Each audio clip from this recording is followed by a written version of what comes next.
उधर से आ रही स्टार्ट।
है ना? ठीक है, अभी हम बुलाएंगे भी तुम्हें। Yes sir. ठीक, all the best. Thank you sir, thank you. Okay, अपना लेक्चर खोलें। यस।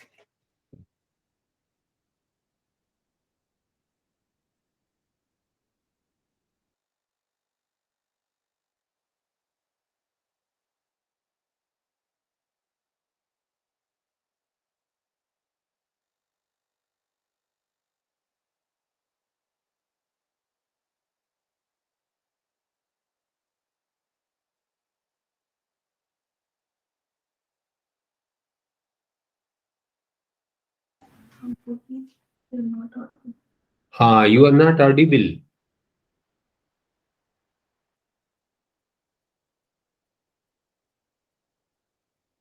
अभी तो 10 ही लोग हैं।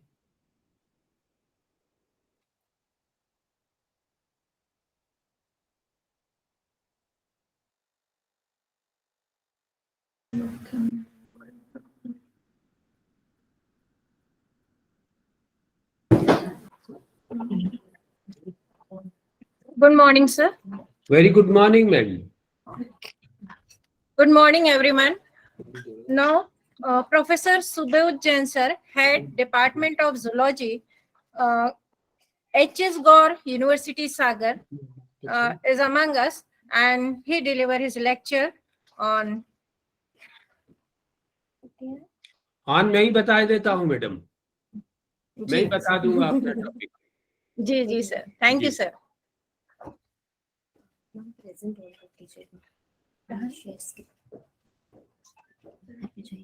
नहीं तो सर करेंगे ना शेयर स्क्रीन। हाँ, जब ये स्टार्ट करेंगे तो अपन को इस पे करना है, तो सब देखेंगे। अपन सर को पेन कर देते हैं। लेक्चर प्रोसेस खोल ले तो इसको कर दोगे? डेस्कटॉप अपने आप पेन हो जाएगा।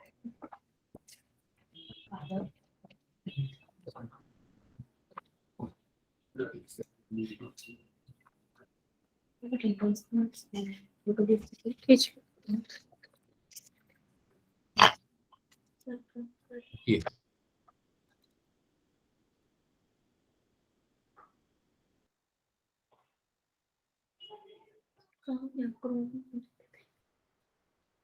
क्रोम का है।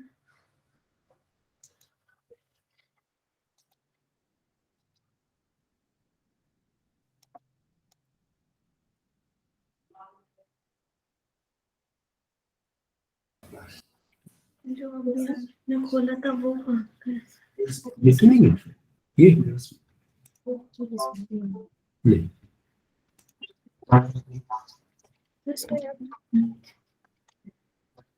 और ये तो है।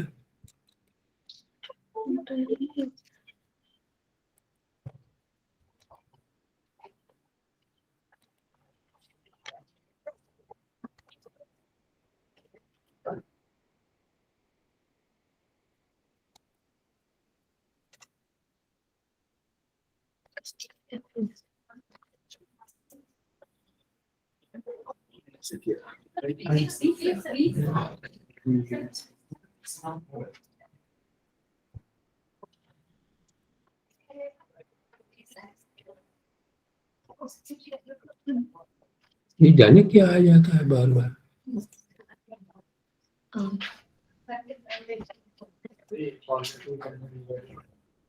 So, my पहले खोल लेना था अपन को।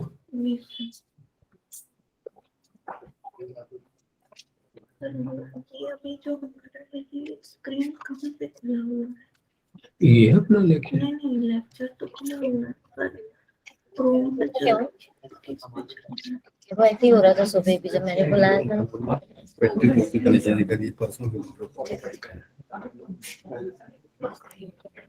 मीट पे मीट।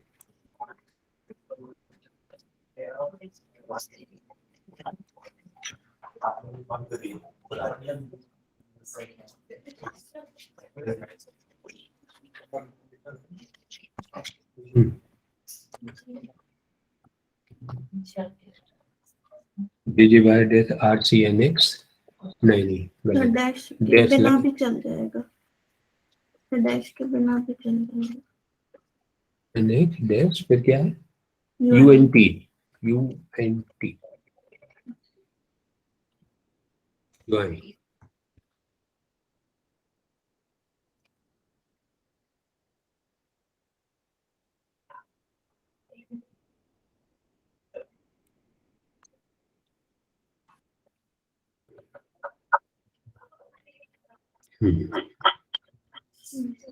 अब लेक्चर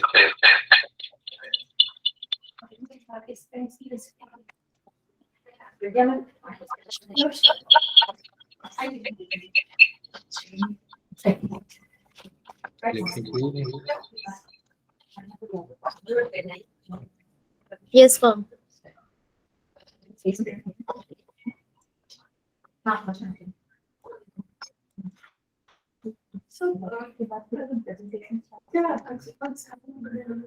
ये तो ma'am please doctor Pragya ma'am session की चेयरपर्सन है। ये दीदी है।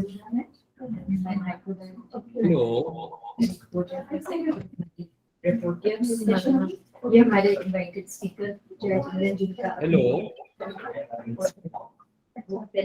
फर्स्ट तो देखा ये था।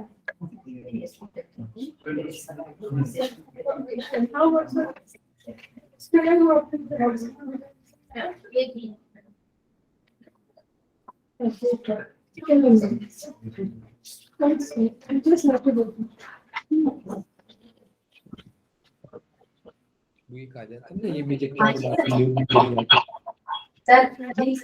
ये स्लाइड आपको दिख रही है। स्लाइड दिख रही है? ओके, हाँ दिख रही आप भी दिख रहे हैं। स्लाइड दिख रही है सर, उसको आप आगे करते जाइए, आपकी आवाज भी क्लियर है। ओके ओके फाइन जी, यू कैन कंटिन्यू सर।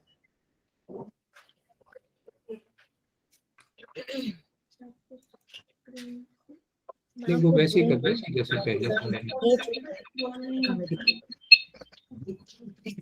आवाज देख लेना थोड़ी सी खाते ना।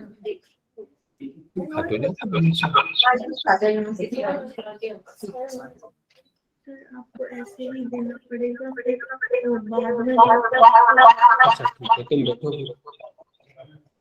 Okay, so can I start? Yes, sir. Yes, sir. Okay, fine. So, good morning, everybody. Good morning, sir. And first of all, I'm grateful to Dr. Sangeeta Jain, Principal of the college, Dr. Mahima Tripathi. Sir आपकी voice break हो रही है। Seminar.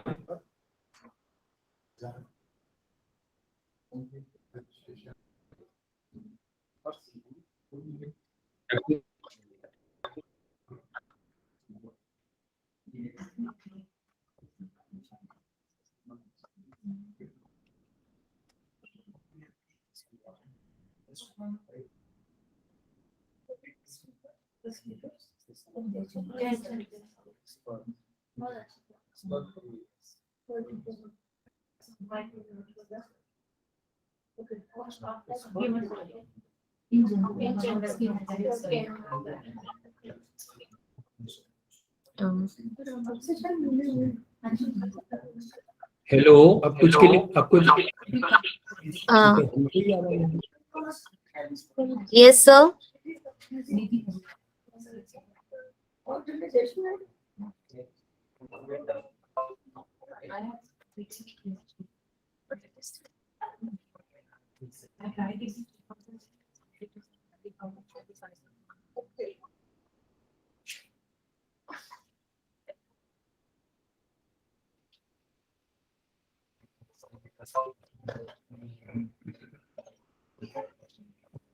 Network issues आ रहे हैं sir. Okay, अब कुछ क्या आवाज कुछ कम कर दो। अब आवाज कुछ क्लियर हुई क्या? Yes sir.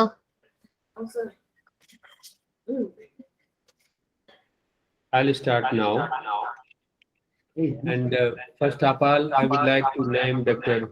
Sangeeta Jain, the principal of the college, Dr. Mahima Tripathi, convener of the seminar, Dr. Manjusa Pauranik, head of the department Zoology, and Dr. Aisha Siddiqui, organizing secretary, for inviting me to deliver a lecture.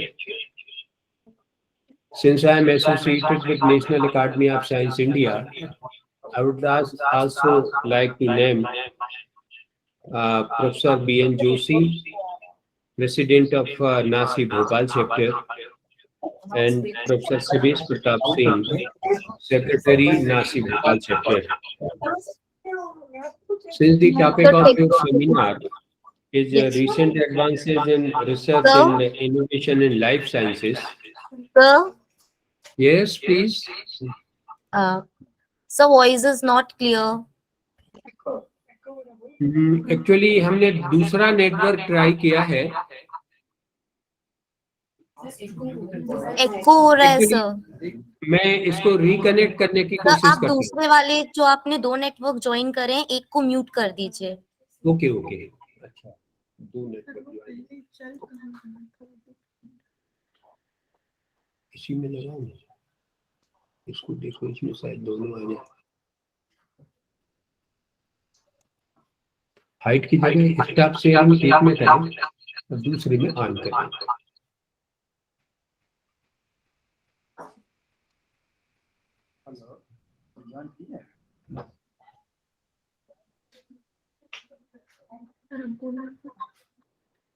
नहीं, अभी तो unit है.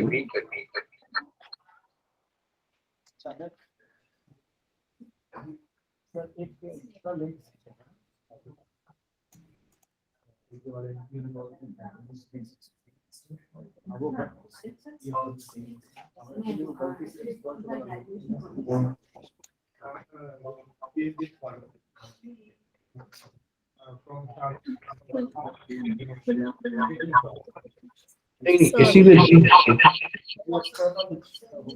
ये जो है इसमें दो होंगे. एक एक एक यहाँ से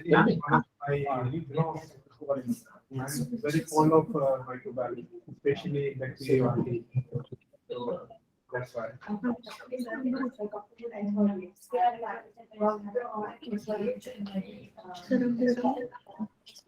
नहीं, ये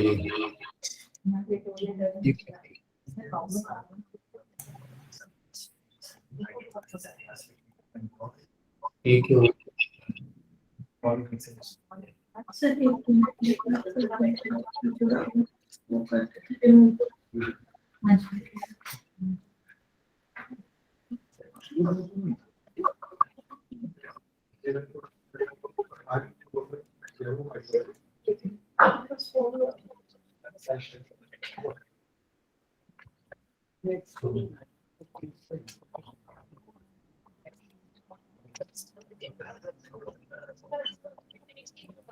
उनका इको हो रहा है. क्यों गूंज रही है? उनने दो से ज्वाइन किया था, फिर एक कहाँ बंद से किया. प्रॉब्लम हो रही है उनकी तरफ से, उनको बता दो. बता दिया. ये एक्चुअली मैं बंद कर दूं ना, वो माइक अपने आप से आवाज जा रही है. अपना म्यूट कर दो.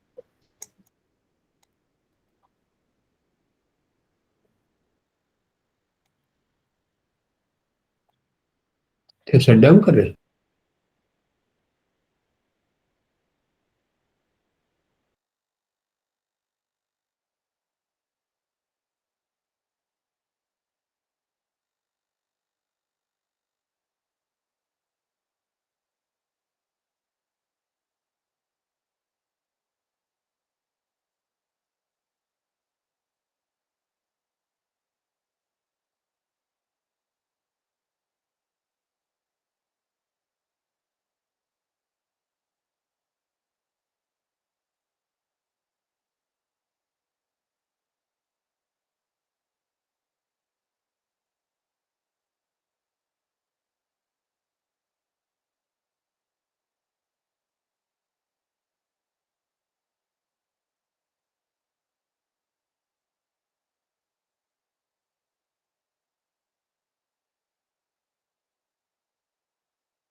Am I audible? Okay, now am I audible? Yes, sir. Okay, and what about my slides? Visible? No, sir. वो शेयर कर लो। शेयर करना पड़ेगा मैं सर. करता हूँ। अब इसको प्रेजेंट कर रहे हैं सर, हाँ ठीक है। हाँ. So I hope it is visible now. Sir full screen कर दीजिए आप. Okay, right?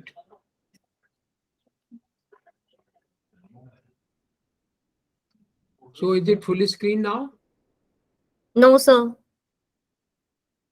But here I have done full screen.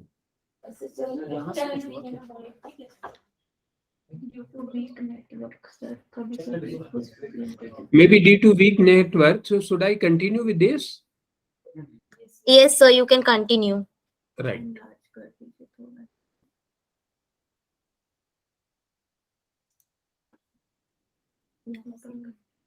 Okay. So good morning. I will start now. और मैंने कुछ नाम बोले थे, मैं फिर से एक बार बोलना चाहूँगा because of those names only I'm with you here today. So first of all, I'm grateful to the principal of the college, Dr. Sangeeta Jain, convener Dr. Mahima Tripathi, HOD Zoology Dr. Manjusa Puranik, organizing secretary Dr. Aisha Siddiqui, and since I'm very much associated with National Academy of Science India, so for Bhopal chapter, I'm grateful to Professor B.N. Johari, the president, and Professor Sivesh Pratap Singh, secretary of the Bhopal chapter. And the title of your seminar, international seminar, is Recent Advances in Research and Innovations in Life Sciences. Therefore, I have chosen this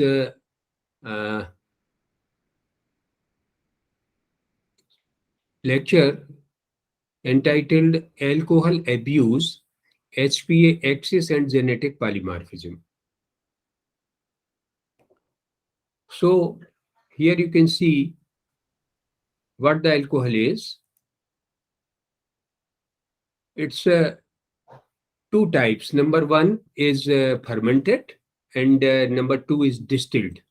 So fermented are beer and wine. Fermented drink with water and ethanol with added flavor and minerals. Alcohol concentration in this type of drink is 5 to 11%. And another type is whiskey, gin, and vodka. These are distilled alcohol and can be altered to create liquors. And here the alcohol percentage is 40% to 50%. Now, the dependence, alcohol abuse and alcoholism represent substantial problems that affect a large portion of individuals throughout the world. More than 200 diseases and injury reported are caused by alcohol consumption. Alcoholism has been increased by about 55% between 1992 and 2012. This is the data available, and this percentage might have been increased as far as year 2022 is concerned. In the US, 80% of college students experiment with alcohol, and this results into increased risk of accidental injury, lower education attainment, risky sexual behavior, and more monetary risk. The chances of contracting sexually transmitted disease, unplanned pregnancy, violence, risky driving is greatly increased when a person is under the influence of alcohol. Drinking and driving, this is the severe problem as far as India is concerned. Alcohol increase reaction time and therefore reduce a person's ability to judge the distances, speed, and turns, risking the lives of the persons. In another countries, I have experienced that people strictly follow the rule of drinking and driving. They don't normally drive when they are drunk. But here in our country, since we are not following the rule strictly, so we face such type of problem and we experience number of road accidents. Gambling disorder is another serious problem, and this is the serious problem on which a lot of research has been done in United States of America. Alcohol abuse effect HPA axis. I will come to the next slide explaining HPA axis and diurnal cortisol dynamics, and this leads to increased monetary risk. So alcohol mainly affect the liver, and the effects of are hepatitis, liver cirrhosis, and hepatocarcinoma. During pregnancy, it can lead to many birth effects such as low birth weight, deformation, developmental difficulties, mental impairment, and even death. Alcohol use stimulates the hypothalamic pituitary adrenal axis and causes stress-like cortisol response. I will come to the next slides explaining the HPA axis and cortisol-related stress problems. Abnormal stress physiology is related to greater addiction severity, carvings, and poor treatment outcome alcohol use disorders. Alcohol abuse alter HPA axis regulation, leads to abnormal diurnal cortisol dynamics. This results into abnormal behavior and severe alcohol abuse disorder. So this is HPA axis. Here I would like to explain that in the hypothalamus of our brain, there are two nucleus, I mean two areas to which we call SOA and PVN, and these are responsible for the secretion of CRH. CRH is corticotropin releasing hormone. This comes from SON and PVN of hypothalamus. And this CRH stimulate anterior pituitary, and this results into the secretion of ACTH. This is adenocorticotropin hormone, and this affect adrenal cortex, and as a result the adrenal cortex secrete cortisol, and this cortisol actually affect metabolism of the body, and when this disturb, it affect again HPA axis, that becomes abnormal, and stress again affect SON and PVN, which actually responsible for increasing or decreasing of CRH, and the cycle goes on. So this is HPA axis responsible for many activities of our body on regular basis, right from morning to evening and night to the morning. This is the data showing the alcohol consumption in different states of India.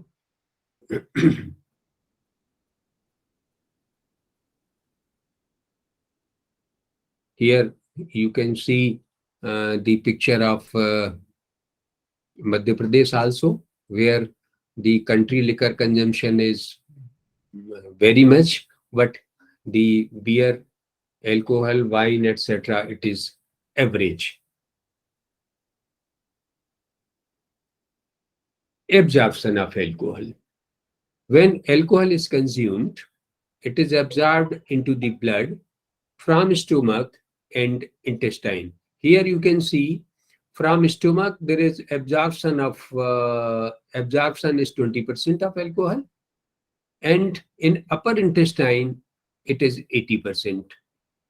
So when alcohol is consumed, it comes to the stomach and immediately absorption starts. And therefore, we can experience that after consumption of alcohol, the effect is observed within 5 to 10 minutes.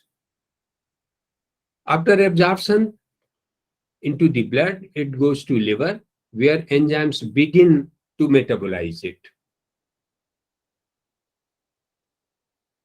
Now, the metabolism, and for the metabolism of alcohol, two main enzymes are responsible. Actually, there are four enzymes, but there are two major enzymes. One is ADH, we call alcohol dehydrogenase is ADH, and another is acetaldehyde dehydrogenase, that is ALDH. So alcohol is metabolized in the body by various mechanisms, that is oxidative pathways involving alcohol dehydrogenase ADH and aldehyde dehydrogenase ALDH, and the minor enzymes are cytochrome P450 and catalase, which either add oxygen or remove hydrogen. This is the definition of oxidation. And sometimes if oxidative pathways is reduced for some or the other reasons, then there is another non-oxidative pathway for metabolizing the alcohol we consume. So this is how alcohol is metabolized. It is from ethanol, this is alcohol, to acetaldehyde under the influence of ADH, and acetaldehyde under the influence of ALDH is converted into acetate, and this acetate comes to the circulation and it again metabolize and form carbon dioxide and water, which is harmless. But effect is due to acetaldehyde and acetate.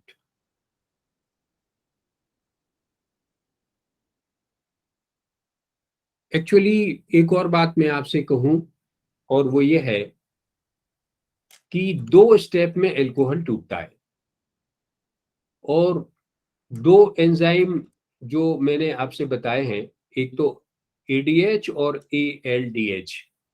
होगा ये कि जो alcohol है वो ADH के influence में acetaldehyde में convert हो जाएगा, और ALDH के इन्फ्लुएंस में एसिटल्डिहाइड जो है वो एसीटोन में कन्वर्ट हो जाएगा। अल्टीमेटली ये जो कीटोन्स हैं, एसीटोन्स हैं, ये फिर से टूटेंगे और कार्बन डाइऑक्साइड और पानी में बदल जाएंगे।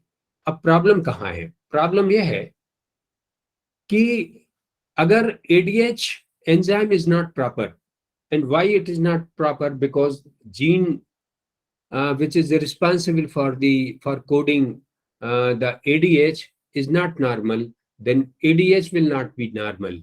And if ADH is not normal, then alcohol not be broken properly, and as a result, there will be a small amount of acetaldehyde.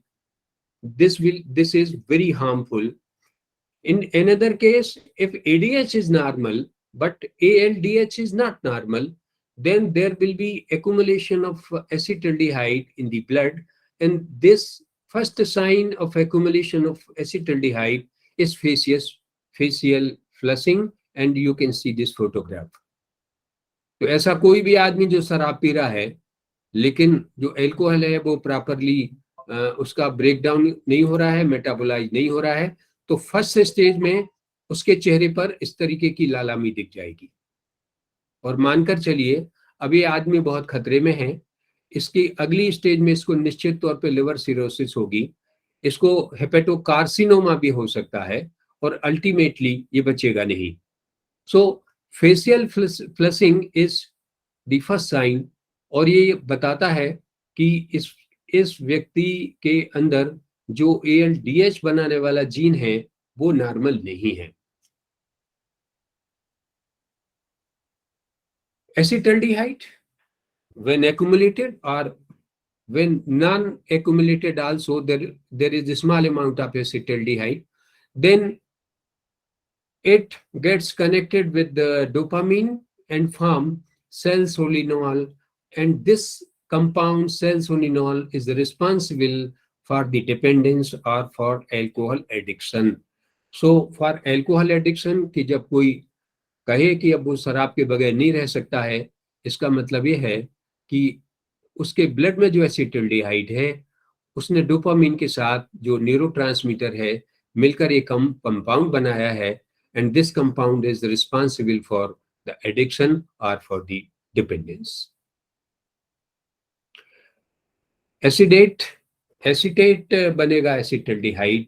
आपको बताया था कि पहले अल्कोहल, उसके बाद acetaldehyde, then acetates, then carbon dioxide in water. So here oxidation of acetaldehyde produce acetate, which is later oxidized to carbon dioxide in the heart, brain, and skeletal muscles.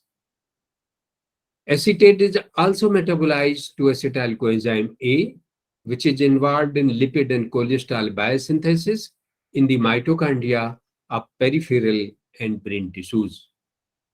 Acetate causes depression in the central nervous system and also affect various metabolic processes. Or actually, as far as this point is concerned, actually alcoholism के साथ साथ एक suicidal tendency भी होगी, और ये तब होगी when acetate gets accumulated in the cell, then it causes such effects. Normally, oxidative metabolism is there, but in rare case, if it is because of lack of enzymes, then non-oxidative metabolism is also there, which is rare. Now, the genetics of alcohol metabolism. Main enzymes of alcohol metabolism, I have already told you earlier that there are two enzymes, two major enzymes and two minor enzymes. So major are ADH and ALDH. Both the enzymes have several forms encoded by different genes. Enzymes with different characteristics having different ethnic distributions are because of variants of these genes. Since these enzymes variants work efficiently, then others suggesting some people can metabolize alcohol more quickly. यहाँ पर ध्यान देने की बात यह है कि हर एक आदमी शराब तो पीता है, लेकिन हर एक आदमी के बॉडी के अंदर जो अल्कोहल की मेटाबॉलिज्म है वो डिफरेंट है. इसीलिए एक पर कोई असर हो सकता है, किसी दूसरे पर कम या ज्यादा असर हो सकता है. For example, here you can see a fast ADH enzyme or a slow ALDH enzyme may increase acetaldehyde level, resulting in deleterious health effects, including alcohol dependence. ADH or alcohol dehydrogenase. Genetic polymorphism in ADH1B and ADH1C gene locations is associated with different level of enzyme activity. Because of genetic difference in these enzymes, alcohol-related problems are either higher or lower. For example, ADH1B, a variant of ADH, is common in people of China, Japan, Korea, but rare in Europe and Africa. Variants in both ADH and ALDH2 genes can influence alcohol metabolism by either increasing turnover of alcohol to acetaldehyde or deactivating oxidation function of acetaldehyde to harmless acetic acid. And the harmful effects are DNA damage, cancer, and alcohol dependence. Another major enzyme is ALDS, that is aldehyde dehydrogenase, work on acetaldehyde. So allelic variants ALDH to 1 and ALDS2 resulted from genetic polymorphism of ALDS2 gene is inactive. Very sorry. Showing no acetaldehyde metabolism in vitro. After alcohol consumption, level of acetaldehyde is high in people having heterozygous or homozygous condition for ALDS2 allele and therefore experience negative physiological response to alcohol. These are the two minor enzymes, as I told you earlier, cytochrome P450. This enzyme is present in almost all tissues of the body, and its functions are hormone biosynthesis and breakdown, including estrogen, testosterone, cholesterol synthesis, and vitamin D metabolism. Next, metabolize potentially toxic compound, for example, drugs and bilirubin, principally in the liver. The cytochrome P450 isozymes, including CYP2E1, 1A2, and 3A4, which are present predominantly in the microsomes or endoplasmic reticulum, also contribute to alcohol oxidation in liver. Again, CYP2E1 enzyme is induced when alcohol concentration is high and it metabolizes alcohol into the acetaldehyde. It also oxidizes alcohol in tissue like brain, where ADH activity is low. It produces ROS, reactive oxygen species, which increase the risk of tissue damage. When alcohol is metabolized by CYP2E1, highly reactive oxygen containing molecules or reactive oxygen species is produced. ROS can damage proteins and DNA or interact with other substances to create carcinogenic compound. Polymorphism in CYP2E1, C1/C2 genotype found at increased risk of gastric cardia cancer. Individuals with this genotype and have a history of heavy cigarette smoking were at increased risk of gastric cardia cancer. Use of alcohol or tobacco interact with CYP2E1 variants genotype or with JSTM1 or XRCC1 and increases the risk of head and neck squamous cell carcinoma. Suggest the importance of gene and gene environmental interaction in the development of HNSCC. Also, the person with these genotypes are genetically more prone to the development of alcoholic pancreatitis and alcohol cirrhosis.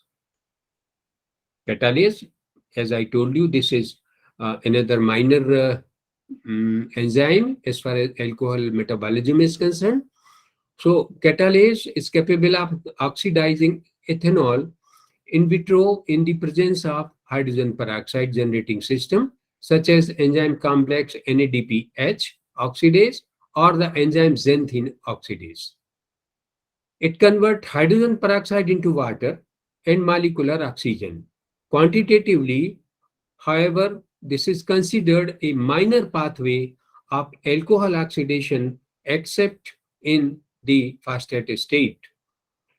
Genetic polymorphism in promoter region of the catalase gene, CAT, C262C, T, and RS1001179 influence the susceptibility to alcohol dependence and severity of alcohol dependence. CAT levels were significantly higher in subject carrying CAT262T allele. So, this is about how enzymes, four enzymes in the body means ADH, ALDH, CYP450, and catalase affect metabolism of alcohol in the body. And if these enzymes are defective because of the genetic polymorphism, then what happens? Alcohol metabolism change, and therefore in different countries or different people of the same country or different people of the same location, alcohol metabolism is different. And these are actually the results of my own study. We have already published 6 or 7 research papers in journals of very good impact factor, and you can search those papers also.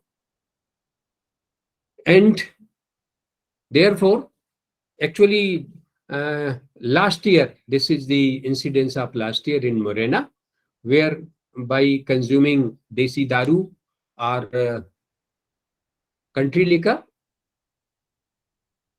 poisonous alcohol is country liquor having isopropanol and methanol as a contaminant. Actually, people, because of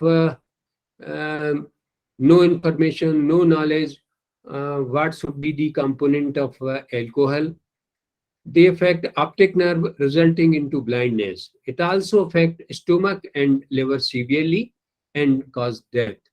actually different purpose के लिए alcohol को तैयार किया जाता है, जिसको हम बोलते हैं डिनेचर्ड स्पिरिट, और उसमें मिलाया जाता है मेथेनॉल वगैरह. लोग जो है सस्ते के कारण उस अल्कोहल को भी पी लेते हैं, अंधे भी हो जाते हैं. ऐसे बिहार में कुछ साल पहले बहुत सारे केस हुए कि अल्कोहल पी के बहुत सारे लोग एक लोकेशन के अंधे हो गए. तो इसीलिए अल्कोहल मेटाबॉलिज्म के बारे में मुझे लगता है कि लोगों के बीच अवेयरनेस होना चाहिए कि हर एक इंडिविजुअल दूसरे से अलग है, क्योंकि उसके अंदर जो जीन्स हैं उनके बीच पॉलीमॉर्फिज्म हो सकती है. उस वजह से जो एंजाइम्स हैं वो एक डिफरेंट इंडिविजुअल में डिफरेंट हो सकते हैं. अल्कोहल मेटाबॉलिज्म भी डिफरेंट होगी. इसलिए जो आपके सेमिनार का टाइटल है कि लाइफ साइंस में जो इनोवेटिव रिसर्च है उसकी क्या सिग्निफिकेंस है, तो ये जो काम हमने आपको बताया है इसमें से मेजर पार्ट हमारे अपने काम का है. और इसमें हम यही बताना चाहते हैं कि जो जेनेटिक पॉलीमॉर्फिज्म के कारण जो अल्कोहल मेटाबॉलिज्म है वो डिफरेंट इंडिविजुअल में डिफरेंट है, और इसीलिए इस बात का ध्यान देना ज़रूरी है कि अगर ये सूट नहीं करता है तो किसी भी इंडिविजुअल को अपने आप पर उसी तरीके से नियंत्रण करना चाहिए. And take home message after this lecture is alcohol consumption is injurious to health, and thank you very much.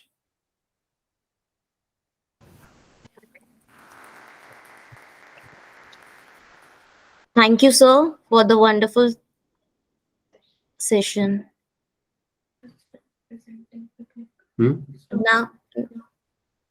Now I would like to call Dr. Jyoti Agrawal.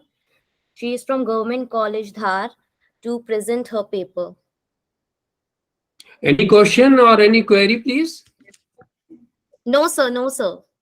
Okay, ठीक है, तो मुझे थैंक यू बोल दीजिए, मैं अगले काम के लिए जाऊं. Sir, thank you, sir. Thank you very much. Thank you all.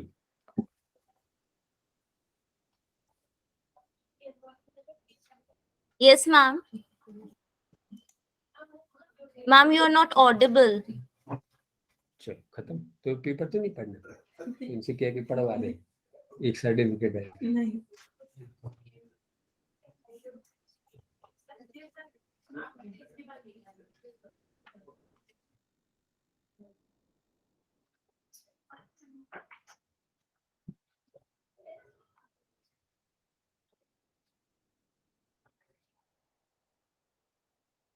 Ma'am, please share your screen.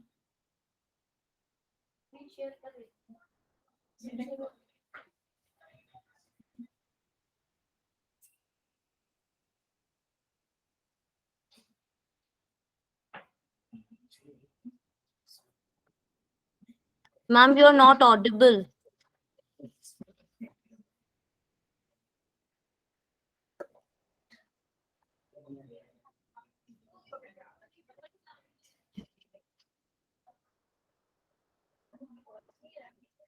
No.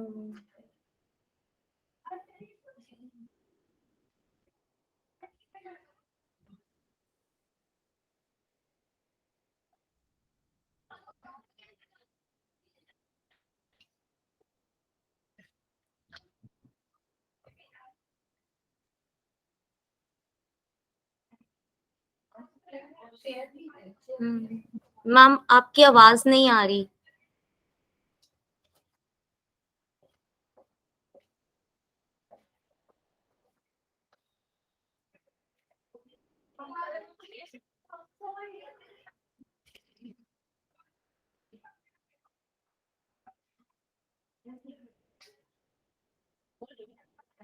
मैं पहले बोल रही थी.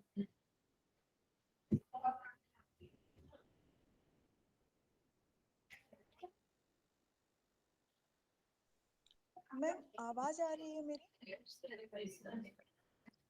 मैम अनम्यूट करिए अपने आप को.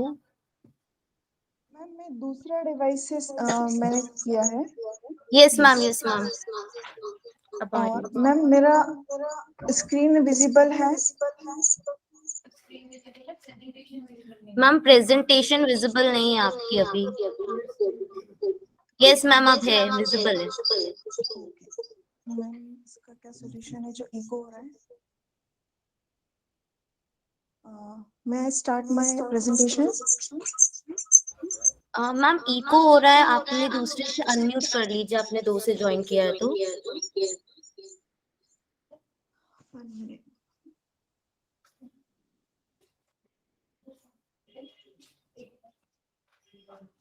Your slides are visible.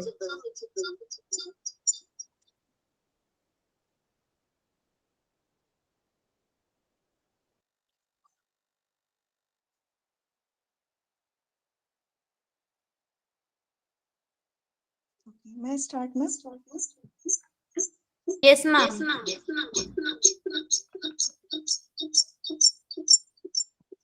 okay. So good morning to all of you. Greetings to the chairperson Pragya ma'am and all respected persons of this international conference on recent advances in research and innovations in life sciences. Today I'm going to deliver my presentation on interrelation between diabetes and thyroid problems, obesity and oxidative stress. I'm Assistant Professor Botany in Government College, Umar. So this is my topic. We know that diabetes, thyroid, obesity and oxidative stress, these are very common diseases nowadays. And it is amazing that all four problems are interrelated with each other. So first I would like to introduce diabetes mellitus. There are two types of diabetes.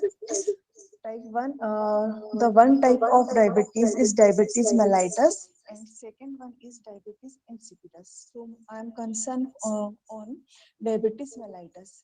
It is one of the most common metabolic syndrome and is a group of chronic dysfunctions that affect body ability to use the energy. Means diabetes mellitus जो होता है वो basically body का जो energy utilisation process है उसको affect करता है. The main symptoms of diabetes are higher blood sugar level, frequent urination, increased thirst, increased hunger and physical uneasiness. Moreover, the number of diabetic patients are rapidly increasing in India. These are the three categories of diabetes: type 1, type 2 and gestational diabetes. Ma'am Type थोड़ा 1 सा तेज बोलेंगे आप, okay, ma'am. थोड़ा जोर Type से. 1 diabetes actually सुनाई नहीं दे अच्छा रहा. इको के कारण मैं थोड़ा लेट धीरे धीरे बोल रही थी मैम, पता नहीं कैसे इसको सही कर सकते हैं. So, diabetes first is occur due to infection in pancreatic cells. So, because of this infection, our pancreatic cells do not produce insulin. Type 2 diabetes is occur due to resistance of cells that do not respond against insulin produced by the pancreatic cells. Ma'am, 1 minute, please.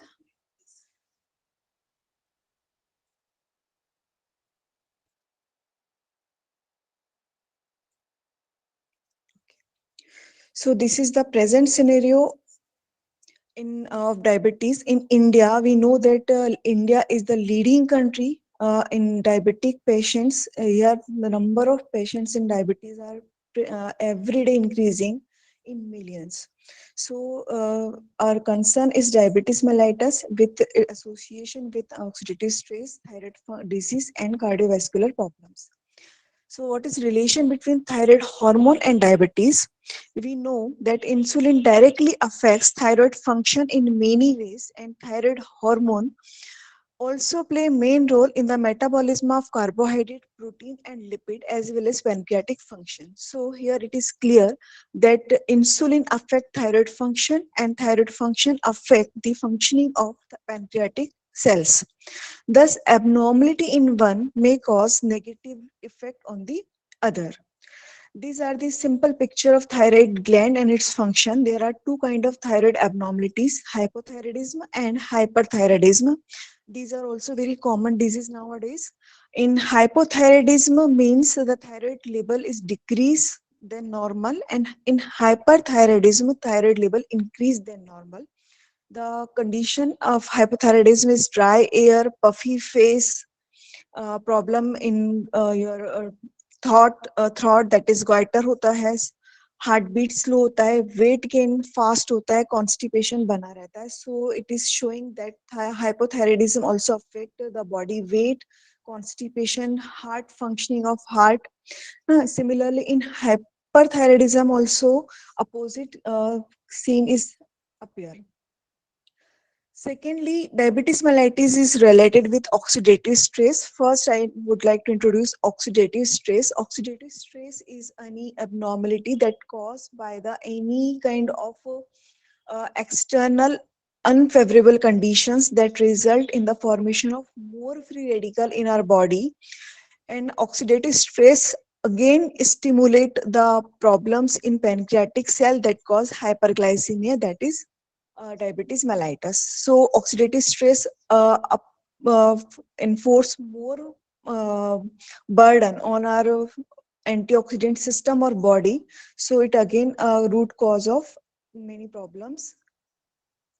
These are the free radical mediated problems in our body. It affect brain, heart, kidney, skin, almost all abdominal organs, joints, even our immune systems, blood vessels, lungs, eyes. So because of free radicals, all the body parts, all the body systems are affected directly. These are the functions of insulin hormone. If our body is secreting insulin in proper way, so it regulate all the given functions in a proper manner.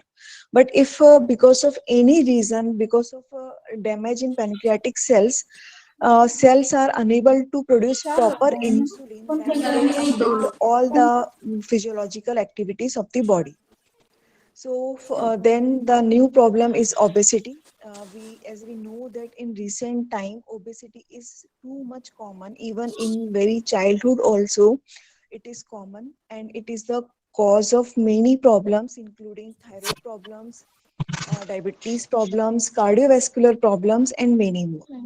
So, what is the pathway of obesity? Obesity directly affect the mitochondrial dysfunctioning, endothelial dysfunctioning. It cause hyperglycemia, hyperleptomia, means the increased lipid level in body, inflammation. So, this again cause oxidative stress. Oxidative stress cause diabetes and other problems, including cancer, asthma, cardiovascular complications, heart attack, etc. So here I would like to sum up what is the solution of all these problems. This is the only solution is healthy lifestyle. We are having too much junk food, fried food, too much sitting time on TV, mobiles, bad habits, as also mentioned by sir, that alcohol consumption and smoking.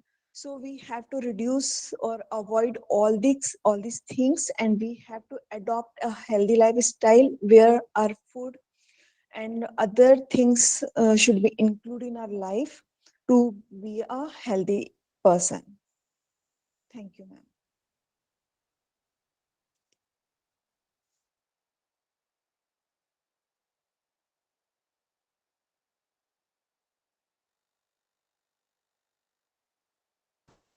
Thank you so much, ma'am, for the wonderful session.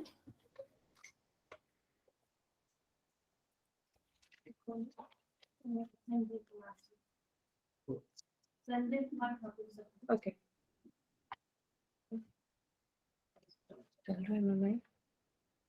Hello. Now I would like to call Sanjay Kumar Thakur, sir, from Bihar to present his paper.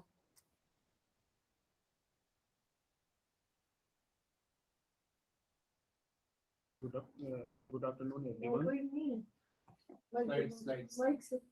दो minute से slides लगानी पड़ेगी ना, आपने यहाँ पे save कराई थी। डेस्कटॉप पे होगा ये।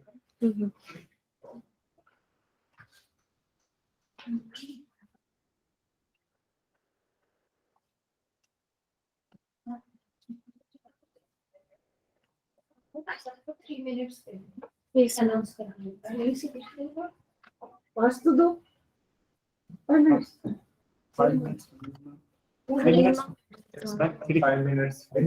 You start with दो चार लोग ही हैं। कौन सा है आपका? ऑनलाइन भी हमारे लेक्चर्स अभी बच्चे 5 minutes. 5 minutes. This one? कोई कुछ नहीं कर सकता। ये वाला है आपका?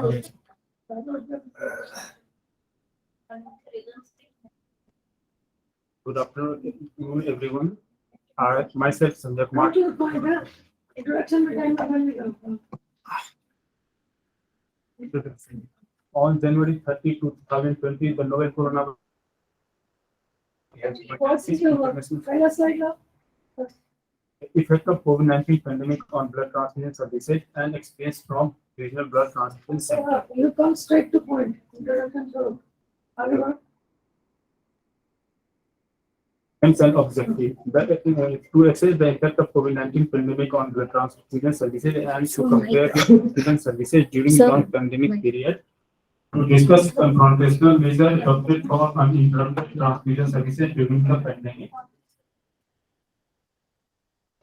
Material and method. The cross-sectional study was done from January 2019 to December 2021 with a regional blood transfusion center in Hindura Hospital. Data of blood donor blood component prepared and issued to recipients such as ECG, FFP, RTP were collected from blood bank inventory register. Inclusion criteria: blood donor selected as per criteria based on its SOP. Ethical consideration: the present study was approved by the Institutional Ethical Review Committee. During the pandemic, our hospital was designated as dedicated COVID care center, and additional COVID-19 hope measures were adopted as precautionary measures. One of them is for the staff and blood donor safety. The second, inflow by encouraging peer appointment for blood donation, and thirdly, to follow COVID-19 safety protocols. To follow COVID-19 safety protocols, modified consent form for COVID-19 contact and travel history, detail of donor, distancing donor pouches for 2 meters and covered with disposable seats which were replaced after every donation. Blood bank functioning with 50% staff strength in 2 shifts per day on rotational or every 3 days. Staff were quarantined and isolated as per COVID-19 management protocol. Secondly, information, education, and communication IEC material circulated among camp organizers and blood donors, including modified blood donor eligibility criteria, COVID-19 sign and symptom, COVID-19 protocol for blood donation, and benefits of blood donation, addressing the constant blood need for patients on regular transfusion support, modified blood donor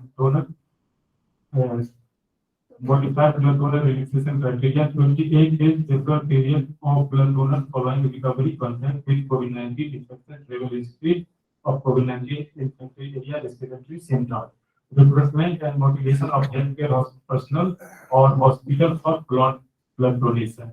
Reminder for request to register regular voluntary blood donors. Blood donor. What are your findings? These are annual results and data for blood donor, blood issued, blood prepared, and platelet issued, FFP prepared, and FFP issued. There is significant difference between the blood donor. All variable between the year 2019 and 20. Are you ready? Next one. Sorry, just. We'll take just 2 minutes. If you are allowed any time.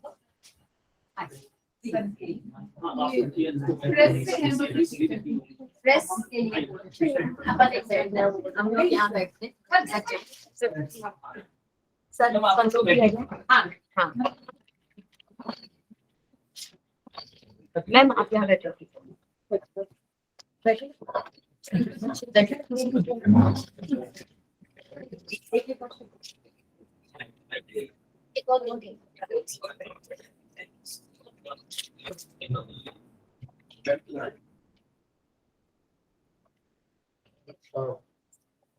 Can I talk 1 minute? Definitely. Yeah, actually coming here, a very good morning once more. Maybe good afternoon now, it's almost 12, I think. It's a great pleasure to come here because Dr. Shyamji, we are once online, I know met him before. And he gave me a great opportunity to come and be here in this place to interact with students. And also I've seen the facilities here. It's an excellent place. I understood you are very much interested in supporting real science. So I look forward for further collaborations. And I was talking to the head of the department also today. Maybe in the future we can have some Oman. I'm working in Oman basically. So maybe Oman Indian joint project ventures they are calling it. Actually the Arab Indian joint ventures they are calling. So we can submit some projects together so that there can be collateral exchange of research between the two nations. So I look forward and thank you very much for your kind support and your patient listening to me. Thank you. Thank you. Thank you, sir, for being a part of this conference. We are very much delighted to have you, and your gracious presence is very much welcome here. Thank you very much. Thank you, and also thank you very much. I'm sorry, the speaker I have been. Yes, we are very sorry for that. Thank you for your kindness. All the best. Now you can. Thank you.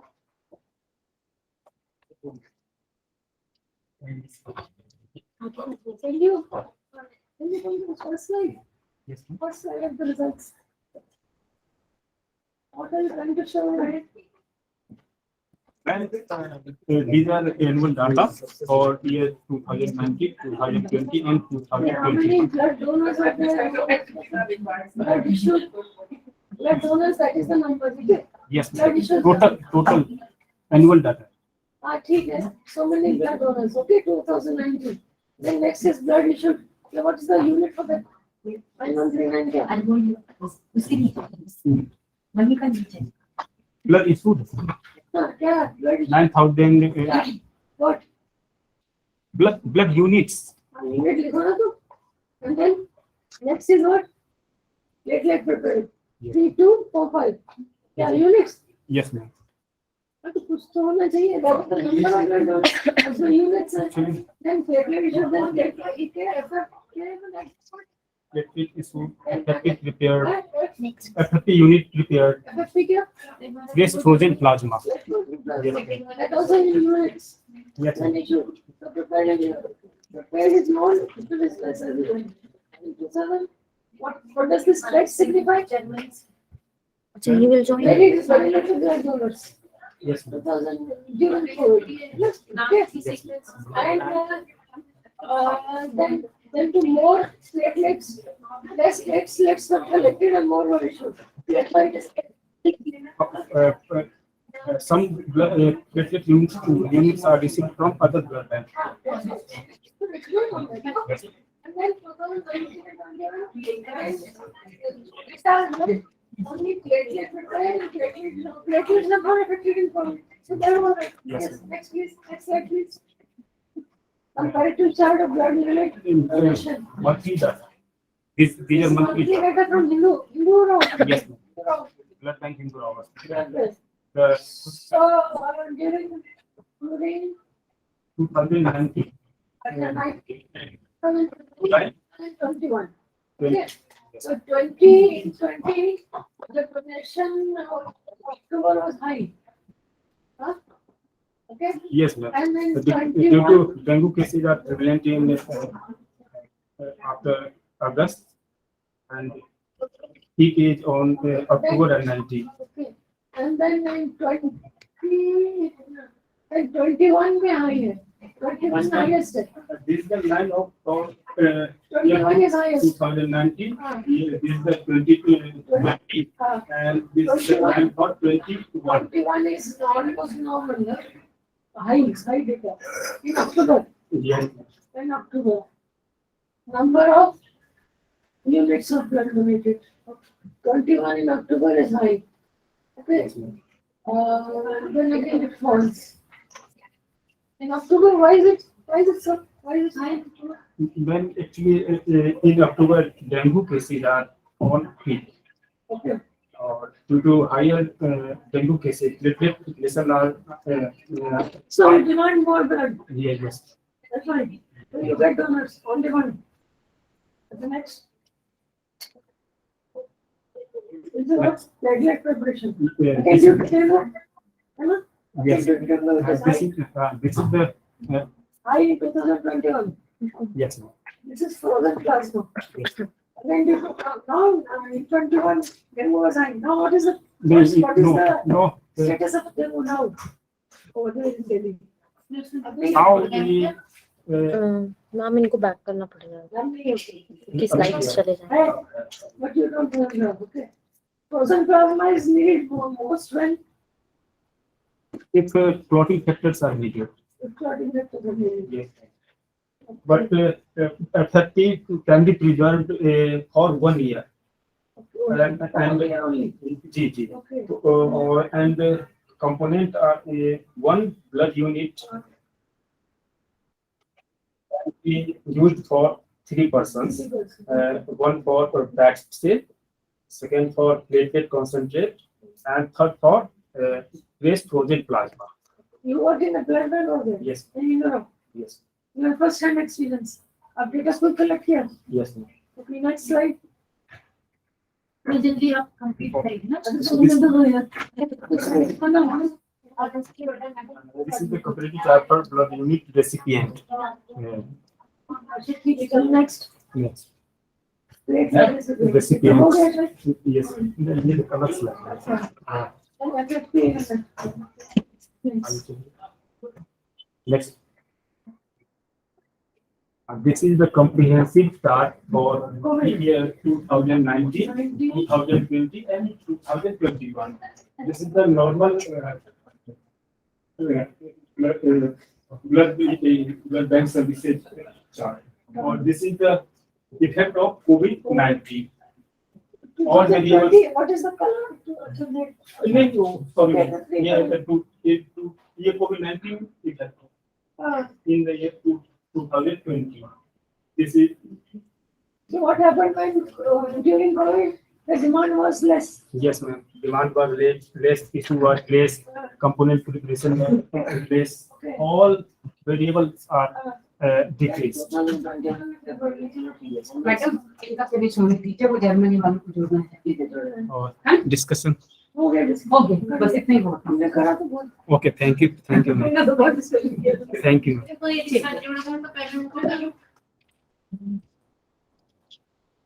मेरे काम तो first time किया है, which is good work.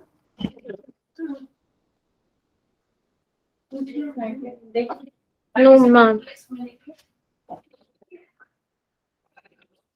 There's no point unless you listen and take it in. 3 minutes में क्या होगा? No, ma'am, अभी तो नहीं है.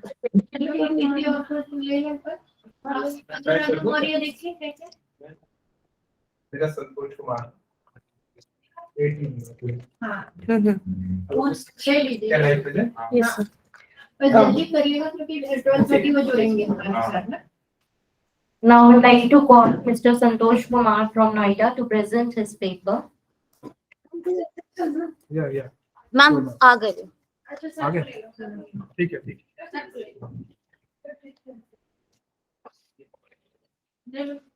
Admit कर दिया ma'am.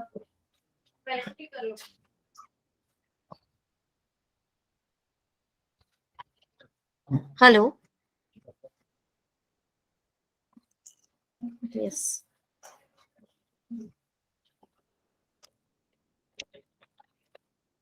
Good afternoon, sir. Sir, kindly unmute yourself. Okay, good afternoon. Good afternoon, sir.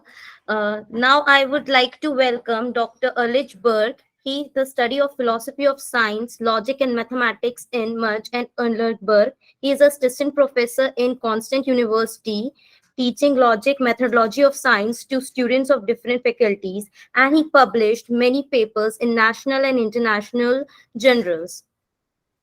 Now I would like to invite sir to kindly present his lecture.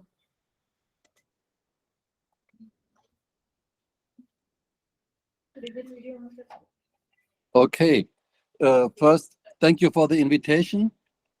And I hope you have a wonderful conference there in Jabalpur. A pity that I could not come personally, but I'm still in Germany. And now I'm trying to present, but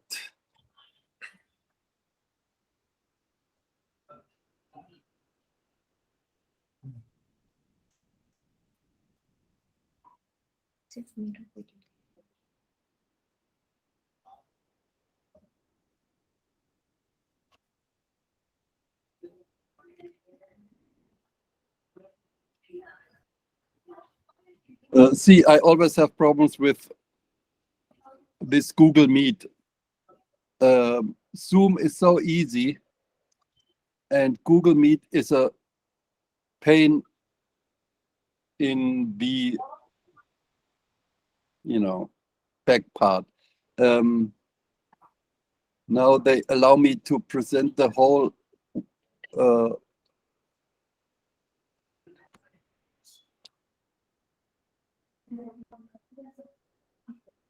screen, but I do not want to present the whole screen. Entire screen.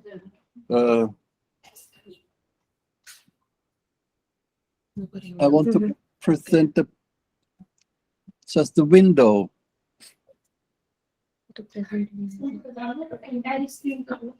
Sir, आप entire Yes. screen So kindly show the slides in the entire screen. No, but that is not Full screen. The full screen. It is then you.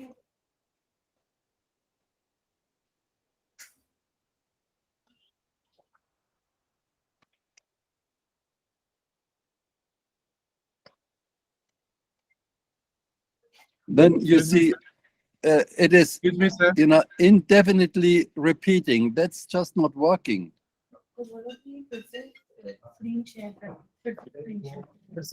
Sir, आप फिर से kindly rejoin again. Sir, I would request you to please share your PPT. I can help. We can just Yeah, I would like to share my PPT. If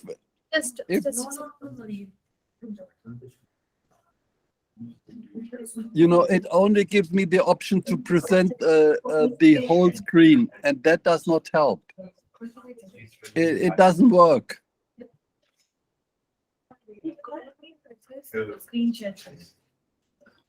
Sir, kindly share your screen. That's what he's saying. Ma'am, he's I trying cannot. from his side, This so stupid Google Meet does not allow me to show to share a window. Present now. Sir, he is present now.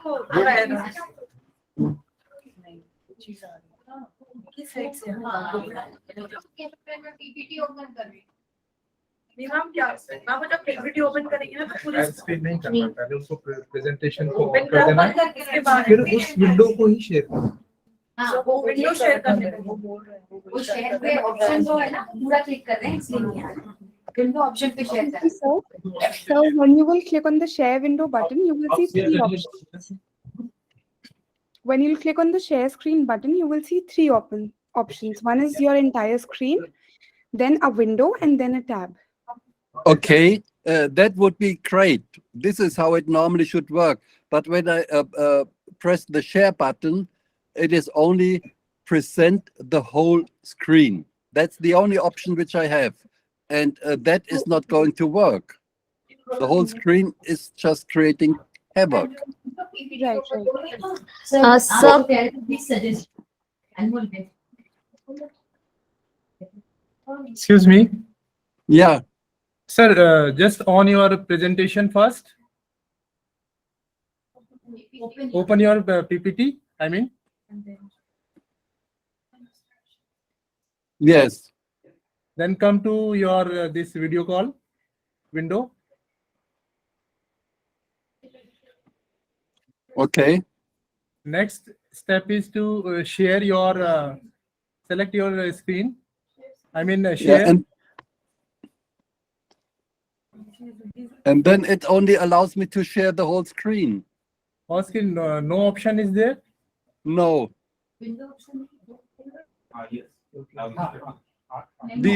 See, this is why I asked for same problem बार बार आ रहा है उनके साथ. I asked for Zoom, but nobody listens to me. I mean,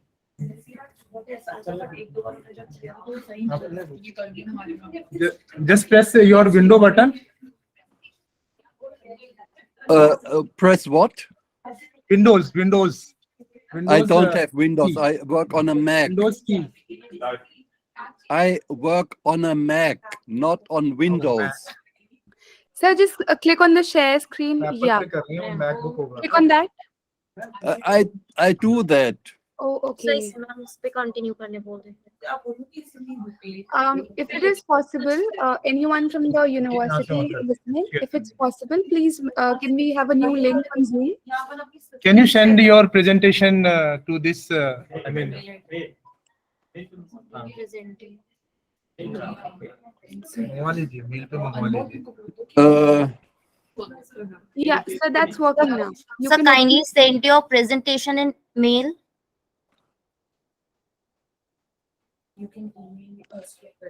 so you can open the presentation. It's Yeah.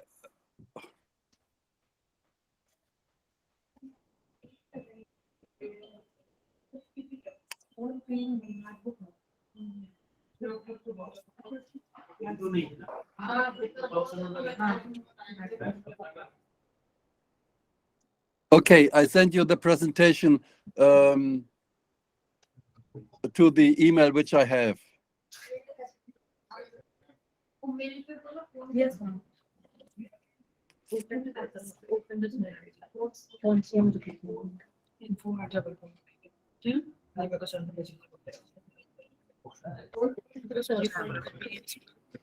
So sorry for the inconvenience. So we will reconnect in few minutes. Okay.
You have sent the presentation. So, मुझे लग रहा है he is not there.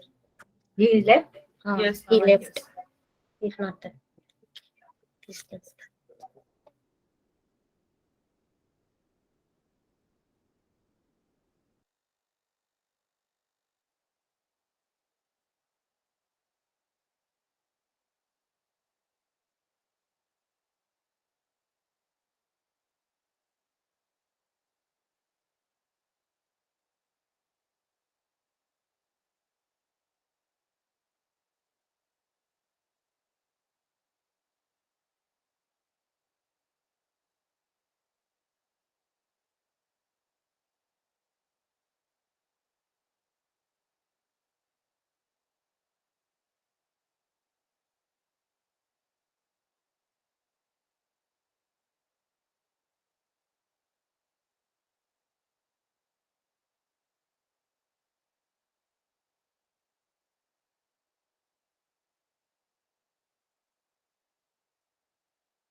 Hello. Sir, result of conclusion. Kirti Mishra, ma'am. Just concentrate on what the name of your. I will take only 5 minutes. Excuse me. Only 5 minutes. not more. Hello. Ma'am, Okay, okay. next presentation is your. Kindly be prepared. Kirti Mishra. उसमें chat box में डालो.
Sir,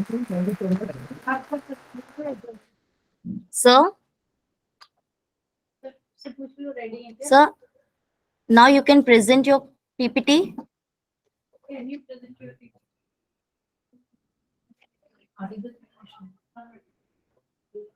अपना Sir. Video on करो ना, उसको screen on करो video. Sir, are you ready? पूछ लो. So are you ready to present? नाम देख के पूछ लो शायद. Sir, am I audible to you? Burke, sir?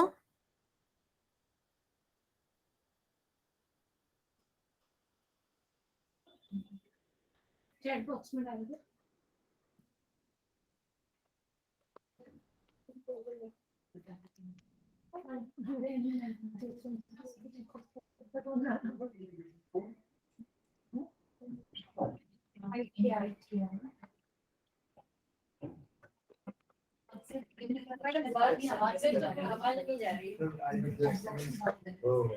Yes.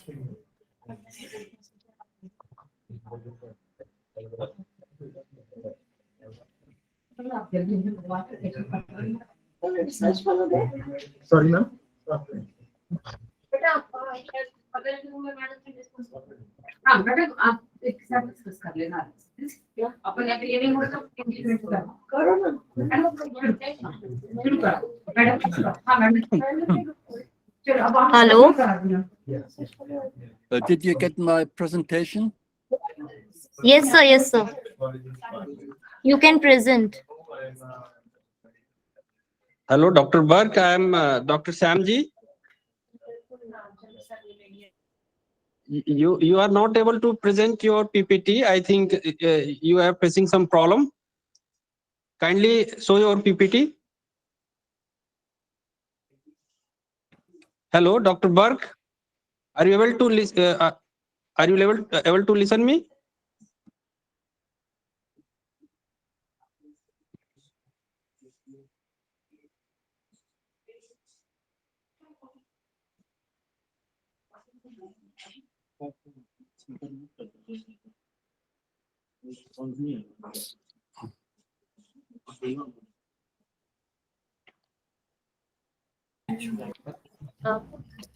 Kirti Mishra, ma'am, are you ready with your presentation?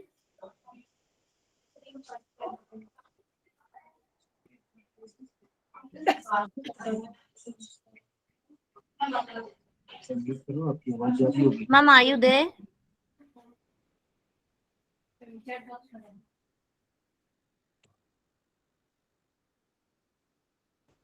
कोई यहाँ पे है क्या?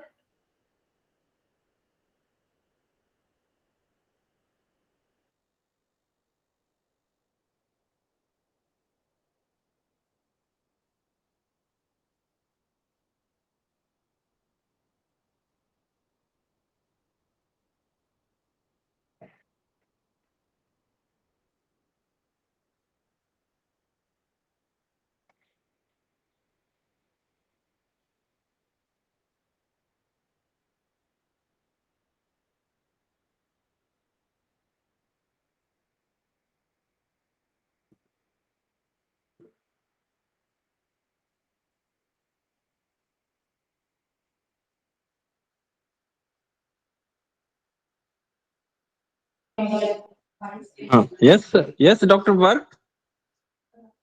You have any? I think you have technical issues. We are not able to see your PPT.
Hello Anmol madam, hello Anmol madam, hello Anmol madam, Yes, sir. मैं एक PPT भेज रहा हूँ सर का, ठीक है? आप उसमें इन्फो जो आपका जिसपे चल रहा है online session, Yes, sir.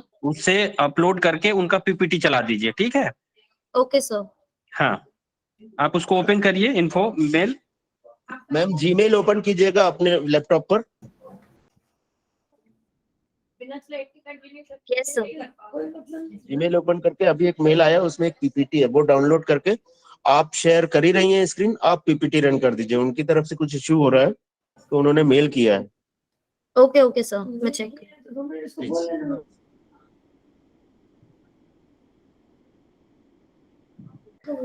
Sir, actually one offline presentation is going on. Can we do after 5 minutes? 2 minutes? Okay okay, मैं Okay, उनको sir. इन्फॉर्म कर देता हूँ। Okay, sir.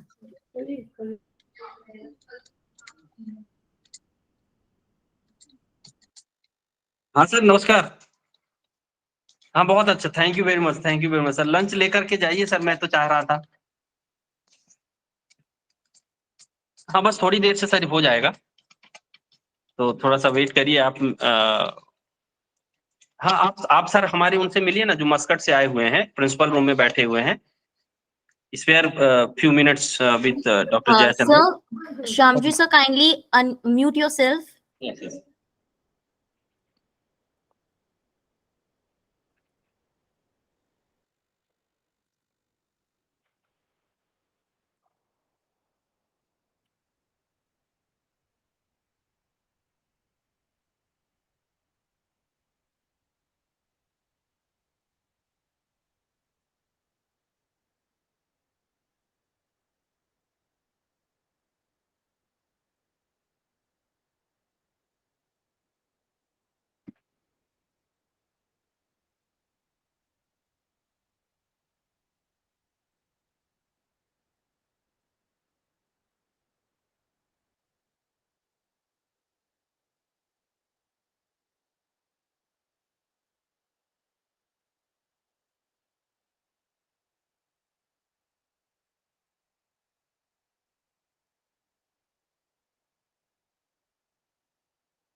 Sir, am I audible to you? Burke sir, I am audible to you. Message करो बोल नहीं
No, that doesn't make sense. I need the presentation. I mean, this is a 20-page article. That's not the same. I need the presentation. No, no, no, no.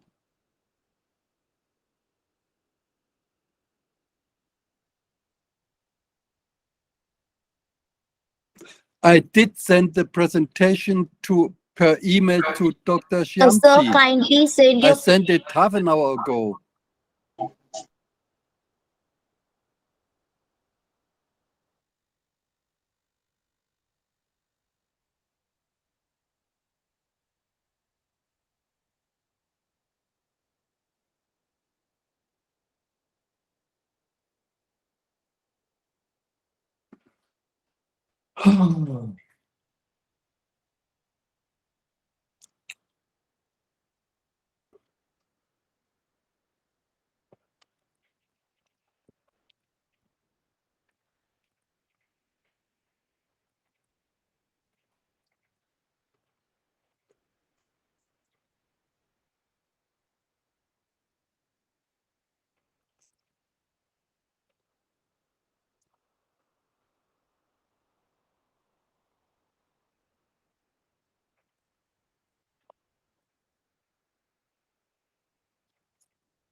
इसके लिए कि जितने भी आज की डेट में आत्मनिर्भर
Burke sir, kindly press.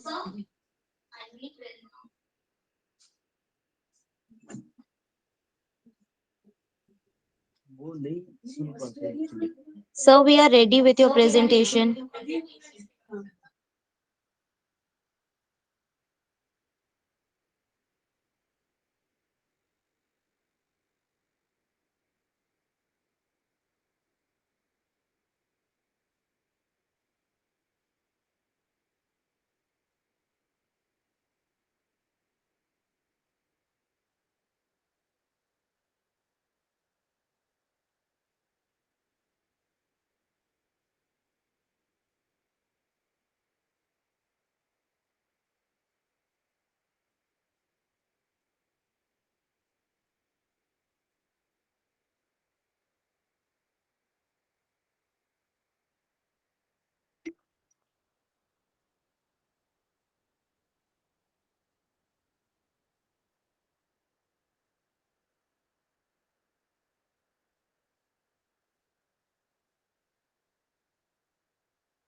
आगे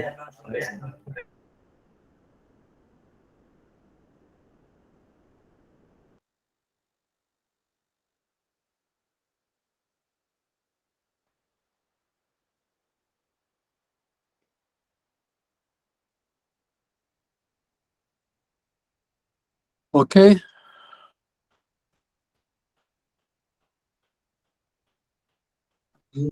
Yes, sir. Okay, now, do you hear me? Yes, sir, you're audible. Anybody there?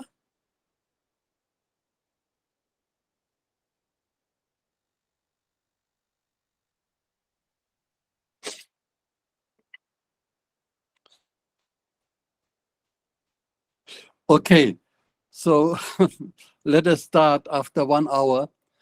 I'm very sorry for the delay because of these technical problems, but really, if I get an invitation to a conference in future and it's on Google Meet, I will just decline.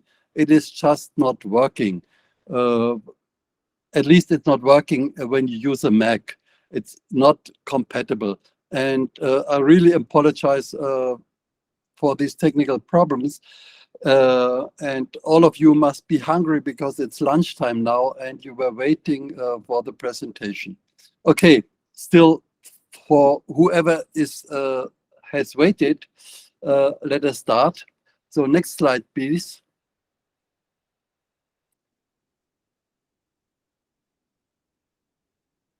Next slide. Yeah. So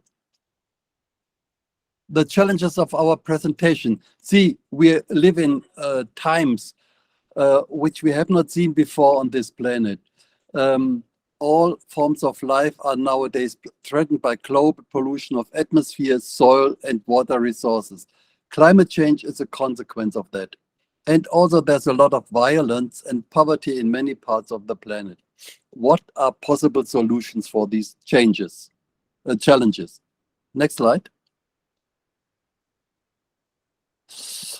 In this presentation, I will concentrate on environment and agriculture.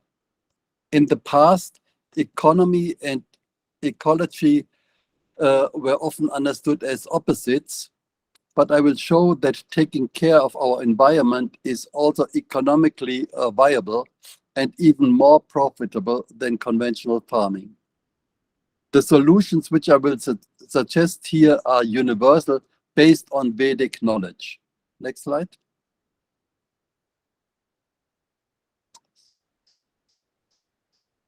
And when we talk about sustainable development, in the past, agriculture has not been sustainable. Agrochemicals used in conventional farming have led to severe pollution of the atmosphere, water resources, and the soil. So what are the solutions? Next. One such solution comes from Vedic knowledge in the form of Homa therapy, which is now being examined by modern science. And making use of traditional knowledge, like this Vedic knowledge, was also suggested in the Convention on Biological Diversity, also known as Rio Convention, that was by the UN. Next. Now, what's the method which I suggest, which increases yields, reduces pests and diseases, and even improves health of the farmers? Second, how does it work? Why is it so beneficial for growth of plants? This method, which I suggest, is called Homa organic farming. Next. The basic tool of Homa organic farming is Agnihotra. It's a simple fire done in a copper pyramid according to the biorhythm of sunrise and sunset. It comes from Vedic knowledge. Next. This is what you need for Agnihotra. First, a copper pyramid of fixed size and shape. Then the ingredients are dried cow dung, which is a medicinal substance, pure cow's ghee, also a medicinal substance, very much known in Ayurveda, and some pieces of unbroken, unpolished rice.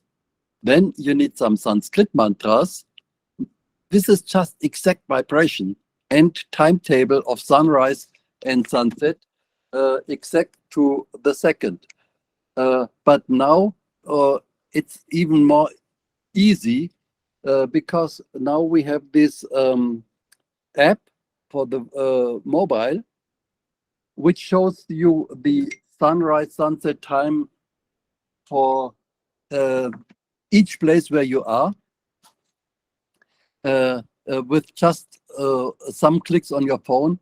And so you can easily see exact time of Agnihotra also when you move. Okay, next slide.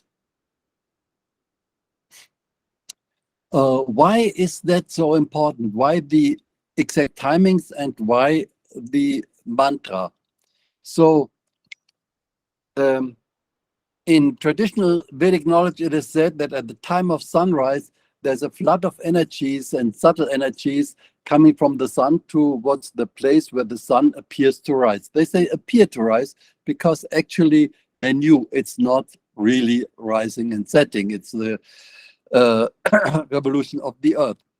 And they say that there is a subtle music in this flood of energies, and the quintessential sound of that music is the mantras which we utter at that time. Next, please. Next slide. And the these mantras in the morning, it's Suryaya Swaha, Suryaya Idam Namama, Prajapataye Swaha, Prajapataye Idam Namama. So it's two mantras. Each mantra contains Swaha. After Swaha, you add one portion of rice mixed with ghee to the fire. You do it with the right hand. Now here it looks, but this is my right hand because of the camera. It looks the other way. And in the evening, it's Agnaye Swaha, Agnaye Idam Namama, Prajapataye Swaha, Prajapataye Idam Namama. And that's it. So it's a very simple process, but very, very powerful. What happens, we can see on the next slide. What happens is a channel is created through all the atmosphere, and life energy, prana energy, which lies above that channel, above the atmosphere, comes down through this channel. And an aura energy field is created around all plants nearby. So plants get nutrition, they get stronger, they get disease resistant. And when the flame dies, all this energy is collected in the Agnihotра ash. Therefore, the ash has healing properties which can be used for humans, animals, plants. Next slide. And this has a tremendous effect on the environment. All environment is purified: atmosphere, water, resources, and soil. And basically, all nature is being brought back to harmony. And this is the basis of Homo organic farming, an environmental friendly way of doing agriculture. Next, please. So what's the effect on the environment? First, atmosphere. Go to this slide. Yeah. This is the biological contamination of the atmosphere, which is mainly bacteria or viruses or fungi. So what they did is they took a petri dish with some nutrient agar, opened it for 10 minutes before Agnihotra, then closed, then for incubation. And the same thing they did after Agnihotra. They opened the petri dish for 10 minutes, then for incubation. And you see the difference between left, that is before, and right, that is after. So there's a lot of reduction in bacterial count in our atmosphere. So that means Agnihotra purifies the atmosphere from biological contamination. Next, please. So what about chemical? Okay, yeah. This research was done a number of times, also published several times. Let's go to the next slide about chemical and physical pollution of the atmosphere. Chemical pollution is mainly SOx and NOx. And you see here, this was done in North Maharashtra University in Chalgaon. The atmosphere, the air was examined before Agnihotra and then after, during Agnihotra, right after Agnihotra, and 12 hours later. And you see there's a reduction of, say, 30 to 40%. And the same with physical air pollution, which is a particulate matter. Also, there's a reduction. And this was only one Agnihotra. Then people said, okay, because that was evening Agnihotra, they said, okay, maybe during the night, normally, naturally, pollution of the air goes down. But this is not the case. We did the same experiment from morning to evening. So we measured before morning Agnihotra and then again during the day. And it was the same reduction of both chemical and physical air pollution. Next slide, please. Now, because that's so interesting, we want to do an experiment this year when I go back to India, in Delhi, because Delhi air pollution is the worst. Delhi is the worst city regarding air pollution every winter. And so we want to perform Agnihotra in one place for 1 week and see how the air pollution goes down. This is in cooperation with IIT Delhi. Now, what about water purification? That was one experiment done in Pune. They took water from a very much polluted river in Pune. Not difficult to find because all rivers there are much polluted. And they put Agnihotra ash in a cylinder, a glass cylinder, filled it with Agnihotra ash, and then poured the water, and the water was going through this column of Agnihotra ash.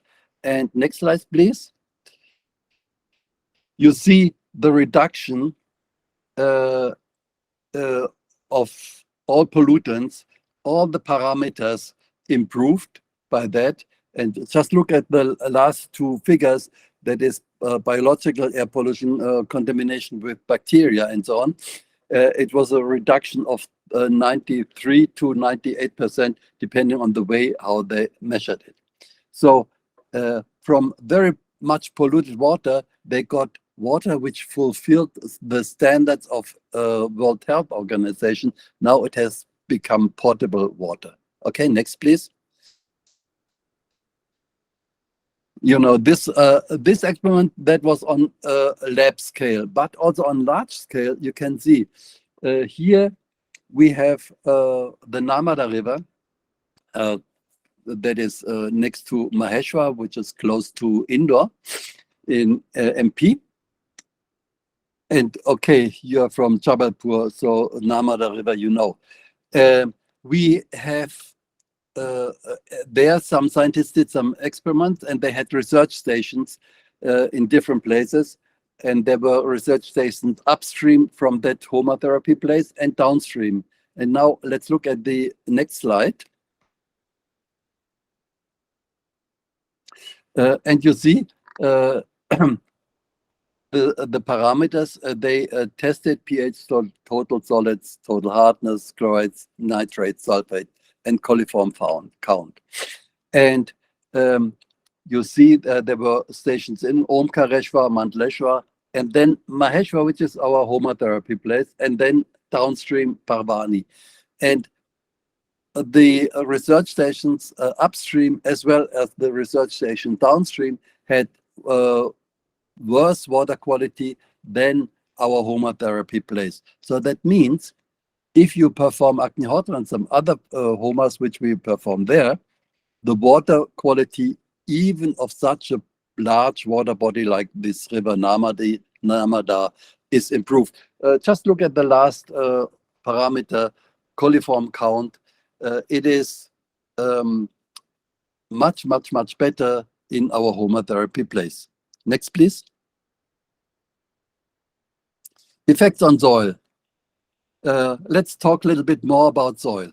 There is a Sanskrit text written more than 3,500 years ago. Please go to the next slide. And that says, upon this handful of soil, our survival depends. Husband it, and it will grow our food, our fuel, and our shelter, and surround us with beauty. Abuse it, and the soil will collapse and die, taking humanity with it. So, and that was said 3,500 years ago.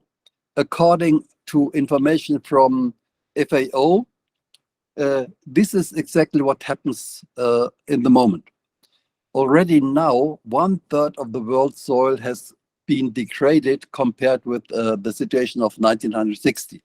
And they continue to say that if we would continue this conventional agrochemical farming, in the year 2050, we would only have 1/4 of the soil per person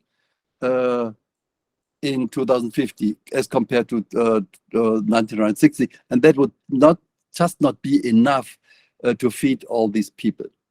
So what we have to do, we have to rejuvenate the soil from the bottom up by homotherapy. And in the rejuvenated soil, the different types of microorganisms, starting from the level of viruses, bacteria, fungi, algae, and so on, thrive. And in this way, a healthy microflora and microfauna is created. Next, please. And an example from a long time back, more than 30 years ago, somebody in US, a scientist from US, did one experiment. It is about the content of water-soluble phosphorus in soil. You know, normally in the soil, we have enough phosphorus, but most of it is in a not water-soluble form. Therefore, plants can take it in. It's useless for the plant. So this is why farmers add this NPK.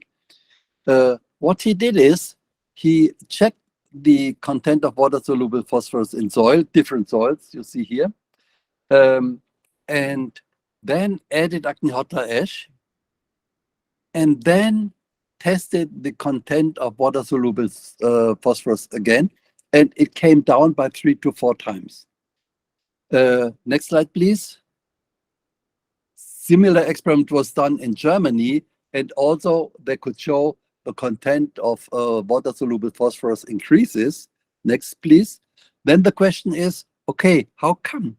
And there was a hypothesis which said, okay, there are phosphorus solubilizing bacteria, and these bacteria are increasing in numbers or increasing activity and this leads to the more phosphorus available for plants if you add Agnihotra ash. Next slide, please. This hypothesis has been confirmed by an experiment done in Ratnagiri. They added Agnihotra ash to soil, and they found out that the number of nitrogen-fixing bacteria increased 100 times, and the number of phosphorus solubilizing bacteria increased even 1,000 times. And at the same time, fungal flora was controlled.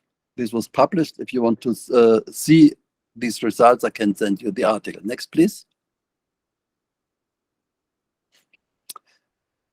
Another big problem is sodic soil, alkaline soil. And there was one experiment done in Unnao. Unnao is between Lucknow and Kanpur in UP. The soil was quite sodic, pH was 9.86. And what they did is they had made 3 plots, one with agrochemicals, one organic using vermicompost, one organic using vermicompost plus Agnihotra ash. And the soil was tested before and after. Next, please. And with agrochemical, on the agrochemical plot, this pH stayed the same, 9.86. With vermicompost, organic vermicompost, it came down by 0.8 points.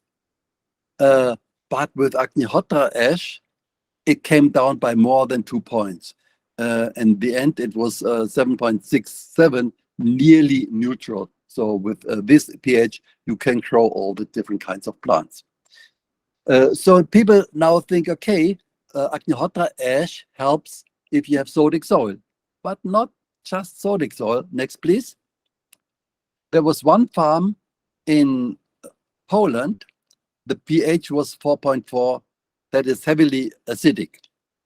And the government agricultural engineer who came said nothing will grow there. Okay, still these people tried. Next, please.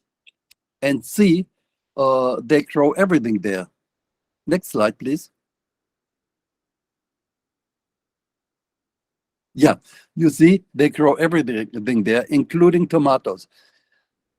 Nobody in this area grows tomatoes. And later on, they checked the pH. It was around 7, neutral. Next, please. So that shows we could solve a big problem because worldwide, we have more than 800 million of hectares of sodic soil and approximately 180 million hectares of acidic soil.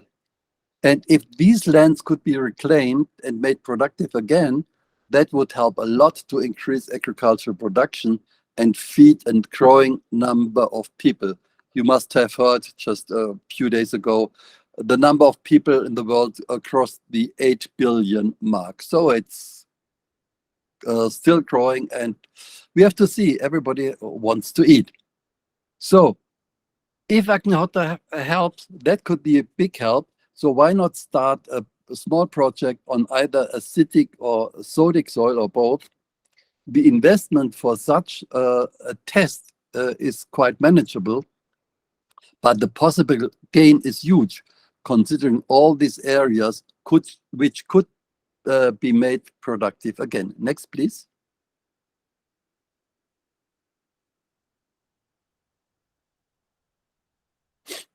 Next slide.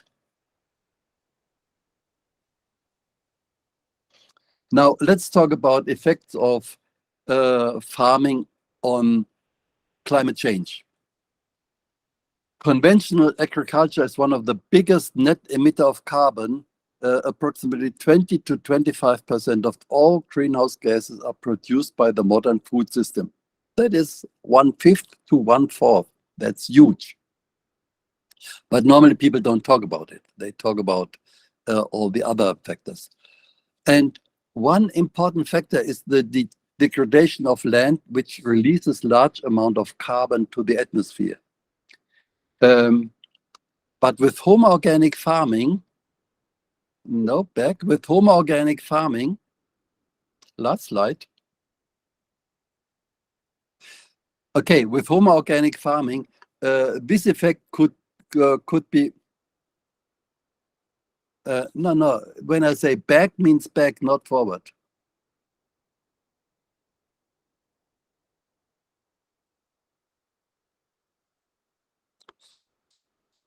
With homoorganic farming, this trend could be reversed.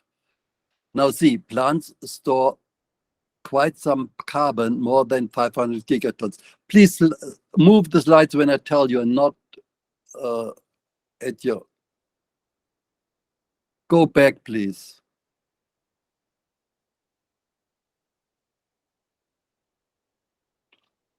Plants store quite some carbon, more than 500 gigatons, but the soil stores approximately 5 times more in form of soil organic matter. Soil organic matter, it's composted plant material and all forms of microorganisms. And chemicals of the modern agriculture, as well as regular tilling, disturb the microorganisms in soil, and a lot of carbon is released. Next slide, please.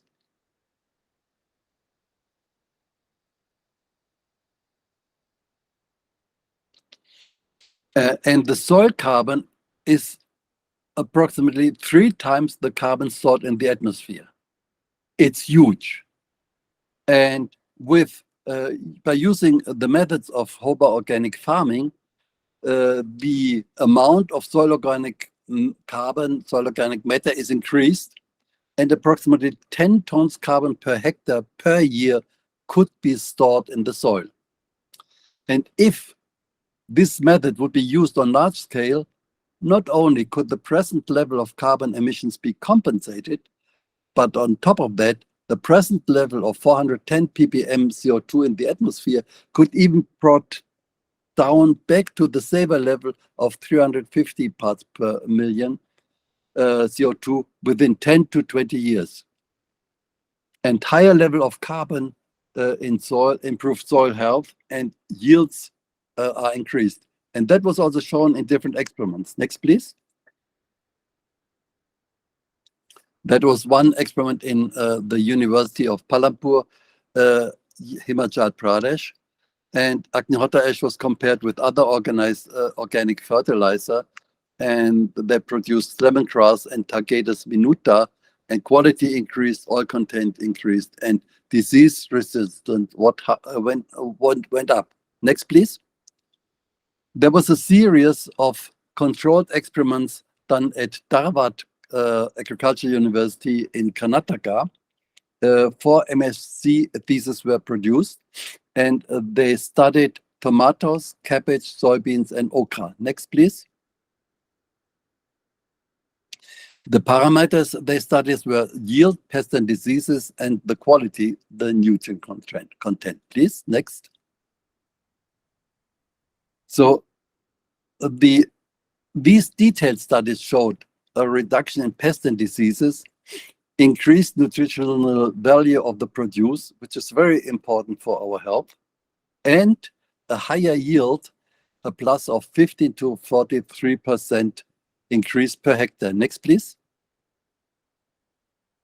Here you see the details of the increase in yield per hectare. In all the plants, soybeans, cabbage, tomatoes, okra, there was a huge increase of the production. Next, please. And if the production is increased, then homotherapy farming should also be more profitable. And this assumption has been confirmed in a survey done as PhD research recently. Next, please. What they did is this is the PhD study. Next, please. What they did is they analyzed 450 farms, half of which 225 were conventional farms, and 255 were organic farms where they used Agnihotra. And the farms were from the south in Karnataka, from the middle MP, and the north Chhattisgarh. Next, please. And the main result on which I want to concentrate here is the income, the revenue generation of the farms. You see here, left side is farming with Agnihotra, right side is conventional farm. And the violet bar shows that the number of farmers who had an income of 26 to 30,000 rupees per season per acre.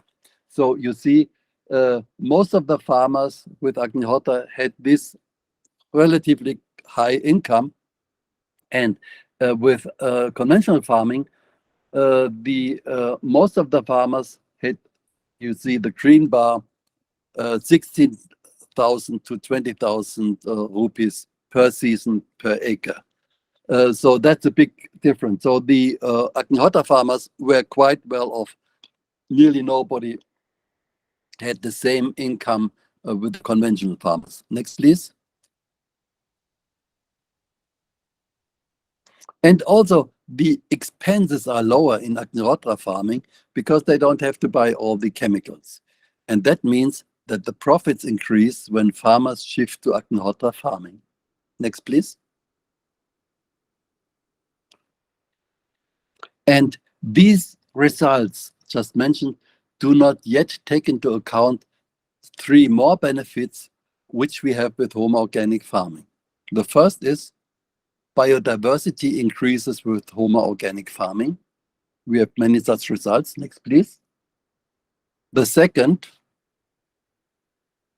next, please. The second is home organic farming builds up soil organic carbon and thus helps to sequester CO2 from the atmosphere. This was discussed a little earlier. And thus the expression was coined of carbon farming because some of these farmers, they get carbon credit and which they can sell because they store carbon in the soil, which is very useful to combat climate change. And the third advantage is that the soil health is improved considerably, and a healthy, productive soil is the real wealth of farmers, which they then also pass on to their children and grandchildren. Next, please.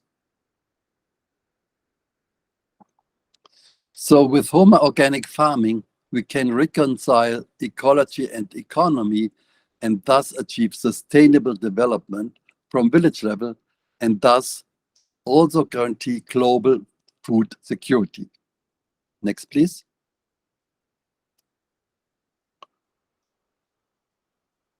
Also, it brings East and West together. And anyway, we have to remember we are all part of one humanity living on one planet and hopefully caring for it so that many more future generations can live on planet Earth happily after us. Next, please.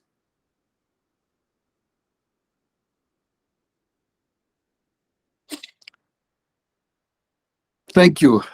So I hope that was interesting. And again, I want to apologize for the delay, the technical problems. And if you want more information here, you have my contact details. You can always contact me via email. And maybe sometime I could also come, if I'm invited again, to Jabalpur, because I stay in MP quite a lot when in India, so that you could also see the method in real. I could perform Agnihotra and you could see that and learn about it. It would be great if you were interested also to do some own research, not just believe me what I say, but do your own research and get to know firsthand how this method, Agnihotra and tumor therapy, works. Okay, thank again and all the best for the future.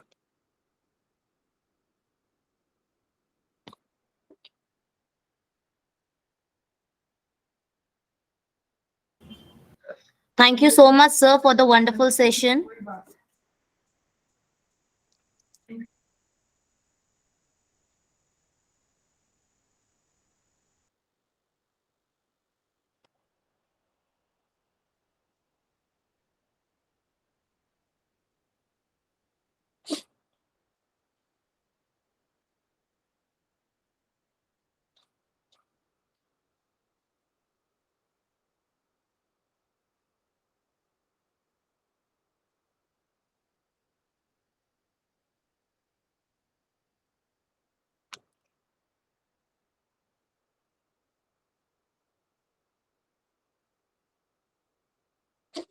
Okay. If there are any questions, I'm still here. Otherwise,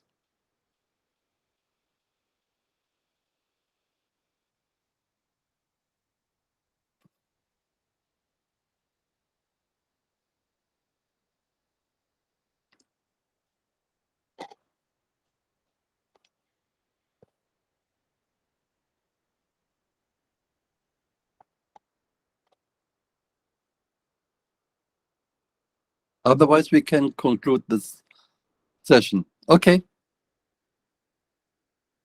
Then thanks again for the invitation. Wish you all the best. Thank you so much, sir.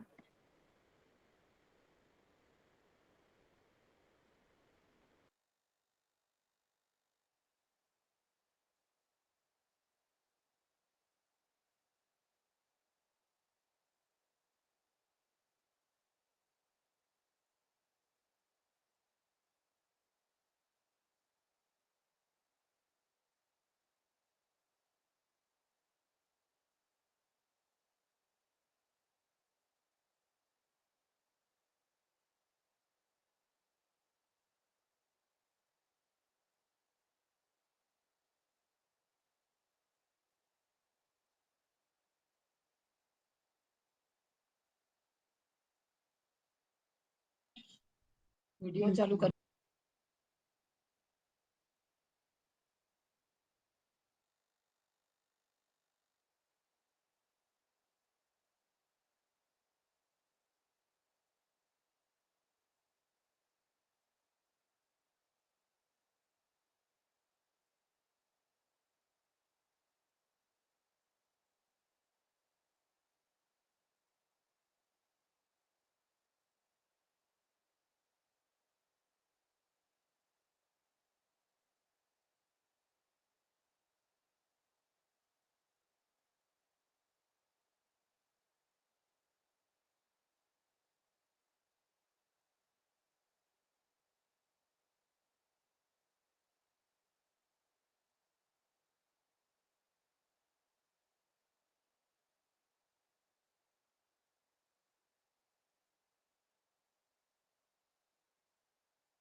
Hello, Abhishek Kanodia, sir. Yes, ma'am. You can present. Okay, ma'am.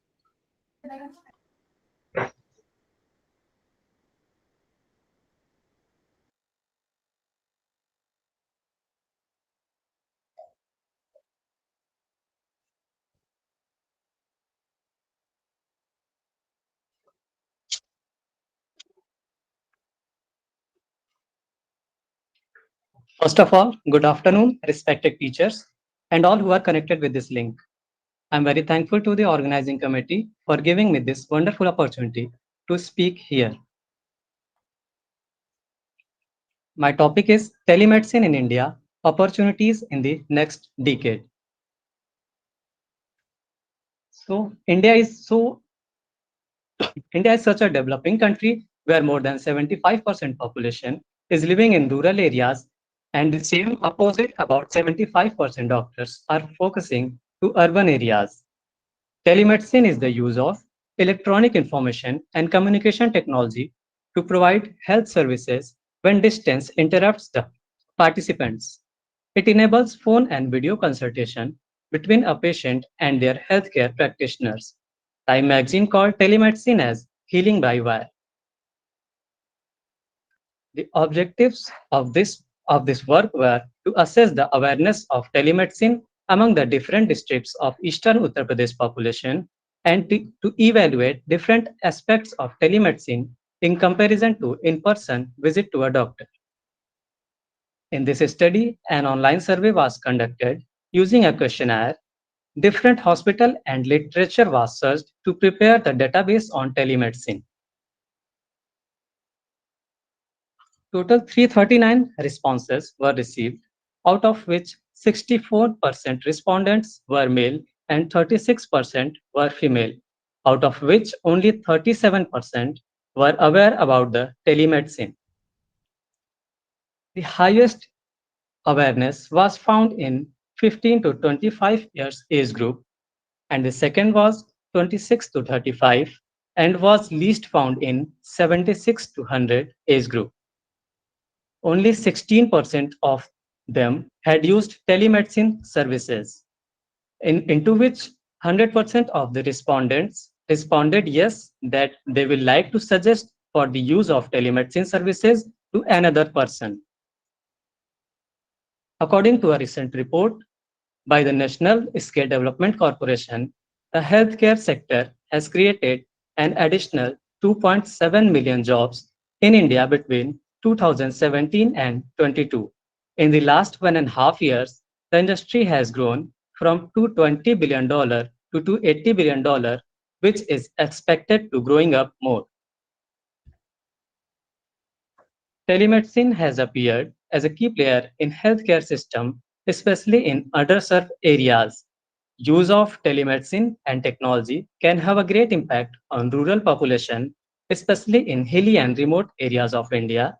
It can offer both cost-effective as well as good quality care. Market size of telemedicine crossed $60.9 billion in 2020 and is projected to grow up by 18.2% between 2021 and 27. Pediatric and geriatric age group as well as pregnant women are more likely to get benefited by telemedicine services. It is helpful for the people who are living alone and for all working people. So are the references? Thank you.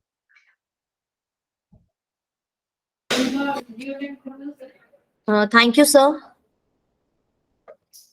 Now I would like to call Kirti Mishra to kindly present her paper.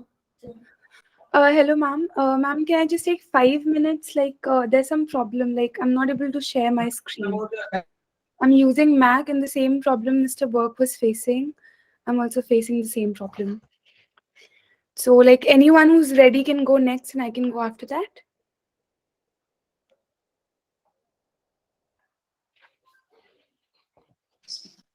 Hello, Hello.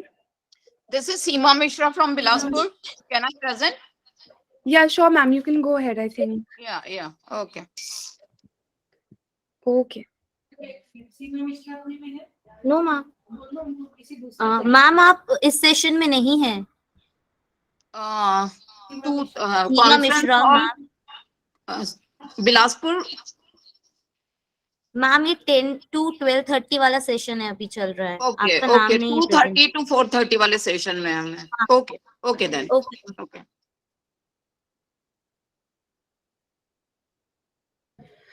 Ma'am, is there anyone else who is presenting in this session? Anju Tiwari ma'am, please present your paper.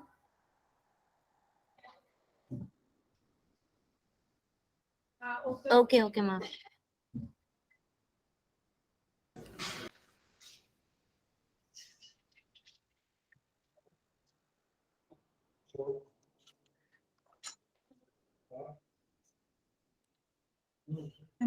कैसे share करूं? Wait ma'am, मैंने आपको mail किया है मेरा PPT, can you please check it?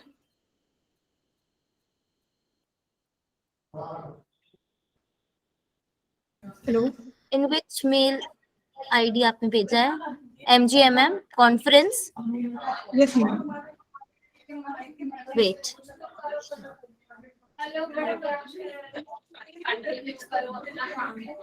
Tab, video, your entire screen.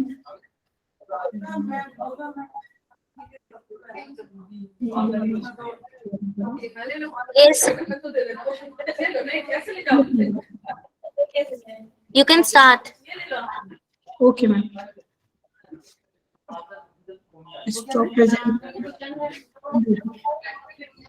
पहले उनका करके खत्म कर देगा।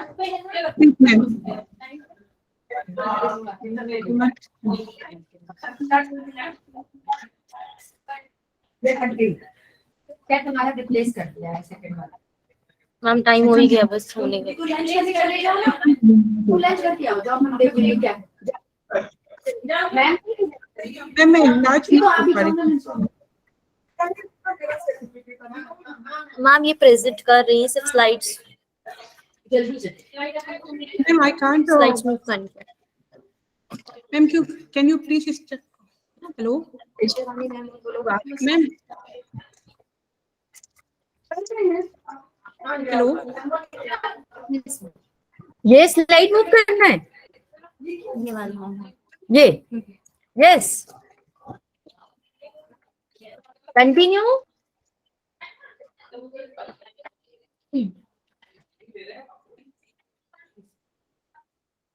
इसको बंद करते हुए जाना अनमोल। हाँ बेटा बोलो ना, आपकी आवाज नहीं आ रही है। मैम एक्चुअली मुझे स्क्रीन नहीं शो हो रही है, दैट्स व्हाई। तो आप स्क्रीन शेयर करो ना। मैंने स्क्रीन अपन कैसे करेंगे? हमारी हमको तो दिख रहा है। मैम एक्चुअली आपने जो आप पीपीटी बोलना रन, चालू करो बेटा, हमको दिख रहा है। मैम एक्चुअली आप मुझे बोलना PPT चालू करो। ओके मैम, आपके हाँ आप बोलना चालू करो and make it fast.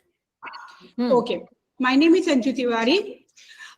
In this video, I will explain the latest overview of the Alzheimer disease. I cracked the CSIR LS exam and JRF in 2022, WBC SET exam and GATE Excel also. In this time, I am a PhD scholar in Veer Kunwar Singh University, Ara. Next.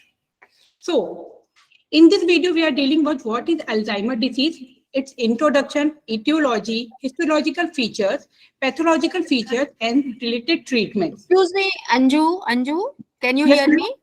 Yes, ma'am. You don't introduce. We know that what you have done on the Alzheimer's disease. What is the result and discussion? You do that. Okay, ma'am. This you have to skip, beta. Okay. Okay, ma'am. You what is your findings in the form of results? Okay, ma'am. So I will overview the Alzheimer disease different papers. So first we introduce what is Alzheimer. So some approximately 47 million pupils are thought to be a dementia. On a global scale, according to almost 250. The WHO say there is approximately 131 million people will suffering from the Alzheimer disease in upcoming year. most important thing, what is the Alzheimer? So basically, Alzheimer is a cause by the dementia. Dementia is ये psychiatric changes बताओ बेटा. Okay मैं directly वहां पे सिखाती हूँ. Changes एक, हाँ, क्योंकि आप अल्जाइमर को डिफाइन कर चुके हैं ना. साइकेट्रिक चेंजेस बताइए. And in the okay, in Alzheimer there is some pathological, for example, aplexia. In the aplexia, the impaired language ability. That means the people which formerly language, they forget their how they communicate to other person. There is also a symptom called apraxia, in which pupil will execute some normal function of motor activity. For example, they can't open the door. The third symptoms, which in pathological feature, is agnosia. In the agnosia, normal if the pupil take a orange, but her mind is presumed that it may be apple. That means he is not recognize the things. The Okay. Treatment. Come to the treatment. Okay. So there is a first of all treatment. We have to should take care the patient as a human. For example, we have to take some daily schedule, written schedule for the patient, and the label the safety doormat course. And the nowadays there is a treatment because it's a neurodegenerative disease. So acetylcholine esterase inhibitor we can use like a Tresian, ग्लैटेसेमाइन, ये different type के drugs हैं which acetylcholine inhibit करते हैं because it's related to the neurons. The second is a NMDA agnostic, which is minametin drug which we use. But in a recent, in 2022 July, there is a LEC-MEB monoclonal antibodies discovered. It is not on the Anju, yes, ma'am. Anju, it's okay. We have seen it. We are running short of time, beta. We have seen your presentation, and that presentation will be with us. Okay. Thank you very much for joining us. Awaiting to you. Awaiting for you. Okay. Ma'am उसकी पहली slide लेके आते हैं. रुकिए. Just we are having a geotag image. Just wait, huh? Yes.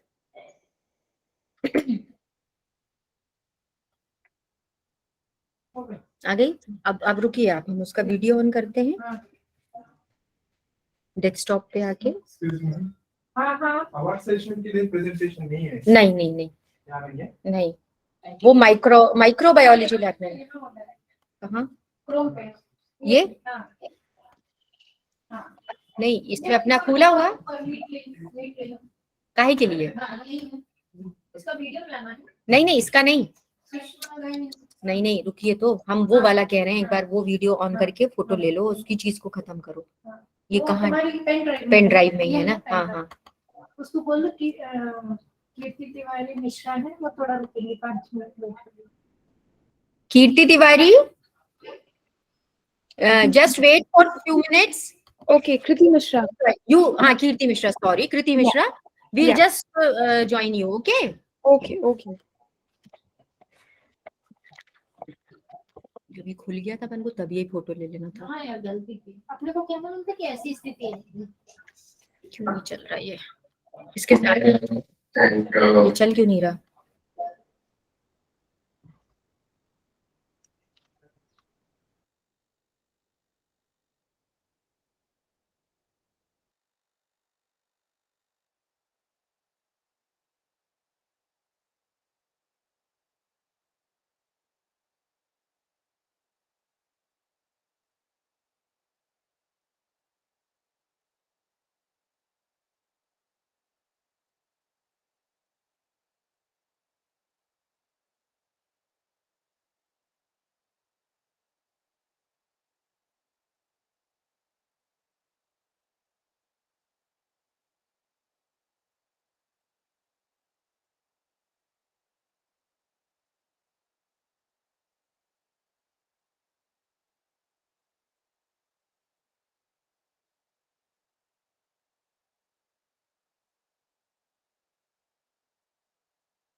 Kirti Mishra, can you hear me? Yes, ma'am. Preeti Mishra, you start your presentation? Okay, okay. Start your presentation. Okay. Just a second.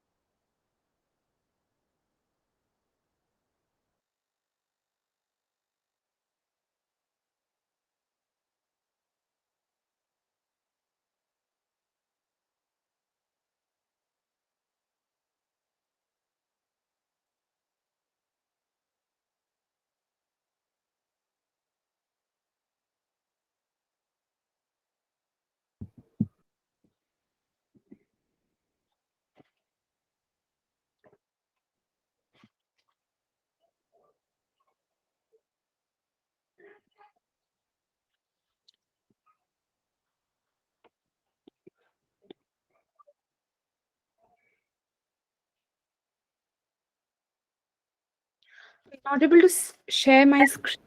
You are not able to share your screen. This is a Yeah. Google Meet, na? So you Ma'am, 1 second. from Sure. down.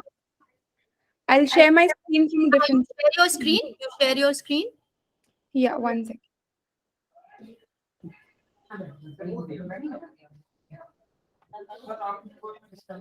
Just 1 second.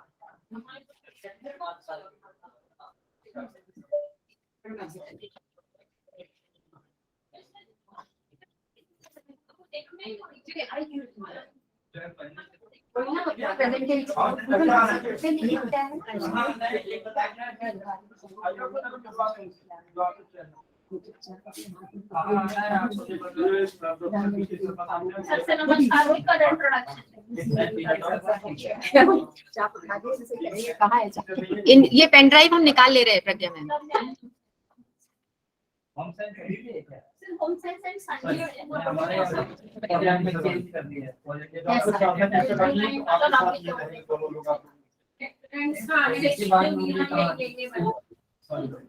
ये सब ना ये mobile होंगे ये next session वाले. अगर ये enter हो जाएंगे तो फिर ये लिंक अपन को फिर चालू रहेगी. हाँ स्क्रीन आ तो गई. हम इसको एडमिट कर दे रहे हैं. हाँ स्टार्ट बेटा. Kriti, you start your presentation. You give your introduction and just findings. results and findings. Be brief.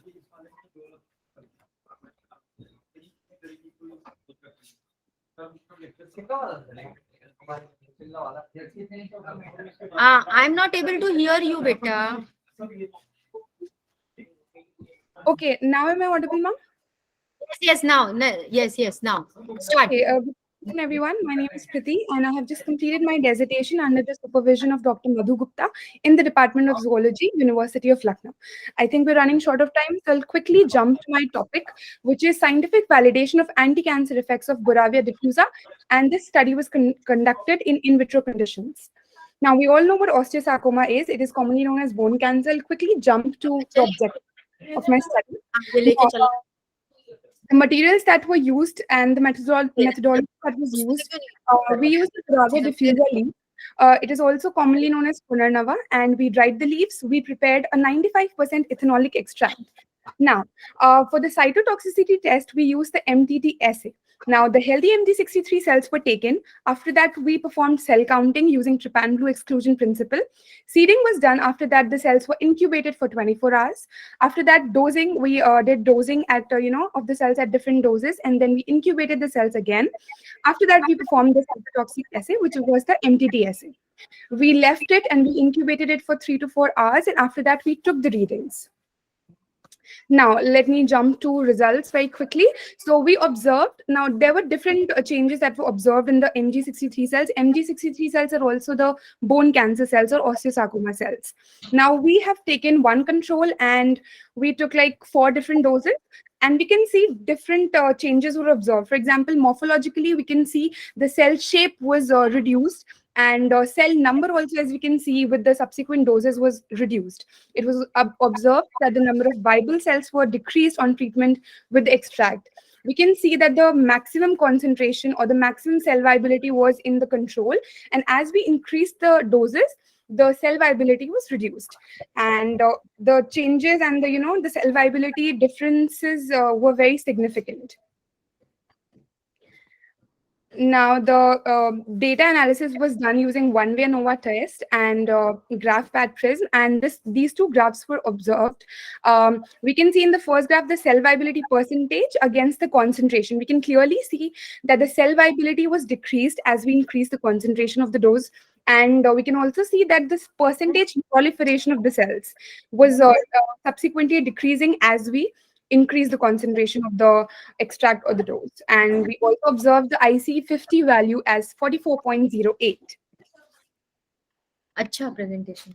Okay, now our study, it indicated an important role of ethanolic extract of Boravia diffusa.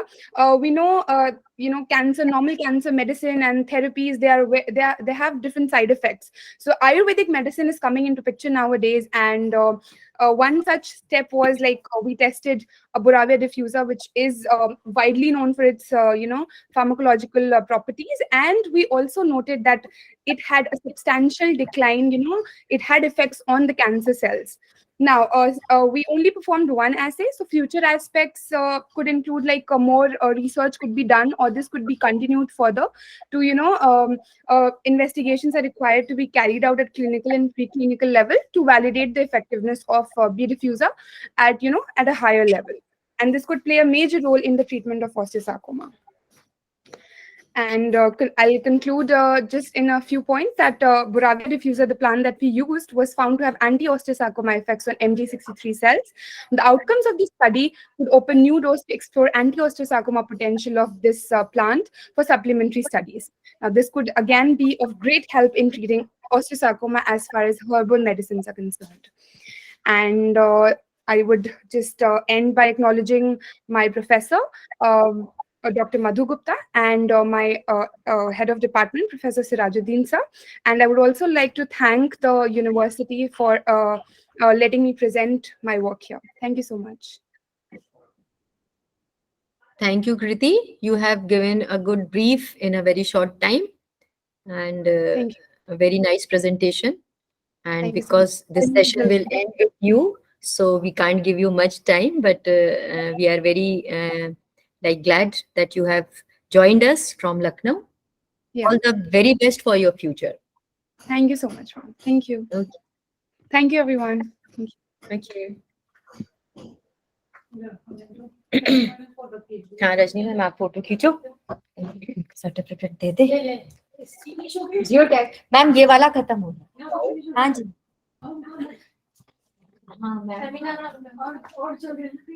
हाँ अब जो second session शुरू होगा ma'am, ये पहला वाला था जो अभी अपन लोग ने खत्म किया, morning session. Now the afternoon session from 2:30 From here, this room, in this room. हाँ, एक यहाँ होगा, एक सेमिनार हॉल में होगा। Where do you suggest I should sit? Ma'am, I have to ask them. Just Please ask. My house. हाँ, इधर geo tag. ये आगे में ऐसा ब्लर क्यों आ रहा है? इधर से लो, नहीं, एकदम ब्लर आ जाएगा इधर से। नहीं भैया, इसका मुझे लगता है लेंस क्लीन कर दो, ठीक कर दो।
उसमें ही व्हाइट नहीं था जैकेट में, उसमें व्हाइट जैकेट कलर था। 46 उसका निकाल के रख, ऊपर जाना पड़ेगा उसका। कुर्ता बोल रहे हाँ वो जैकेट था गोल्डन टाइप का वो। 46 में सेट में नहीं है, अलग अलग कुर्ता दे दूंगा, उसके अंदर जैकेट अलग मैच करना पड़ेगा। हाँ तो मैच साइज बड़ी साइज में सोबर ही है। वो भी सोबर है, अच्छे दिखे मतलब जैसे आपको दी है ना।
Ma'am, do we need to stay in the session?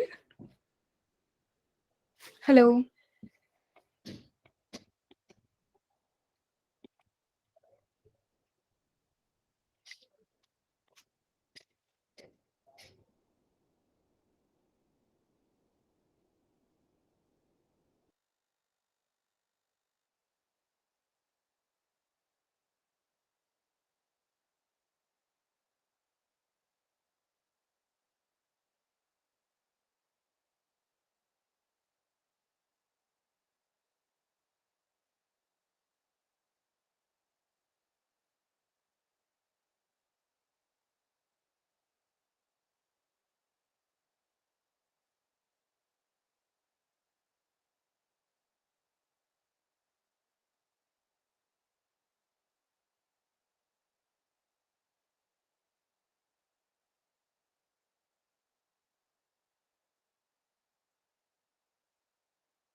Kriti, you can now leave because your session has been ended.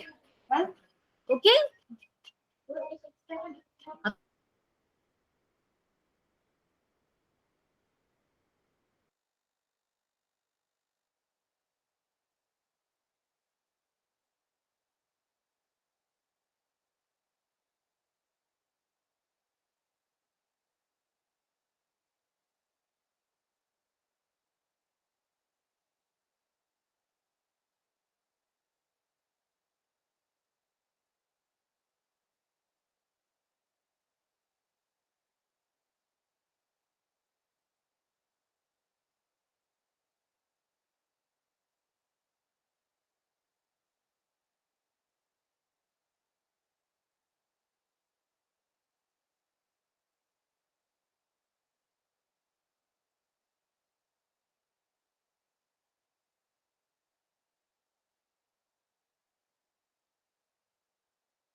Ma'am, we are also in first session and waiting for our presentation. What about us?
Hello.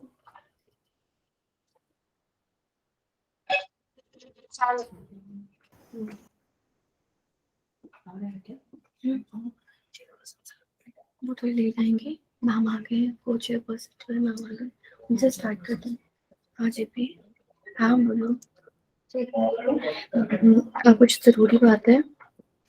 So, a very good afternoon and a warm welcome to each and every one present. I, Ms. Anmol Sudana, Department of Microbiology, would like to take this honor and opportunity to express my sincere gratitude to all of you for taking your precious time out and making this event today. Before we begin with our session, please allow me to mention a few words regarding this prestigious institution where we all have gathered.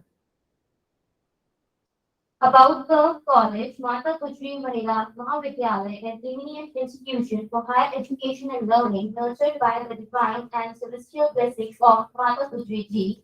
MGMS is a place where we plot creative minds through holistic education delivered both inside and outside the curriculum. It is a multicultural institution with a strong foundation of experimental and holistic learning. With a legacy of 25 plus years, we augment the students' learning curve by extracurricular activities, which has a positive impact on students' social, emotional, and interpersonal development. About the conference, I would like to cordially invite you all in this 3-day international conference on recent advances in research and innovation in life science in collaboration with Bhopal Chapter, the National Academy of Science, and the Society of Life Science in association with Internal Quality Assurance Cell, Rani Durgavati Vishwavidyalaya, Jabalpur.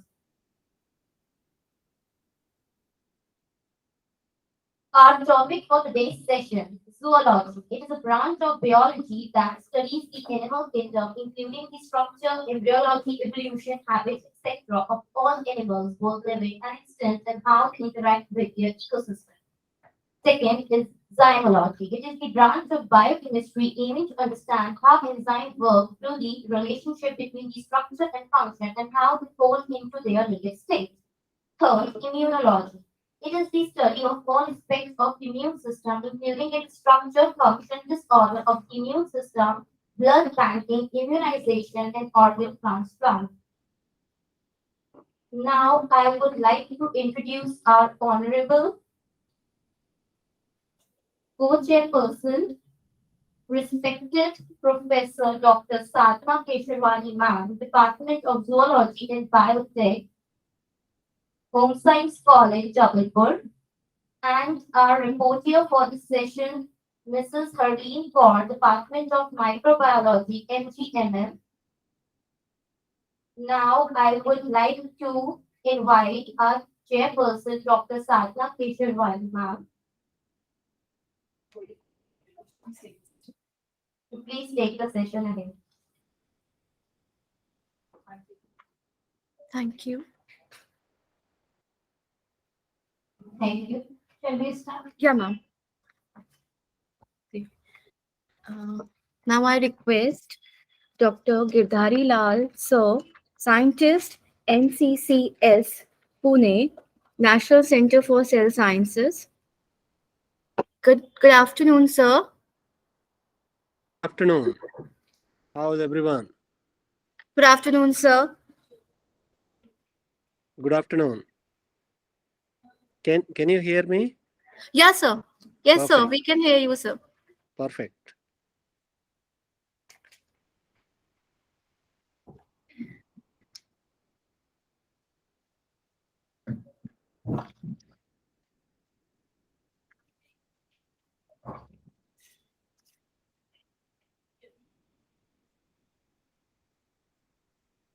In this session, we have two invited speakers, Dr. Abhishek Bhattacharya, sir, from Sweden, and Dr. Girdhari Lal, sir, from Pune. First, I would like to invite Dr. Girdhari Lal, sir, from Pune, to start his lecture. All right. So can I share my slides? Yeah, sure, sir.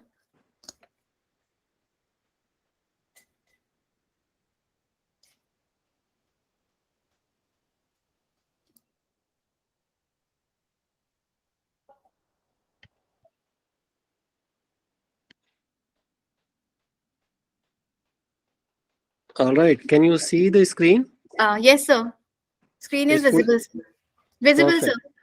Perfect. Perfect. So I shall go ahead and start now. Yes, sir. Sure, sir. Perfect. Thank you. Thank you very much for having me in this platform, what you are hosting right now.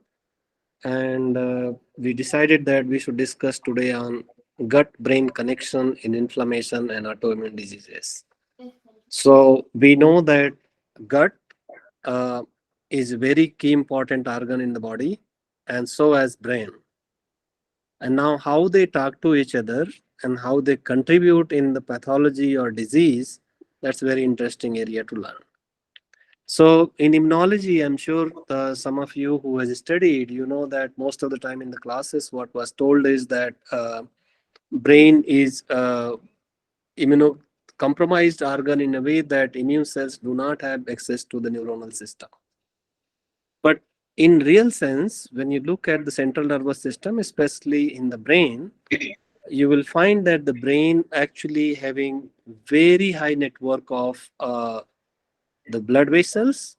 That means immune cells can be going anywhere in the brain they decide to.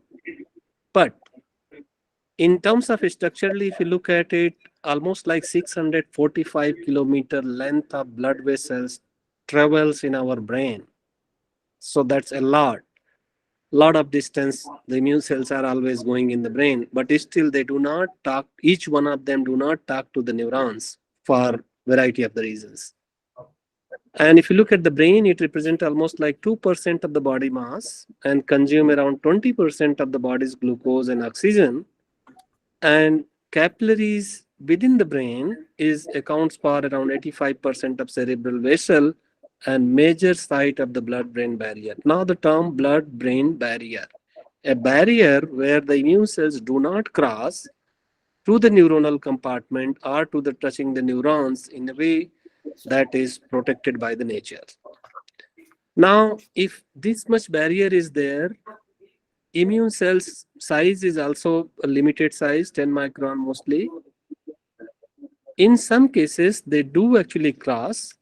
And if they cross, what are the consequences? And under what circumstances, what kind of cells actually they cross? That's a very interesting area to learn. Now, so that's what we actually try to learn in our lab here in NCCS.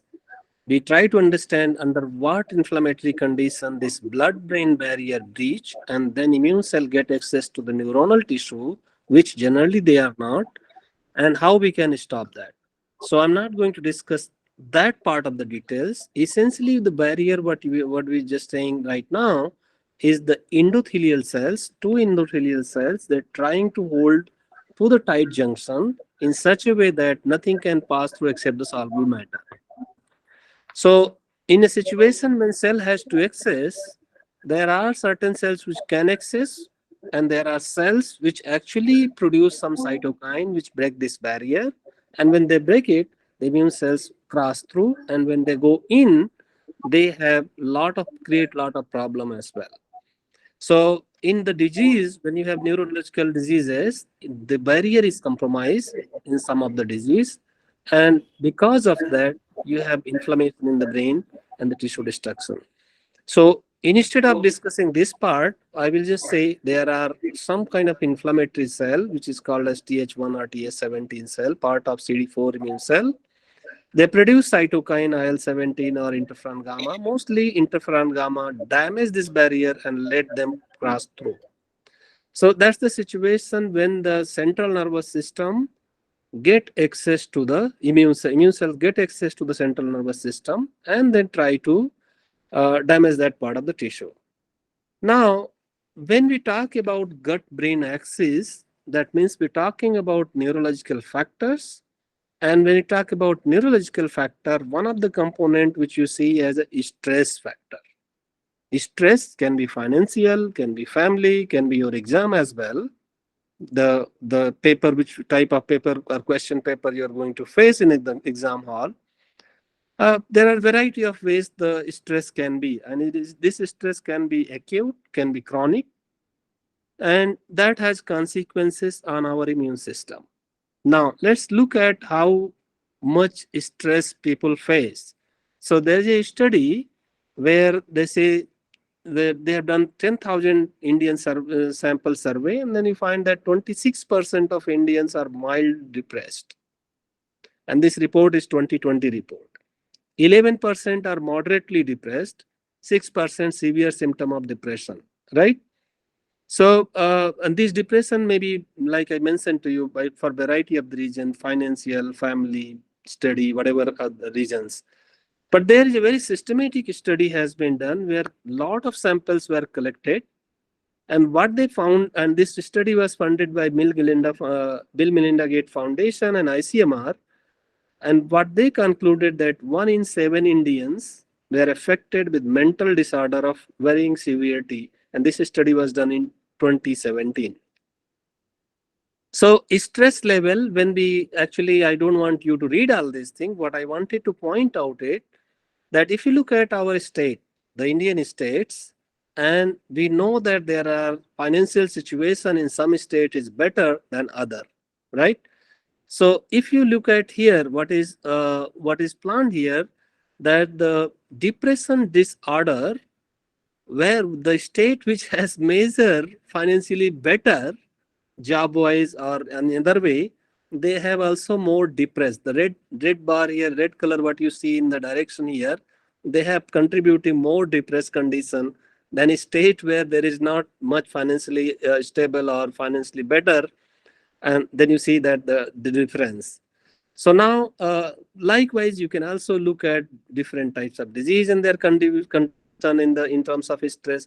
But overall, what I wanted to point out that there is stress factor, and this stress factor can be of from small to high grade, and also depending on the situation and the locality and the family or the local condition, whatever you're facing.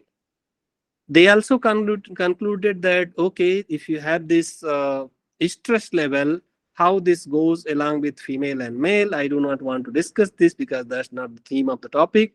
So stress levels varies, and also the type of symptom you see among them, the type of stress you have, that also can be visualized. All right, so there's one thing is common here, that you have a stress, and what we want to discuss today is how stress influences our immune system. All right, so here is some example. If you look at examples like IBD, inflammatory bowel disease, or irritable bowel syndrome, where you have problem in the gut, or you have problem in the skin called psoriasis, or rheumatoid arthritis, problem in the joint, problem in the brain called multiple sclerosis, diabetes, all of these disease has a serious association with the psychological stress in the body. So now, if you have a stress, which is neurological phenomena, and the disease, what you are seeing here, all of them has neurological, immunological consequences. Because what we know about that, the disease is caused by immune cell. Either immune cell infiltrate, damage the tissue, or diabetes, you might have studied that the beta cell is destroyed by the immune cells, and then you end up with disease. So chronic stress, what you have, can lead to various inflammatory or immune related disorders. Now, how do we say this? Because if you look at the way stressed people are treated, depressed people have increased level of inflammatory cytokines. Some of these cytokines, IL-6, TNF-alpha, C-reactive protein. I'm sure this now COVID has taught us that these cytokines are inflammatory, which was otherwise not everybody was knowing it. So depressed people also have a lot of these inflammatory cytokine, and the treatment of individual with the drug that produce this inflammatory effect can cause depression, whereas the treatment with anti-inflammatory drugs improves the depression. That means if you want to control the depression, you actually start treating with anti-inflammatory drug. So if you suppress the immunity, your depression level goes down. So that means it has some kind of association with the depression and the psychological disorder, what you are saying, and inflammatory diseases. Now I will just talk about gut. Gut is very interesting organ. So in the gut, if you look at the intestine, you will find there is small white patches along the small intestine. Now these patches are nothing but a collection of immune cells. And if you look very carefully, you will find immune cells are not just collection, they are well organized structure where you have B cell, T cell, macrophages, and variety of immune cells localized in this small peculiar organ called Spear's patch. So in fact, if you look very closely, the way gut and immune systems are arranged, so if I take a simple example that we have 5 meter long intestinal tract or gastrointestinal tract, and if I open in a surface wise, in epithelial surface wise, if I cut open and spread across the room, I will end up with the epithelial surface area of 32 square meter. So now if you have 32 square meter of surface area in our body and look at the tiny microbes or pathogen, they are in micron size. And if you have the barrier of that length and the microbes are tiny one, very easy to go in and they can cause the disease. But generally it doesn't happen. So for that, body is 70 to 80% of immune cell, which I showed you those tiny organs in the gastrointestinal tract. Actually, in fact, our 70 to 80% of body's total immune cells stay in the gut lining to provide the protection from these bacteria or any of invading pathogens in the gut. Now, gut is again a peculiar organ because if you see that more than 100 million neurons always sensing what goes on in the gut, and around 100,000 intrinsic nerve ending. And I mentioned to you the 40 trillion microbes, we have almost of different 100 types of different species. They all are there together. So that means the control system, what works in the enteric nervous system or gut system, neuronal system is very, very unique. And that's why they call it as second brain. So the amount of neurons, the type of immune cells, now how they talk to each other, how they decide and how to protect them. Very interesting. So now we have a system, what we know that a control system in the body. So we have three arms of regulatory network: immune system, endocrine system, and nervous system. So I mentioned to you these two, that you have neuronal connection in the gut, you have immune cells in the gut, how they talk to, and the other regulatory system is endocrine system. If you disturb any one of them, you actually end up with the disease. If you try endocrine system disturbing it, your immune system get altered, and then there you have a trouble. Stress and immune, the disease I just mentioned, endocrine I can just simply mention that if you have hormonal disbalance in the body, especially girls, if you have hormonal disbalance, you start seeing the pimples on your faces. It's actually not the immune cells start behaving differently just because hormonal disbalance. And if you treat this automatically disappears. So what it says that you have to have homeostatic condition which maintains this balanced condition in a way that each one of them are synchronized. And you really don't want to disturb anyone in one direction, because if you disturb one, others fail and then you end up with a disease. Now, how does neurons and immune systems are talking? That's very interesting. So now if you look at neurons, we study in the class, you have neurons. And if you zoom on to neurons, you will find the molecule or the receptors which are immunologically important, like cytokine receptors, IL-1 beta, TNF, IL-6, IL-17.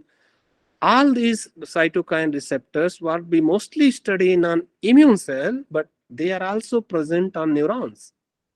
Now, if the cytokine receptors are neurons, what they are doing on neurons? That means the neurons also senses what's going on in the microenvironment, in the tissue microenvironment.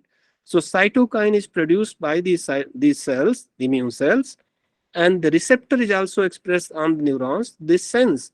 Now, if they sense, what kind of reaction happen between them? All right, that's a very interesting area. So there is a crosstalk between neuron and immune cell.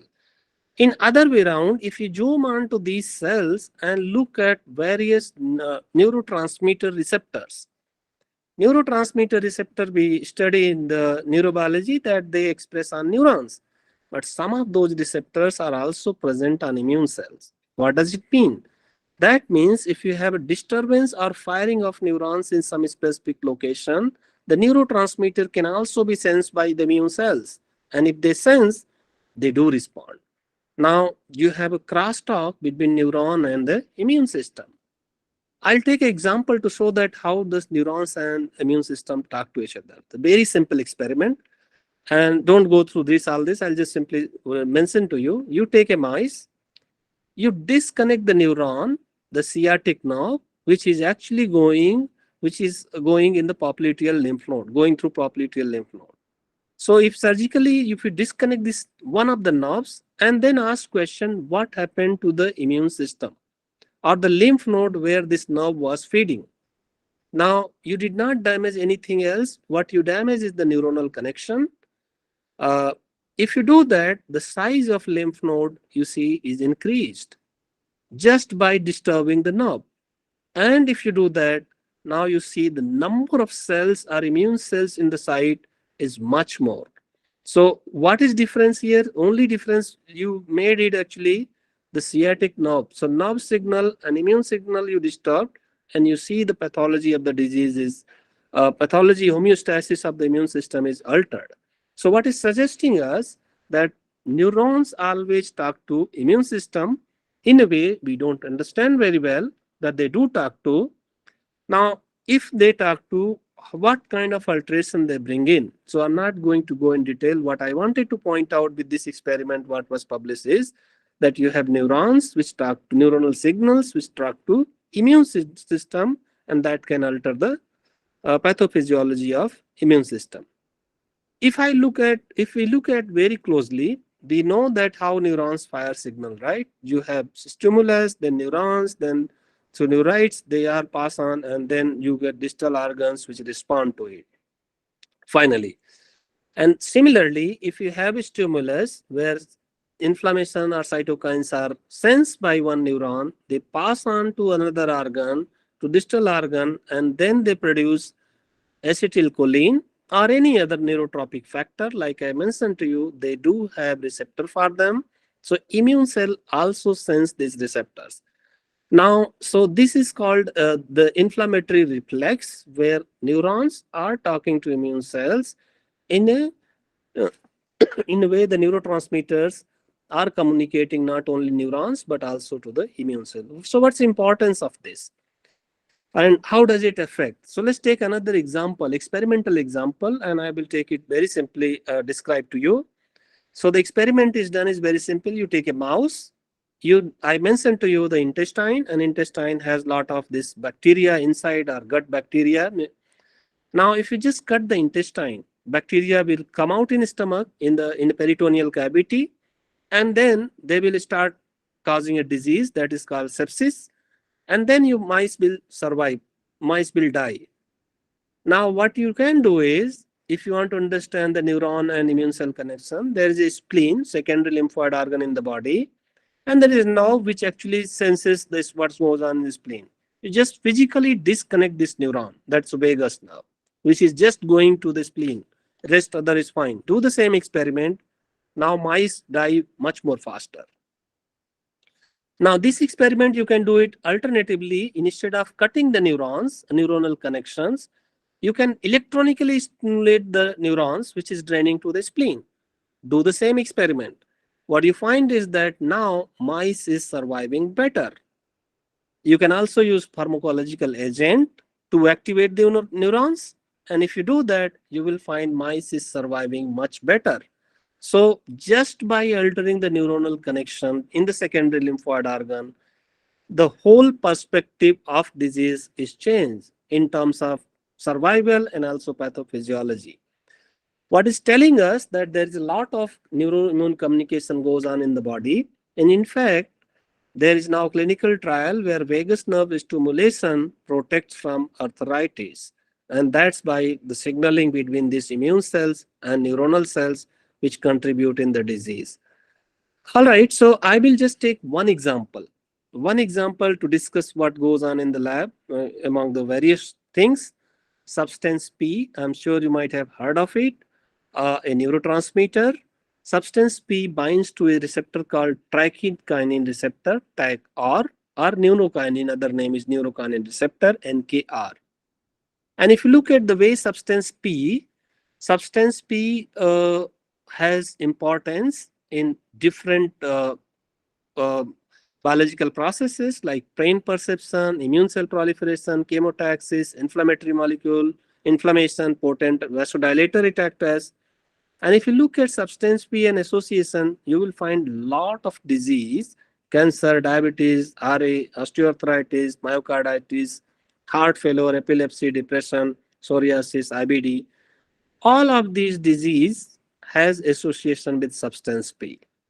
And substance P is synthesized in the body as an inactive component, and then an enzyme which makes them active, and then it works in the gut and another enzyme which is called angiotensin converting enzyme ACE, which degrades it.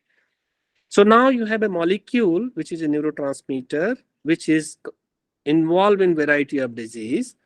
So one of the student in the lab, what's he try to understand what is the role of substance P in the gut inflammation, because gut produces a lot of substance P, which is a neurotransmitter we just now discussed with. And how does this neurokinin 1 receptor signaling controls the function and phenotype of CD4 T cell, which is one of the inflammatory T cells in the gut inflammation. So the way experiments he has done is, there is two way you can induce gut inflammation. You can take a mice and inject the mice and purified naive cells or regulatory T cells. So if you purify a naive cells from a wild type mice, inject into a mice which does not have its own CD4 T cell or B cell, these mice will develop colitis, and you can measure the colitis by weight loss, lose stool. So it's kind of diarrhea develop if you just inject the T cell in immunodeficient mice. And then the best way you can see is the weight loss. You can also induce gut inflammation by giving the wild type mice with the dextran sodium sulfate. Dextran and sodium sulfate acts as detergent and essentially damage the epithelial barrier in the gut. Now you give chance the commensal bacteria also to become pathogenic, and then mice develop the colitis, and which you can monitor by weight loss. All right, so that's the experiments he did. And then in that condition, you can ask, if I give substance P, or if I block the molecule which is signaling of the substance P, what happens to the bacterial, the pathology of the disease.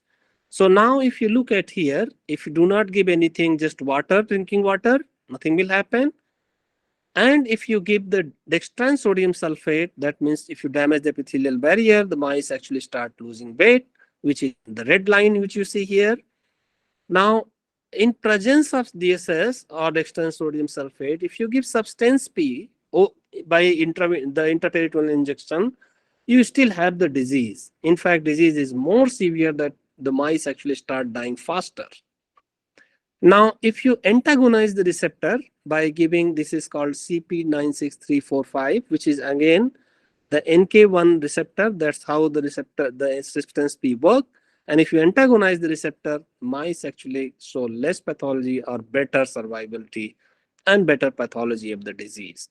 So what is suggesting that when you actually antagonize one of the receptor, the neurokinin receptor, then you actually protect the mice from gut inflammation, and which you can also see survivability of the mice, also pathology of the, so this is the gut histology. You see lot of cells are infiltrating, but if you antagonize with CP, this infiltration is reduced. So just by altering the neurotransmitter receptor signaling, one of them, you can actually control gut inflammation. Sorry, Dr. Lal. Yes. We have limitation of time. Please go Yeah. fast. Please. Right. So how much time I have? A maximum 7 minutes. All right, I will finish it. Okay. So now you come back and see that how the NK1R receptor is expressed, that is TAC-R1 receptor. And you will see that whenever you give DSS, the receptor expression goes down here. TAC-R1 receptor you don't see in the colon. And also the substance P production alters in the gut. Because we are interested in immune system, now if you look at the cell which is causing inflammation, and here is Th1 cell or Th17 cell which show inflammatory phenotype, and Treg cell which suppress the inflammation. Now you see that if you antagonize this, Treg expression, which is regulatory cells, goes up, which is otherwise the TS17, which is pathological cells, are the inflammatory cells, they are in decrease, so that there is a balance, the antagonizing receptor is maintained. Now we also went back, I'm not showing the data, but we can go back to patient, human patient, and then look at how this receptor expression is altered and how they respond to. So if you look at pathology here, inflammatory bowel syndrome, you will have more expression of this RNA for the tyrosine receptor. All right, so what I showed to you is that there is, just by altering the neurokinin receptor, you actually alter from inflammatory phenotype to the regulatory phenotype just by altering one of the neurotransmitter receptor. Now, whenever we are sensing, whenever we are disturbing this type of neuron, you can always have a question that it may be altering every part of the body, and why only CD4 T cell, why not other immune cells, because variety of immune cells exist. And since you are injecting in systemic way, lot of cells can be altered. So I'll just take one example to see that how all of these cells happen, and that can be possible. I'm taking just quick example of colon cancer and substance P. So now we measure the change in profiling by using 16 different color spectral flow cytometry, where I can measure 16 different parameters in one go. So here disease is colon cancer, where B6 mice was given this colon cancer cell line, and when you give them, then the colon cancer grows. But if you give substance P, now this is decreased. And now you ask the question that what are those immune cells and how they are altering, rather than just one cell at a time. So what you'll find that among those 16 parameters you may be measured, there are parameters which are upregulated and there are parameters which are downregulated. Here you can see, like this cluster among the various immune cells, they are upregulated, and there are cluster in this side which is downregulated in this disease. Now, what does it mean? What these cluster are? What phenotypes they represent? Now, I don't want you to read. Then when I disperse this data in variety of parameters and then start looking each one of these cell type, they says that there are a lot of change in the inflammatory profile or the cell phenotype, what we see. Individually, we can see here. So it's multi-dimensional approach you can take to see that how immune cells actually get altered just by altering one neurotransmitter receptor. All right, so I will conclude. So what I'm concluding here is the neuroimmune communication through substance P and TACR1 signaling promotes the inflammatory immune cells in the tissue, and that's the advantage we took in the cancer model. Whereas in anti-inflammatory diseases like gut inflammation, antagonizing the receptor working opposite way. All right, so this work which I showed to you, gut inflammation, was presented by my student Amrita, and Surujit and Reshmi actually did the cancer work. And these are the other students in the lab and collaborator with the clinicians in FMC Pune. And these are my lab member, and I'm happy to take question. I will end here. Thank you. Thank you so much, sir. Thank you for sharing your valuable knowledge with us. Thank you. Yeah, thank you. Yes, yes.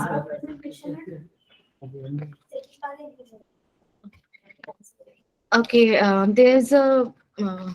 I want to share something with you. For paper presentation, we have given 7 minutes for presentation and 2 minutes for discussion. Presentation only 5 minutes and Okay. 2 minutes for discussion. Okay, 5 minutes for presenting your PPT and 2 minutes for discussion. Yeah. Okay. Now I request Dr. Deepa Rajendrian from Chennai. Dr. Deepa? Dr. Deepa? Yes, ma'am. Yes, ma'am. Okay, next. Okay. Yeah, please Okay, you start. can share your screen, ma'am. Yes, ma'am. Yes, ma'am.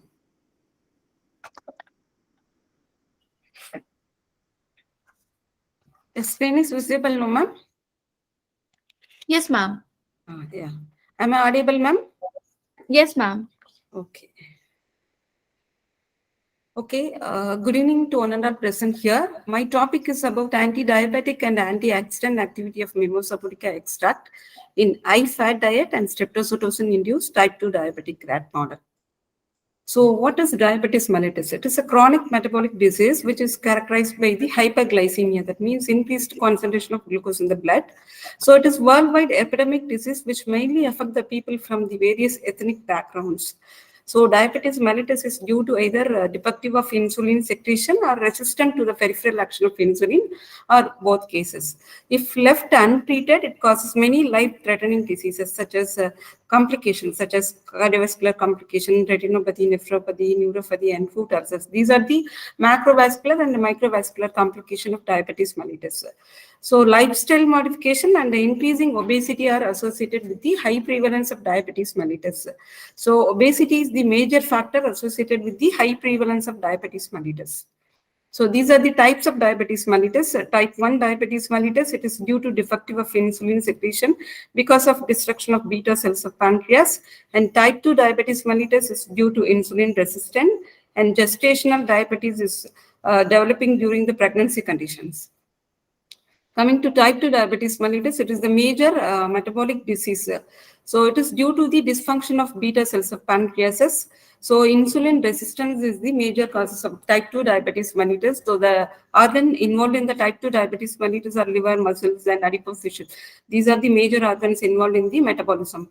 So which may be combined or reduced insulin secretions. So hyperglycemia and a slightly raised level of glucagon and no ketoacidosis you can see in the type 2 diabetes mellitus condition. So the pathogenesis of type 2 diabetes mellitus are obesity and genetic and environmental factors. Now coming to the prevalence of diabetes mellitus, this is according to the International Diabetes Federation in 2019.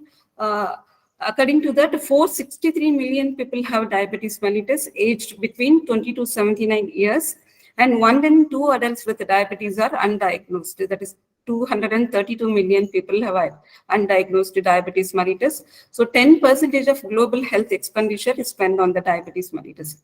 See, this is the according to IDF reagents. So in 2019, you can see in Southeast Asia, in 2019, 88 million people were affected by the diabetes mellitus, and it will be predicted to increase as 153 million in 2045. So you can see 74% of increases in case of type 2 diabetes mellitus in Southeast Asia.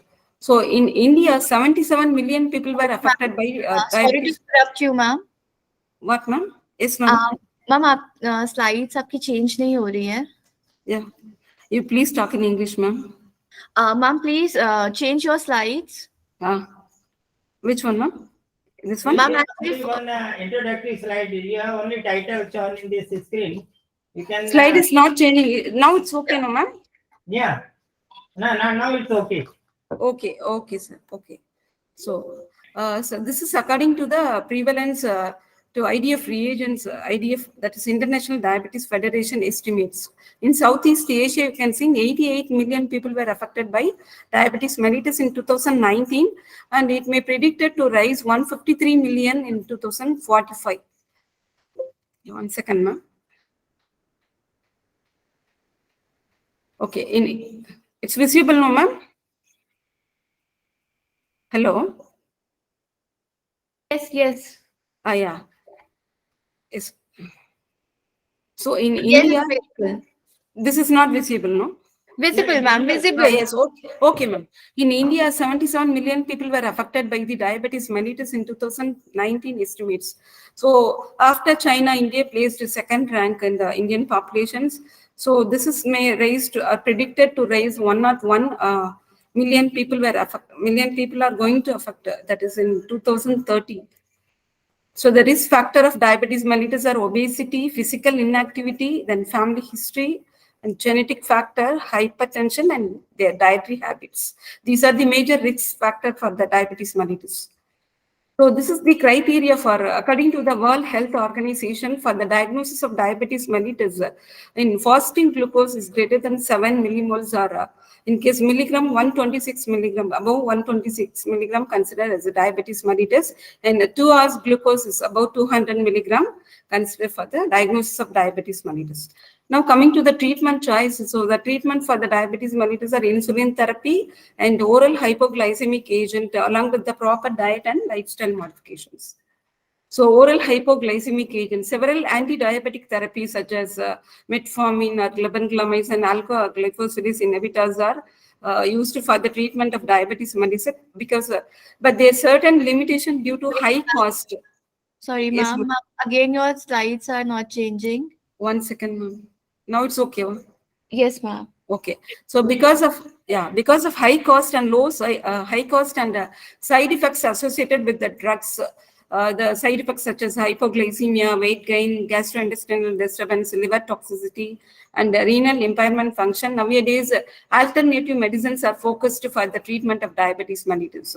So the recommendation, according to the WHO, it is recommended for the alternative medicine for the treatment of diabetes mellitus. For example, some available herbal medicine to treat the diabetes mellitus are Psyllium guajava, Allium cephas, Allium sativum, means garlic, onion, and the guava leaves are used for the treatment of diabetes mellitus.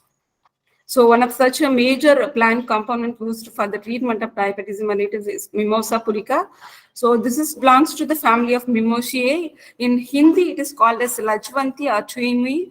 In Tamil, it is called as Tota Chiningi. It has various medical properties. So according to the previous literature, Mimosa pudica have been reported contain the following phytochemicals such as phenolic ketones, glycosylflavins, and alkaloids, steroids, flavonoids, glycosides, saffron, tannin, and phenolic compounds. These are the major some phytochemicals present in the Mimosa pudica plant extract. And it has various medicinal properties such as it has been reported anti-convulsion activity, hepatoprotective, antimicrobial, antibacterial, antioxidant, anti-malarial, and inflammatory activities. And recently means anti-diabetic activities also reported in the plant, but they have been used for the powdered form of Mimosa pudica leaves for the treatment of diabetes mellitus in Alexian-induced diabetes in rat. So scope of the present study, see oxidative stress is the major causes and consequences of the type 2 diabetes mellitus. See during the hyperglycemic condition, auto-oxidation of glucose increases the formation of free radicals beyond the capacity of the defense systems to neutralize the oxidative stress. So this is known to impair both synthesis of insulin in the pancreas and damage the insulin receptors. So thereby decreasing the number of sites available for the insulin binding. So the antioxidant therapy is focused for the treatment or relieving the symptoms of diabetes mellitus condition. So the present study was carried out to evaluate the anti-diabetic and as well as antioxidant activity of Mimosa pudica in high-fat diet, streptozotocin-induced type 2 diabetic rats. So this is our experimental design. So the group 1 is normal control rat, group 2 is diabetic control, and group 3 diabetic control rat treated with the Mimosa pudica leaves extract, and group 4 diabetic control rat treated with the standard drug metformin. Then group 5 is Mimosa pudica treated control rats. So normal healthy rats received standard pellet diet. In diabetic control rat, which is diabetes mellitus, is induced by high fat diet for 2 weeks, followed by the intraperitoneal injection of streptozotocin. See, in type 2 diabetes mellitus, we have to use low doses of streptozotocin. We are used for low dose of streptozotocin for the induction of type 2 diabetes mellitus after the high fat diet. So the Mimosa pudica leaf extract at the dosage of 300 milligram per kg of body weight used for the treatment of type 2 diabetes mellitus, we have compared with the standard drug metformin. Now coming to the result, so this first table shows the effect of Mimosa pudica leaves extract and blood glucose and insulin level. See, in control groups, you can see normal ranges of blood glucose and insulin and compare. So in case of diabetic control, the ranges of level of blood glucose is increased while insulin level is decreased when compared to the control rate, compared to the normal control rate. So after the treatment with the Mimosa pudica leaf extract and standard drug metformin, glucose level is decreased, as well as you can see the improvement of insulin in the group 3 and group 4 animals. See, this is homeostatic assessment model for the insulin resistant and beta cell function. See, this insulin resistant and beta cell functions are very important for type 2 diabetes mellitus. So that we have determined insulin resistant and beta cell functions using this homeostatic assessment model. So you can see when compared to the normal rat, in diabetic control rat, insulin resistant is high Sorry, compared to ma'am. the. Yes, ma'am. Ma'am, timing. Please Yeah, maintain the Rishab. So when compared to the normal rate, insulin resistant level and as well as beta cell function is decreased, insulin resistant is increased. So coming to this figure, this is shows when high fat diet streptozotocin induced type 2 riot, there will be a imbalance between the pro-oxidants and antioxidants. You can see after the treatment with the mimosopretical leaf extract, it is balanced. Pro-oxidant and antioxidants are balanced. So this shows the levels of lipid peroxide, hydroxy, and hydrogen peroxide radicals. See, during the diabetic control rat, so in type 2 diabetes mellitus condition, these levels are elevated compared to the normal control rat. After the treatment, it was decreased when compared to the diabetic control. So this shows the antioxidants are very important for the treating diabetes mellitus process. So we have examined SOD, sodium, that is, SOD catalase, GPX, glutathione peroxidase enzymes. These are antioxidant enzymes as well as non-enzymes used for the treatment of diabetes mellitus. So when compared to the diabetic control after the treatment with mimosopretica and metformin, it significantly increases these antioxidant level. So coming to the conclusion, the ethanolic leaf extract of mimosopretica significantly enhanced the both enzymatic and non-enzymatic antioxidant. This is conferring protection against the high fat diet and streptozotocin-induced type 2 diabetes mellitus. So this study also suggested this mimosopretica plant extract is also effective in the prevention of diabetes mellitus complication. This is the home message. So when you maintain normally the levels of A, B, and C, D's. That is, A is HbA1c, glycosylated hemoglobin should be less than 7%, and normal blood pressure and the cholesterol should be in the normal limit. And then along with the diet and proper exercise, so we should maintain it reduces the complication of diabetes mellitus. So that let's make India free of diabetes complications. Thank you. Thank you. Thank you so much, ma'am. Thank you, ma'am. Any queries? So, ma'am. Okay. Thank you. Thank you so much. Thank you, ma'am. Next, I would like to invite Dr. Kush Srivastava from Jabalpur. Okay.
Okay. Good afternoon to House, Chairperson, my colleagues, and other listeners. I am Dr. Kush Srivastava, and I am going to present my oral presentation on caprine major histocompatibility complex and its effect on humongous resistance or susceptibility in goats. Now, what is the need of this research? India is actually the home of one of the largest small ruminant population in the world with an exceptional breed diversity of 44 breeds available. GI nematode infestation are major health concern in small ruminants, both in sheep and goats. They cause mortality as well as morbidity. Anthelmintic drugs, we do have anthelmintic drugs available for their treatment. However, there is a rapid development of drug resistance in parasites, which is a major cause of concern. In Rajasthan alone, it was estimated that about 200 million losses occur annually to sheep industry, and 80% farmers have developed anthelmintic resistance. Similar estimates of central India have shown that 62% Haemonchus larvae were found to be resistant against the most commonly used anthelmintic drugs in and around Madhya Pradesh.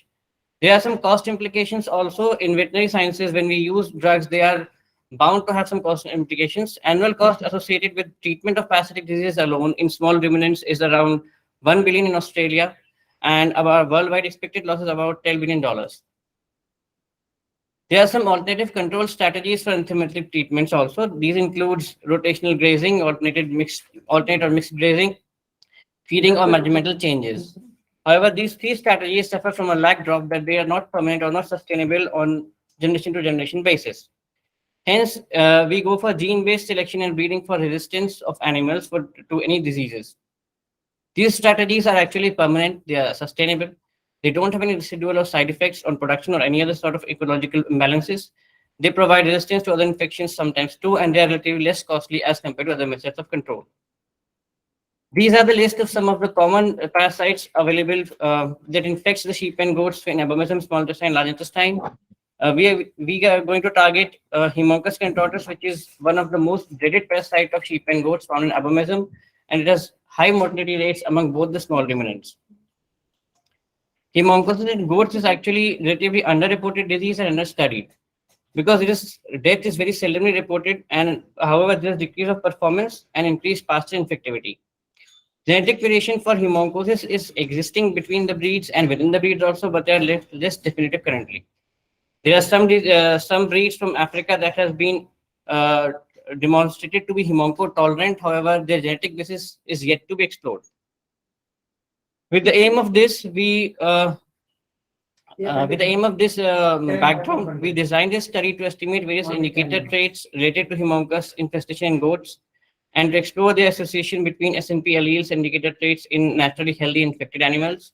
And lastly, to explore difference in innate immunity gene expression profiles in resistant or susceptible animals. Here's a small design of experiment that we used. We used Rohilkhandi goat, which is the newly registered breed of goat in India. 300 animals were utilized for the current study, with excluding out the pregnant and below 3-month-old kids. Phenotyping was done on 3 traits: fecal egg count, PCV, and dot ELISA. Genotyping was done using PCR-RFLP, and expression profiling was done on a genetic basis. Relationship was established by GLM logistic regression models from SAS and SPSS.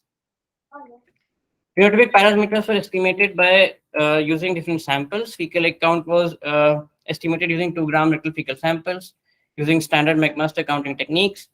PEG cell volume was again estimated using 2 ml of fresh blood sample in Winthrop tube method. Dot ELISA was done with 500 microliter of serum samples as per the ES antigen developed by Division of Parasitology, ICR IVRI. It's a commercialized kit, and hence we'll not be going to details of their methodology. Genotyping was done on MHC class 2 DRB exon 2 region, which was partial in nature. This was the primer that we utilized following ML et al. In 1996. Amplicon size was 283 base pairs. The marker that we targeted were 2 single nucleotide polymorphisms, utilizing the PCR-RFLP technique by BSA1 and TAC1 restriction enzymes.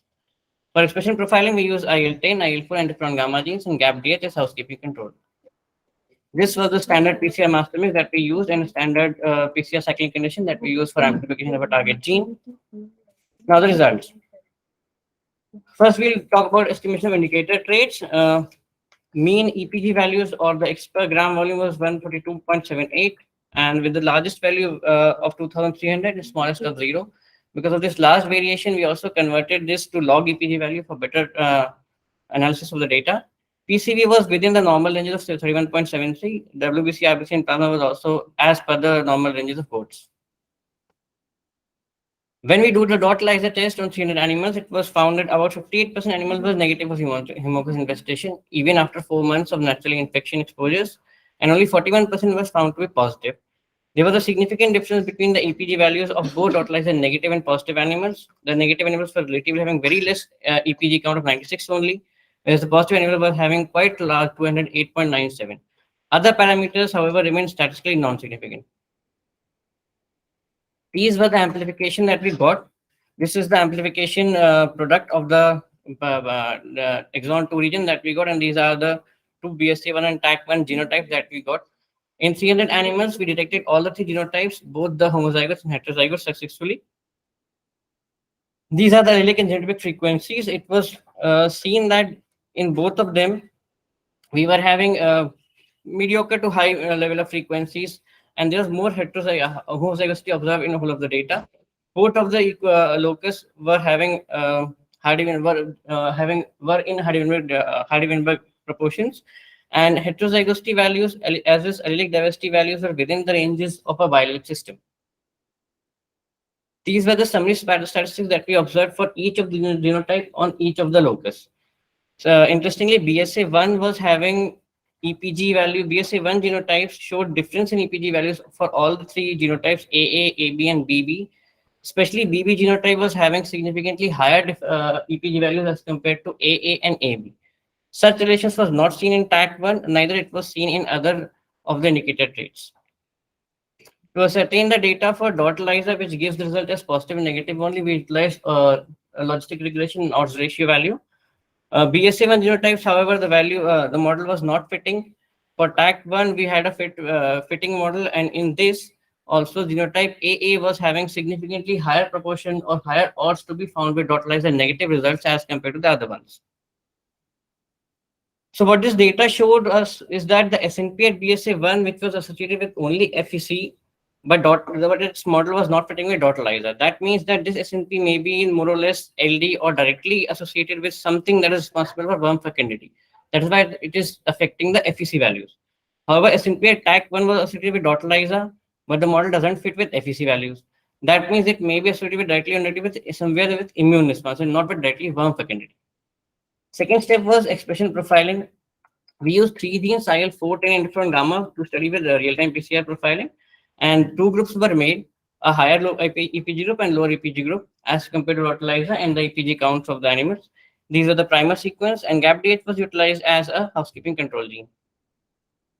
These are the general protocol. Blood was utilized for RNA isolation, cDNA was synthesized, and cDNA was then diluted and utilized for real-time expression profiling. This is the normal standardized protocol for expression profiling. The first gene that we studied was interleukin-4. Interleukin-4 is actually a gene which is responsible directly for antibody-mediated response. So if we are having interleukin-4, that means T helper 2 type of immune system is now coming into play. However, what we found out that there was a 2.15-fold upregulation of IL-4 in higher groups. That is the animals having high FAC. Although this was not statistically significant. That means that even with the 2.51-fold upregulation of IL-4, we are not going to have much of the resistance in the animals. Interleukin-10, which is the second cytokine that we studied, is again responsible for having pleiotropic and multiple effects. It enhanced B-cell survival. So interleukin-10 was actually having 0.11-fold down regulation in the higher FEC group. That is the animal that we thought are susceptible were having lower expression of IL-10 mRNA, which was also statistically significant in our design. Similarly, interferon gamma, which is the T helper 1 type of cytokine, is also responsible for morely cell-mediated immune response. And when we had expression profile this one, there was a whooping 11.1-fold upregulation of interferon gamma in the higher groups as compared to the lower groups, which was statistically significant also. So, in conclusion, we have the EPG ranges the current samples range from 0 to 200. More number of animals were found Haemophilus negative as per dot lyser. There was SNPs at MHC DRB exon 2, which were found to be statistically associated with FEC and dot lyser. Expression profiling revealed some good findings. There was upregulation of IFNG and downregulation of IL-10 in the susceptible groups. which means that exon 2, which forms the MHC complex, may play a role in directly or indirectly in ascertaining susceptibility or antigenic resistance to the animals. Secondly, resistance susceptible animals have also difference in expression level of innate immunity genes. Interferon gamma, which is responsible for delay in antibody response, was highly upregulated in susceptible animals, making them more prone to the infection. In caprines, this means that FEC, PCV are not a very good indicators of hemoncosis, because there's less amount of anemia, less amount of mortality.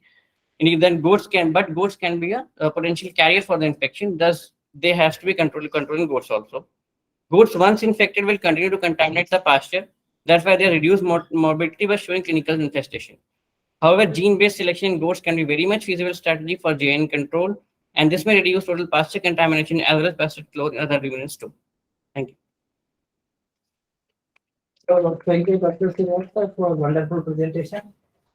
This presentation is already shared by our online. Yes, sir. Yes. It is shared. Okay, thank you. Thank you. Thank you so much, sir.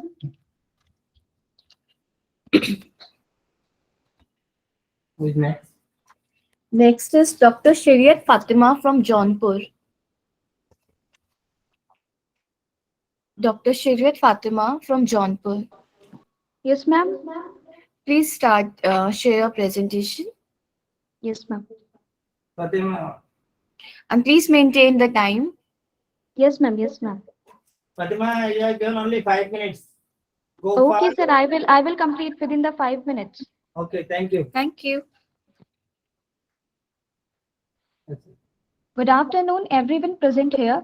I, Shariat Fatma from Veer Bahadur Singh Purvanchal University, first of all would like to thank the organizers, Society of Life Science, and to my teachers for providing me the opportunity. A special thank to my professor Pradeep Kumar sir, who had given me the opportunity to present the work on ABO and the RH blood group typing in the eastern Uttar Pradesh population. ABO and the RH blood group is the most important blood group among the 36 different human blood groups found. The gene for the ABO is located on the chromosome number 9 and consists of 7 exons, which are widely distributed across the 18 kb of the genomic DNA. This gene codes for an enzyme, glycosyl transferase, and this enzyme is responsible for attaching a specific sugar residue.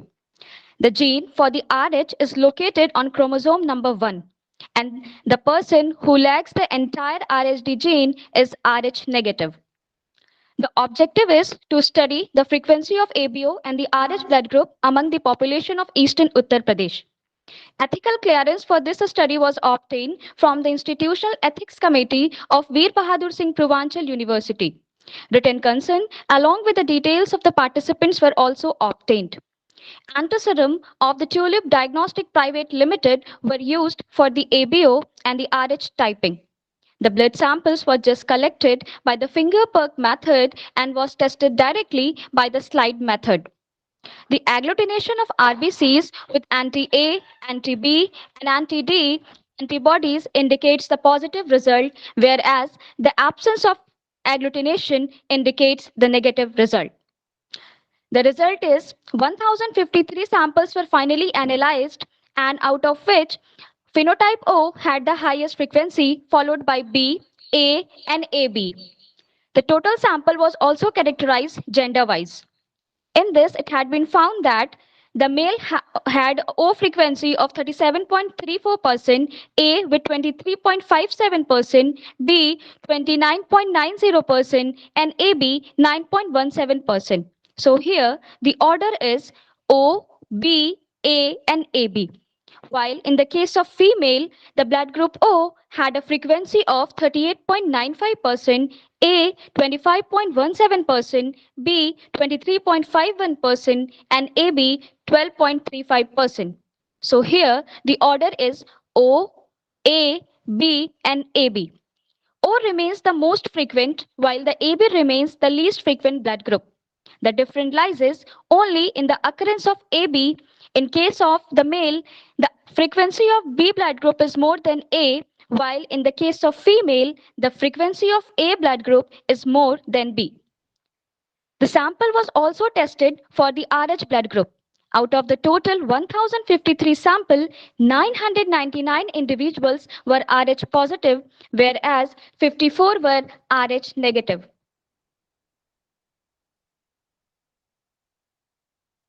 Worldwide distribution of the ABO blood group shows that the blood group O has generally high frequency. But in the case of India, the result is quite different. In India, O remains the most frequent blood group, but now it is followed by B, A, and AB. Within the country also, there are the different regions which are showing the different frequency of the blood group. The frequency of the O blood group is more in the southern India and least in the northern India. In the case of blood group B, the frequency is most common in the northern part of the country, followed by eastern, southern, western, and central India. In the case of blood group A, it is most prevalent in the western India with 24.58%, while least in southern India with 21.57%. In the case of the blood group AB, the group shows that the northern India had frequency of 10.23%, followed by central, western, eastern, and southern India. The ABO and the Rh blood group plays a very important role in showing the susceptibility towards a particular disease. For example, in a study, it had been found that the cancer is more prevalent in blood group A.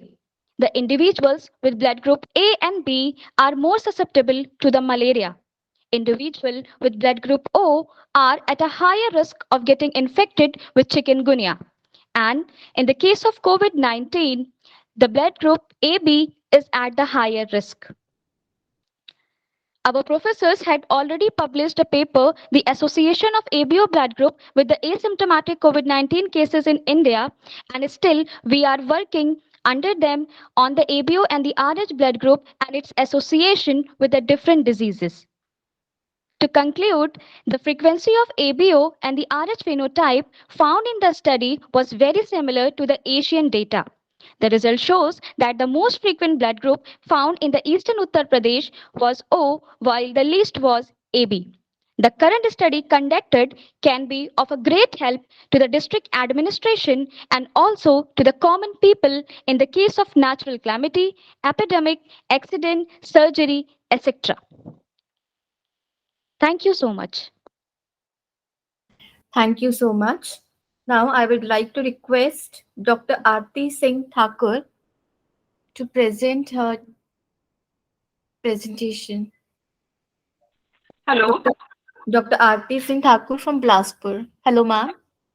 This is Dr. Seema Mishra, and I am with me, my scholars and my co-authors will present. So could you please permit me to present my paper first? After me, my research scholars and co-authors will present. Seema Mishra, I am my. Okay, ma'am. Dr. Seema Mishra, ma'am, from Bilaspur. Ma'am, please share your presentation. Yeah. Time limit only 5 minutes. Ma'am, time limit is 5 minutes. Okay.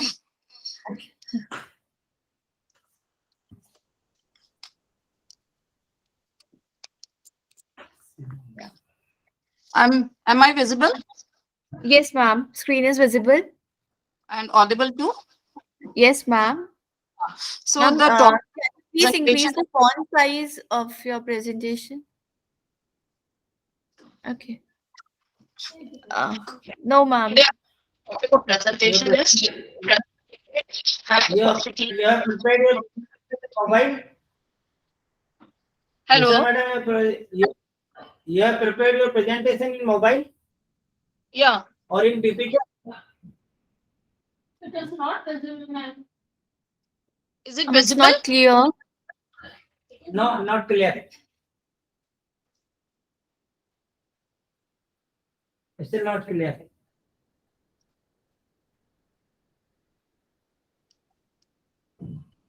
Is it? No. You are presenting from mobile.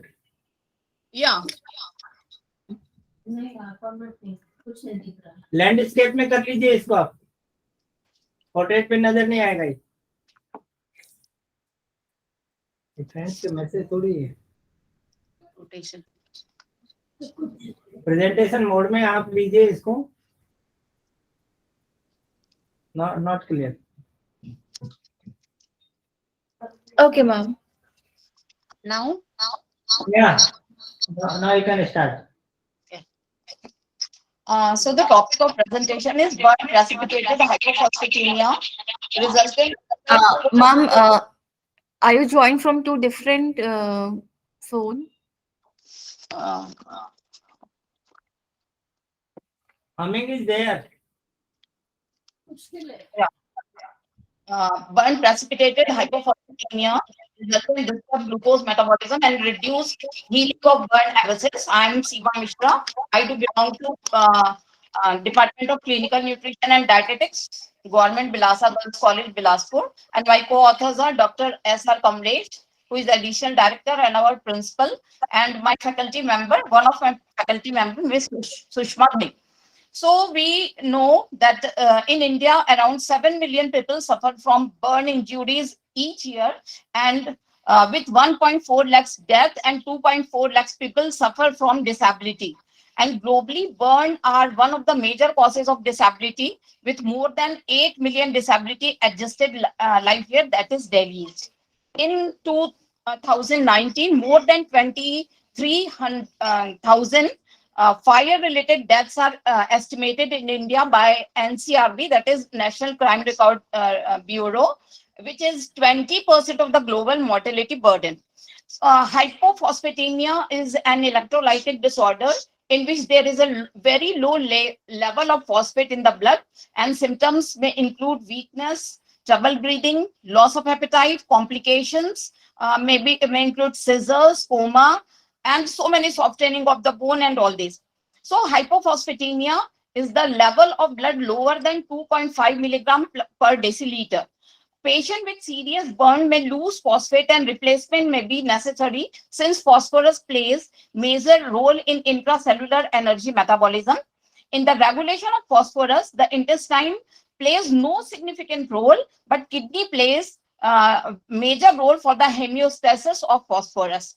So etiology of hypophosphatemia in burn cases is multifactorial. It is found by some previous studies that critically ill patient like burn patient receiving intravenous feeding, and this IV feeding is maximally low in phosphorus. So the burn patient, as it is a chronic disorder, and the patient has to be hospitalized for many days or even months. So they are receiving IV feeding, which is less in phosphorus content. So they do suffer the condition of hypophosphatemia. Apart from this, exogenous administration of epinephrine to control the burn infection. So this epinephrine is one, the injected epinephrine or outsourcing epinephrine is one of the cause of hypophosphatemia. Also, intracellular accumulation of phosphate, inadequate phosphorus intake, excessive phosphorus loss into the extravascular fluid, and the hyperbolic urinary excretion are the other etiopathological the comorbidity of hypophosphatemia during the condition of burn. The large doses of Ringer lactate solution is mostly given to the burn patient. This causes metabolic alkalosis induced by the lactate, and this increase the speed of glycolysis, which promotes the transfer of phosphorus to the intracellular space. Lactate is converted into glucose in liver, a process that requires high energy phosphate availability. So apart from the reduced level of serum phosphorus, the demand of phosphate is increased due to high metabolic rate. Destruction of the skin is a barrier to the entry of microorganisms, results in wound infection and the consequent systemic inflammatory response. Concomitantly, an increase in energy expenditure results in an increase in production of adenosine triphosphate by mitochondria. This is also an extra burden for the demand of phosphorus. Increased phosphate demand for the ATP production during burn also causes hypophosphatemia. So one possible source of additional phosphate is bone resorption. After second week of burn, or mostly in second and third week of burn, the bones are showing resorption pattern.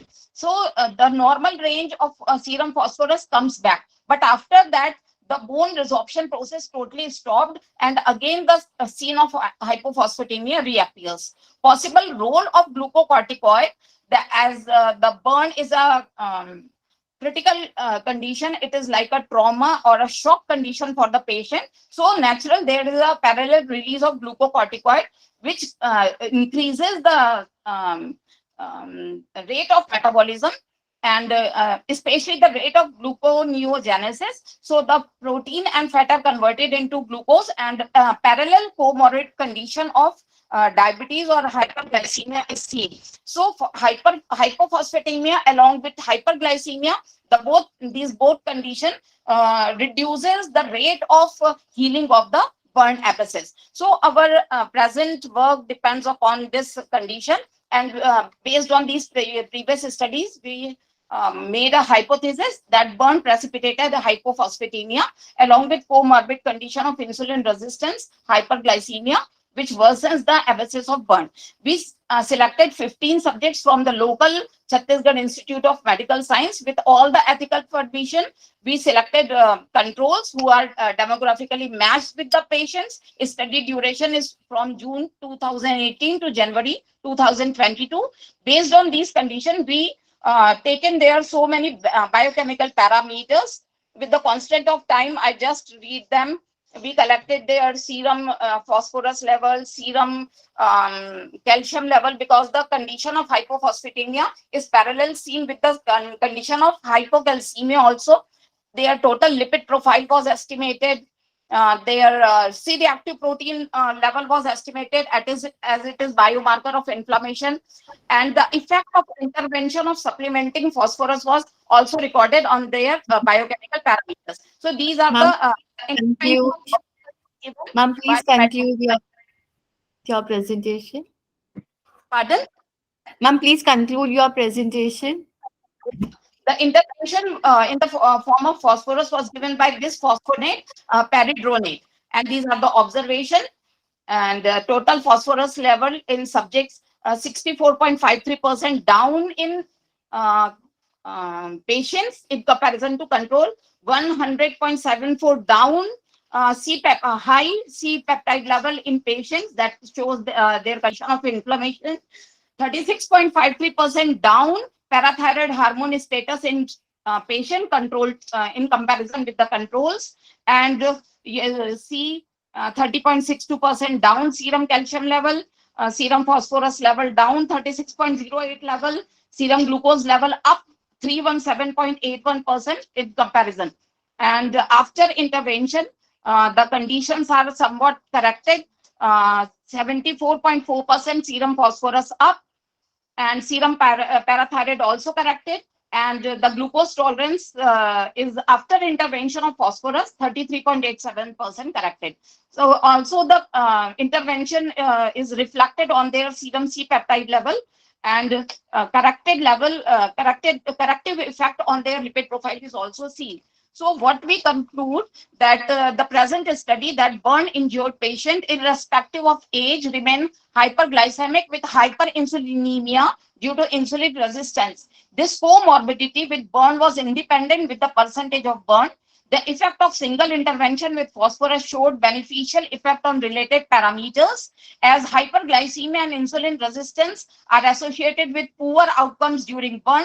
Thus, the comorbid condition of hypophosphatemia, hyperglycemia with insulin resistance should be taken into consideration, as these conditions worsen the burn abscess and correlated with poor outcomes. Thank you. Thank Dr. you so Mishra. much. Thank you very much for Thank you, your ma'am. presentation. Next, I request Dr. Aarti Singh Thakur from Bilaspur. Is she there? Yeah. Okay, ma'am, please share your presentation, and ma'am, please maintain the time, 5 minutes. Yes, I'm there. Yes, ma'am. Ma'am, please share your screen. Madam, you all are prepare your presentation on mobile. How it is possible to visible, or how we can see what are we going to present? We can only listen what are you saying. Okay.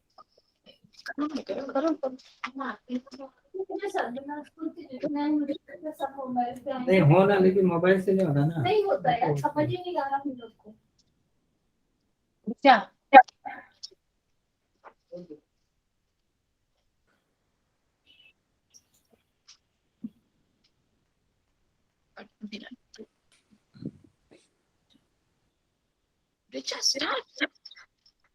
Now you can start. Hello, good afternoon everyone. Myself Richa Sharma. I'm from Government Bilasa PG Girls College, Bilaspur.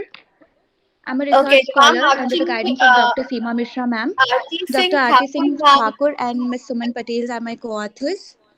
So Okay, so starting you with the all are presentation. presenting. So my today's topic for the presentation is the effect of Excuse me, sodium ma'am. glutamate on the enzymatic profile and hematological picture of some selected subjects. Excuse me, ma'am. So now what is monosodium glutamate? Excuse me, ma'am. Yes. Ma'am, we have taken the name of Dr. Aarti Singh Thakur, ma'am. आप दोनों क्या साथ में present कर रहे हैं? Because your number is Aarti Singh Thakur, one of co-author, and Richa Sharma is presenting. okay, okay, okay, ma'am. Thank you, ma'am. Is my voice clear to you all?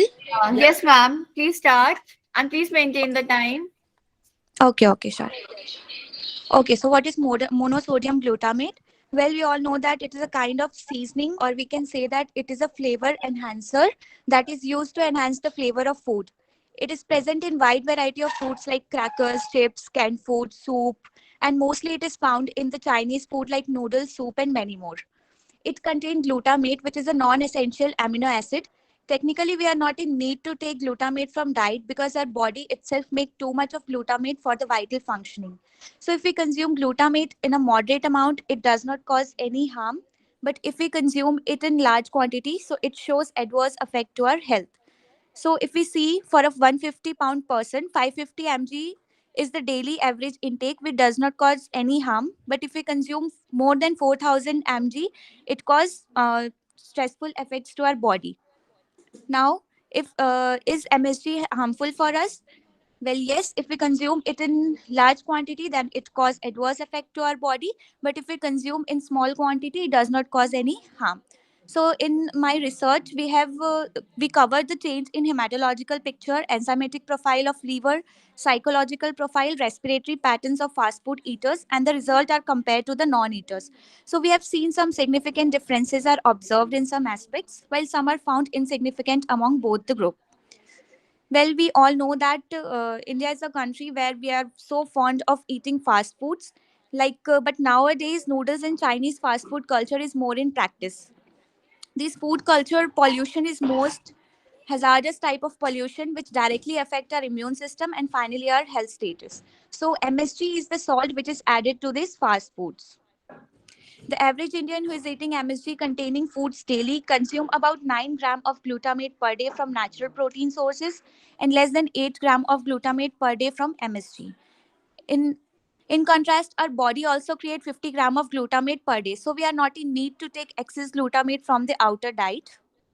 And if we see the structure of glutamate, glutamic acid and monosodium glutamate, so there's no any chemical difference between naturally occurring glutamate ions and the glutamate ions present in MSG. So they are both treated exactly the same by our bodies. And if we see the effect of MSG on the body, we have seen so many symptoms like headache symptoms. Sometimes it's also called MSG headache, sweating, rapid heartbeat, chest pain, shortness of breath. These are some of the symptoms which are caused due to the excess consumption of MSG. One of the most adverse effect of MSG is the Chinese restaurant syndrome. It is caused sometimes due to eating excess Chinese food. That's why it is called Chinese restaurant syndrome. Now, based on the finding of Ma'am, the please previous study, conclude. yes, Ma'am, yes. please conclude. Okay, so this is the hypothesis of a study. If we consume large amount of sodium glutamate, it will cause change in the hematological picture and also the lipid profile. In many, we have seen many significant differences in different objectives. Now, the objective of a study is to estimate the lipid profile. We have measured the SGOT, SGPT levels of the now the materials and method that we use to study on our Ma'am, experimental. please conclude, ma'am. Please conclude. Okay, so these are some of the results. We have seen that the control group. Madam, excuse me, directly Yes. from result and conclusion. Yeah. This is the result. The literature, middle method, title, then objective, result, and this is the conclusion. Okay. So these are the result of skin fold measurement. We have seen that the experimental group reading has higher as compared to the control group. These are some of the results of the hemoglobin level. And then PEFR measurement is for the asthma. We have seen that the experimental group level are higher as compared to the control group. These are the vital capacity measurements. And we have seen the blood pressure measurements. Also, the experimental group has higher blood pressure as compared to the control group. These are the lipid profile because of the excess intake of fast food. We have seen that the lipid profile of the experimental group is higher as compared to the normal group. So these are the conclusions. Like RBC and WBC counts were significantly higher in experimental group, and SGOT and SGPT levels were also observed higher in the experimental group. Okay, so thank you so much. Thank you so much, ma'am. Now I request Ms. Tanu Pandey. Please share your screen. Yes, ma'am. Sure. Okay. And please maintain the time, 5 minutes. Yes, ma'am.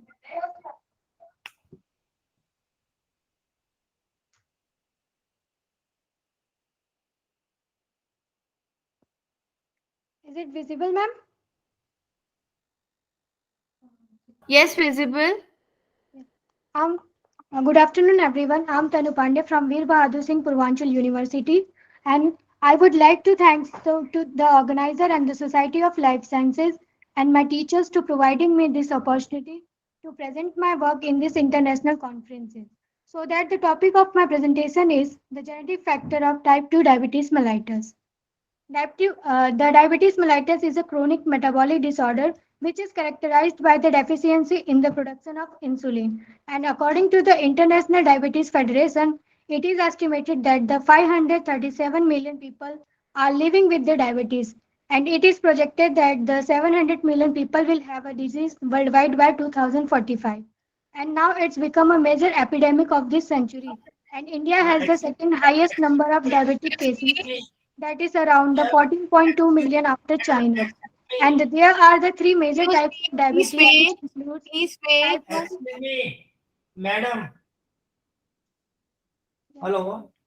Hello. Are you listening? Yes, sir. Listen carefully.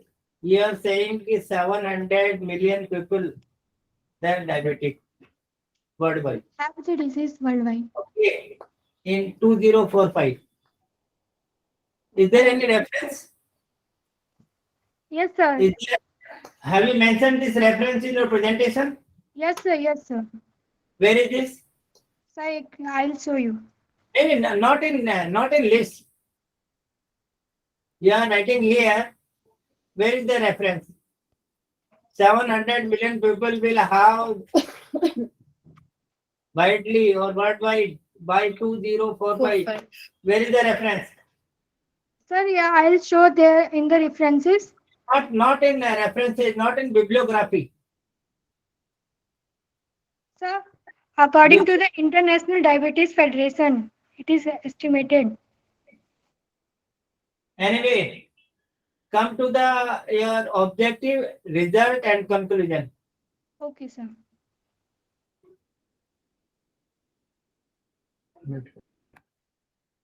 Objective of my presentation is to study the prevalence of type 2 diabetes mellitus in India, to study the genetic factors of type 2 diabetes mellitus.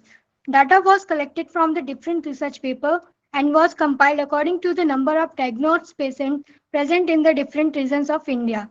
And also the data was collected for the different gene single nucleotide polymorphism, which were risk factor for type 2 diabetes mellitus in different regions of world.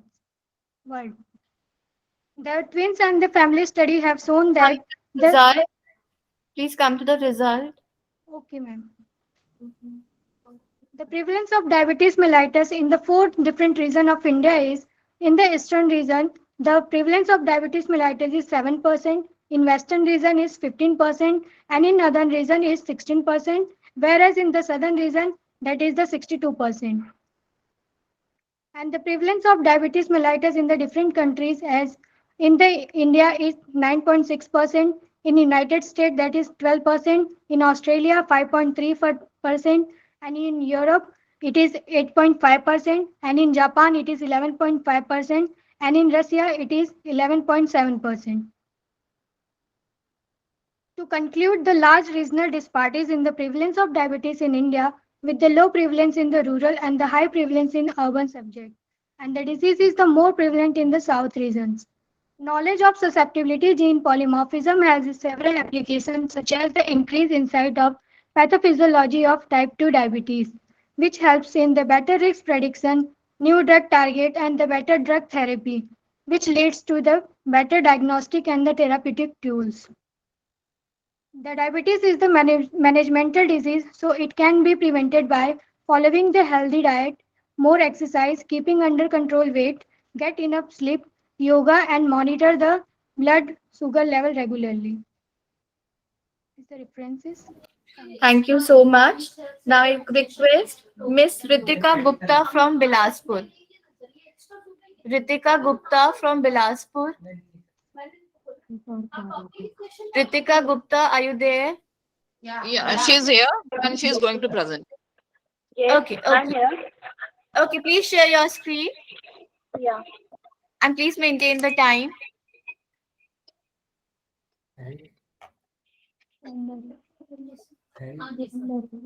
सब 2045 45 पे बोला ना वो बोल रहे थे कि तुम 7.8 मिलियन को बोल रही हो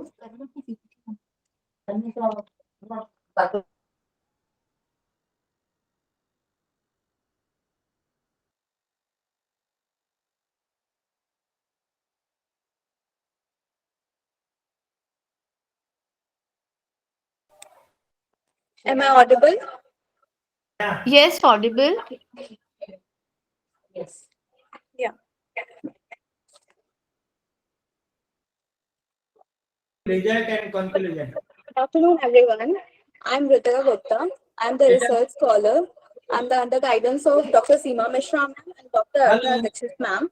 So here I'm talking about the bisphenol A. Bisphenol A are commonly added in a rinse in the plastic goods as a precipitating factor of hormonal disruption and insulin resistance syndrome in women's victims.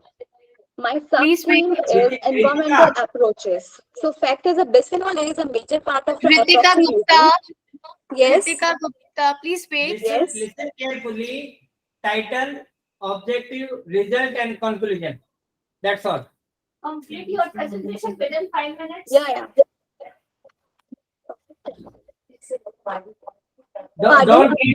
Don't read out. Each and everything is on screen. Your objective, result, conclusion. That's all. Okay. So this topic is new. जो भी plastic materials होते हैं उसमें bisphenol A, this is a man-made organic chemical, synthetic chemical होता है. जो भी hard plastics होते हैं उनमें ये present होता है, जैसे कि like हमारे food containers होते हैं, water bottles होते हैं, DVD होती है, aluminium cans होते हैं, जिसमें expo resins present होते हैं. This is a hazardous for the health. And this is ये गुवाहाटी में 2020 में देखा गया है कि फीडिंग बॉटल्स में ये ज्यादातर बिस्फेनॉल ए या फिर बीपीए प्रेजेंट है. ये सिंगल मॉलिक्यूल होता है कोमोनोमर का, जिसमें से कि 65 to 75% जो होता है वो पॉलीकार्बोनेट होता है, 25 to 30% जो होता है वो एक्सपो रेजिन होता है. एंड मैं coming to the next slide, hormone destruction, जिसमें से कि हम जो हमारे फीमेल बॉडी में जो एस्ट्रोजन हार्मोन होता है उस एस्ट्रोजन हार्मोन में ये स्ट्रक्चरल सिमिलैरिटी प्रेजेंट करता है बिस्फेनॉल ए. हमारी बॉडी में जो रिसेप्टर होते हैं अल्फा एंड बीटा रिसेप्टर वो टेकअप कर लेते हैं और ये सिंथेटिक केमिकल्स जो होते हैं वो हमारी बॉडी में नेचुरल केमिकल की जगह पर काम करने लगते हैं, जिससे कि बहुत सारे side effect harmful like diabetes mellitus, obesity, hypertension जैसी कंडीशन डेवलप हो जाती है. मोस्टली टाइप 2 डायबिटीज मेलाइटिस देखा जाता है because of insulin resistance. Then coming to the next slide, BP is an endocrinic disruption chemical.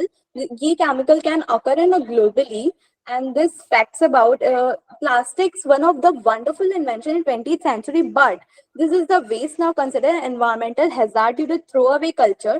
And इसमें ये देखा गया है कि इंडिया में 55 to 60% जो एक्सपोर्ट है वो प्लास्टिक का, बट फॉरेन कंट्रीज में, बट ये जो ग्रोथ है वो नेगेटिव देखी गई है 45% to 9% बिकॉज ऑफ, क्योंकि India global hazard standard, health hazard standard को फॉलो नहीं कर पा रहा था, but Canada and other countries like United state, US state में क्या बोलते हैं, बीपीए जो है वो टोटली बैंड है. You can see the plastic types जिससे कि डिस्पोजेबल या डिग्रेडेबल होने में मेनी इयर्स लग जाते हैं.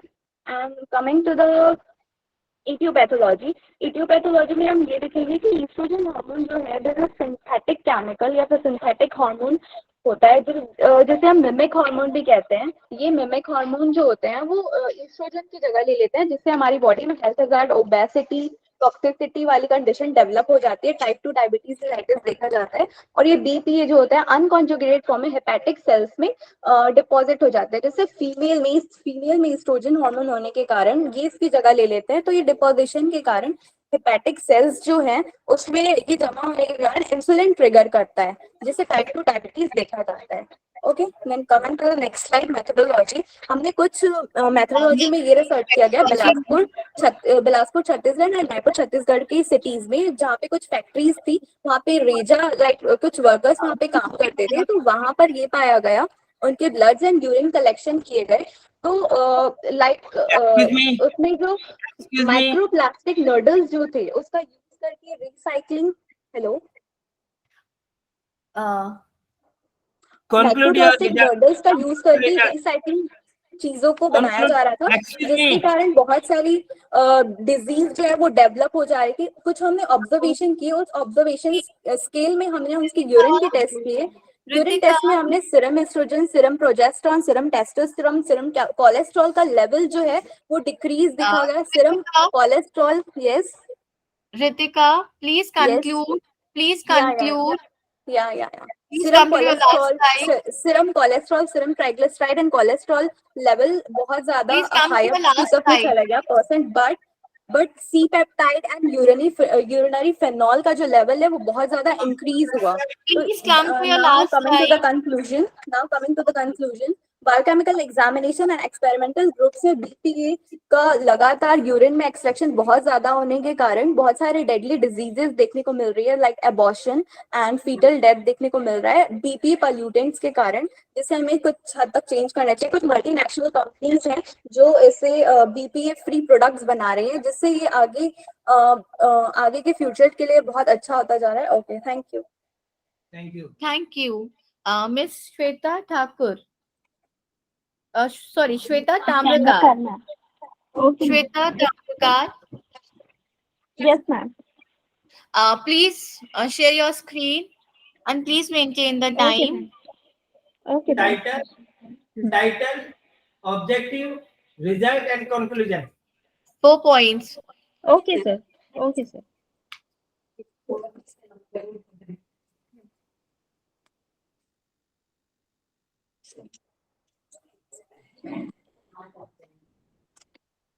Good afternoon, all of you. I am Shweta Tamrakar, research scholar under the guidance of Dr. Seema Mishra ma'am, Bilasa Girls PG College, Bilaspur. And my today's presentation topic is prognostic significance of diabetes in Excuse hepatic me. and cirrhosis patients. Excuse me. Yes, ma'am. Ritika please अपने आप को mute कर दीजिए. Shweta screen share कर रहे हैं. Yes, ma'am. Okay. Please start. Okay. Magnitude of the problem. Carbohydrate metabolism में liver का लीड रोल होता है. कार्बोहाइड्रेट मेटाबॉलिज्म में जितने भी साइकिल्स चलते हैं, ग्लाइकोलाइसिस, ग्लाइकोनियोजेनेसिस, ग्लाइकोलाइसिस, यदि हमारा साइकिल प्रॉपर नहीं चला, यदि लीवर अपना डैमेज है या किसी कारण से ये साइकिल प्रॉपर नहीं चली, तो वो डायबिटीज के साथ में ये हमको कोरिलेशन दिखाता है. यदि हम देखें हमारे इंडिया को हम कैपिटल मानते हैं डायबिटीज को लेकर के, और हमें इस चीज के लिए भी कॉन्शियस होने की जरूरत है कि हेपेटिक हेल्थ हमारे डायबिटीज के साथ पे जुड़ा हुआ है। मैक्सिमम यदि अपन देखें तो 2.5 billion victims, 11% urban and 3.8% rural Indians population in diabetes and magnitude of problem को अपन आगे बढ़ाते हुए इंट्रोडक्शन के साइड पे जाते हैं। देखते हैं कि diabetes are for 50% more likely to develop liver disease, particularly fatty liver disease in incredibly common in overweight patients. Nearly everyone Please with explain excess for the weight. girl. Don't read out. Shweta, don't read out. Yes, ma'am. Please explain. Okay, ma'am. Okay, ma'am. Okay, ma'am. Okay sir, हम जैसा मैंने पहले बताया कि liver हमारे lead role का काम करता है, जिसमें सारे साइकिल्स ऑपरेट होते हैं, ग्लाइकोलाइसिस, ग्लाइकोन्यूजेनेसिस एंड ग्लाइकोनियोलाइसिस। ऐसे में यदि हमारा साइकिल प्रॉपर नहीं होता तो ये लीवर डैमेज होने का एक सबसे बड़ा कारण भी बनता है। और साथ में इस डैमेजिंग इफेक्ट की वजह से हमें fatty liver disease, hepatic health हमारा इफेक्ट करता है। यहाँ पर यदि हम देखें तो इस कंडीशन में ग्लूकोज का प्रोडक्शन अप एंड डाउन होता है, और इस कारण से ये ग्लूकोज जो है वो ग्लूकोज को लीवर ग्लूकोज का कन्वर्जन ग्लाइकोजन में नहीं कर पाता, इससे कन्वर्जन वो डायरेक्टली फैट में करता है। और इस तरह से यदि अपन देखें तो हमारी बॉडी में यदि हमारे ब्लड स्ट्रीम में ग्लूकोज का लेवल बढ़ जाता है, इस कंडीशन में ग्लाइकोसूरिया देखा जाता है। ग्लाइकोसूरिया की कंडीशन में शुगर का लेवल बहुत यदि वो यूरिन से पास आउट हो रहा है शुगर, तो हमारे पास ग्लाइकोजन में स्टोरेज के लिए कुछ बचे कहीं नहीं, कन्वर्जन के लिए कुछ बचे कहीं नहीं। तब ये कंडीशन में ये होता है कि हम जो कुछ भी खाते हैं वो डायरेक्टली फैट में कन्वर्ट होता जाता है। Yes ma'am, Please come to the conclusion.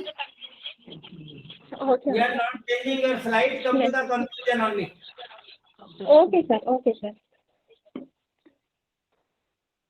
Sir ये मेरे ऑब्जर्वेशन टेबल से, जिसमें डायरेक्टली कोरिलेशन क्लियरली दिखा रहा है कि हमारा जो टॉपिक था वो Forget about result. Please conclude your presentation. Okay okay ma'am. Forget about.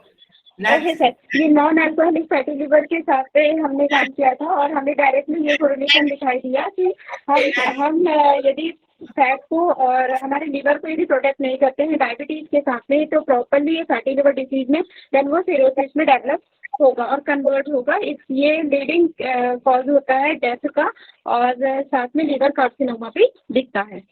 Okay, thank you. Thank you so much. Thank you. Okay, thank you sir. Okay, thank you. Now I request Miss Suman Patel. Miss Suman Patel, is she there? Suman Patel. She was one of the co-author of these 4 papers. Okay. Miss Ritu Akansha. Yeah, she was also one of the co-author. Okay. Miss Richa Sharma. She has already presented. Okay. Dr. Archana Dikshit. Yeah, she was co-author. Okay. Miss Shushma Ghai. Yeah, she was co-author with me. Okay. Okay, ma'am. Okay, thank you. Thank you, ma'am. So two students. Okay. Miss Prachi Singh. Prachi Singh. Yes, ma'am. Okay, please share your Yes, ma'am. screen. And please make Yes, ma'am. time, Prachi, 5 minutes, okay? Okay, ma'am. Okay, ma'am.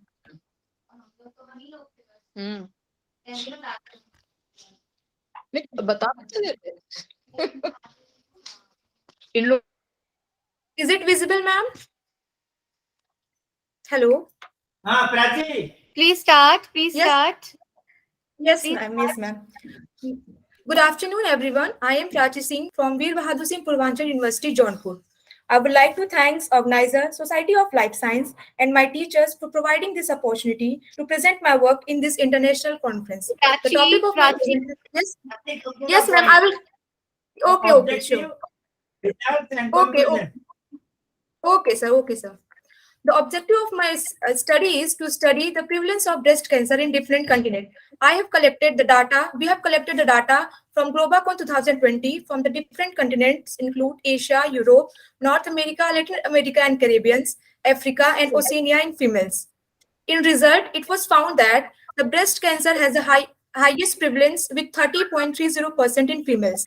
And And this breast cancer is highest in Asia with incidence 45.4%, mortality 50.5%, and prevalence 41.3%, followed by Europe with 23.5% incidence, mortality 20.7%, and prevalence 27.4%. Then North America, Latin America and the Caribbean, Africa, and then Oceania.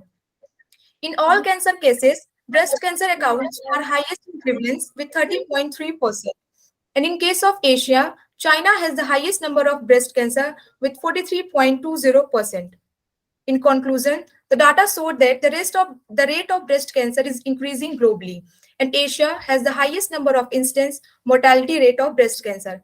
And there are various risk factors because of this reason. The breast cancer is increasing that much. It is because of early menstruation, late menopause, high age at first delivery, and fever full-term pregnancy. Various single nucleotide polymorphism in BRCA1 and BRCA2 genes, such as insertion of cytosine in 5,382 positions, are associated with the breast cancer. There are various other SNPs in other genes, includes TP53, CHEK2, and PEL-B2 gene are associated with the increased risk of breast cancer. Thank you.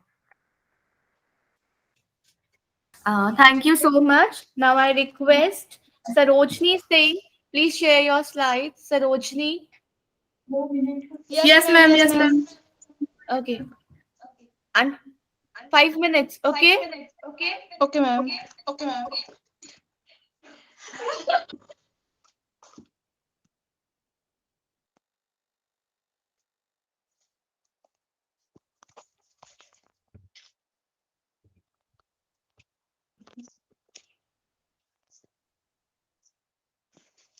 Ma'am, my slide is visible.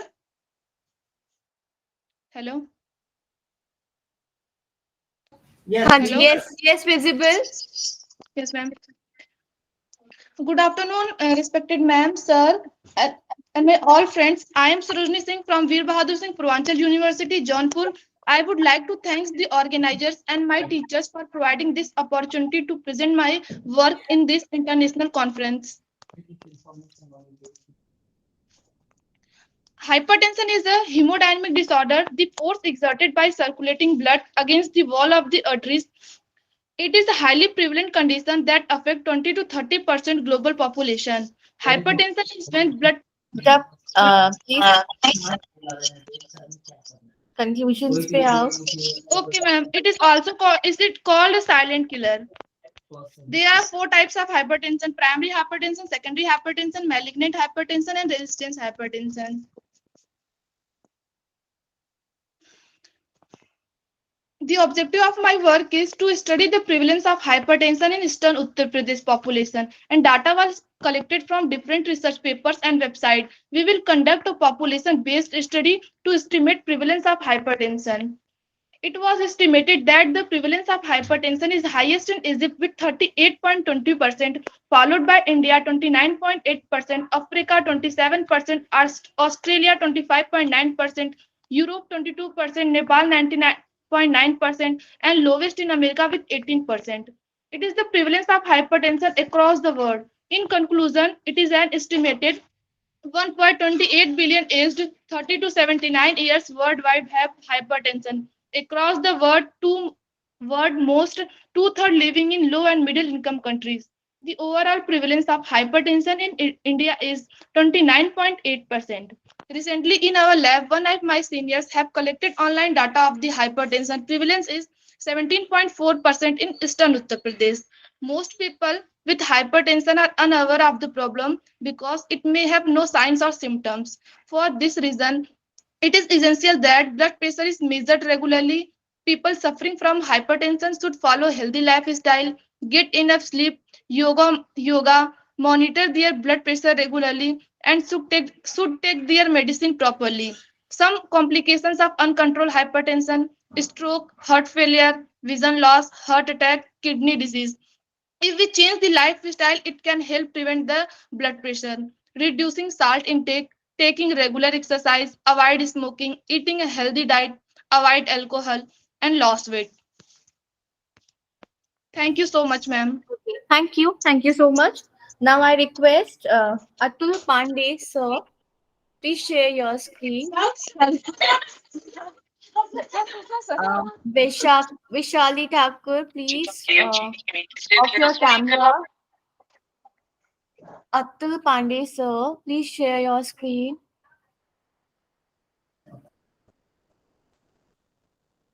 नहीं sir ये classes की नहीं है एक बार पीले से क्या फीकी पीले को भी हमने सोचा मीठी है हमने सारी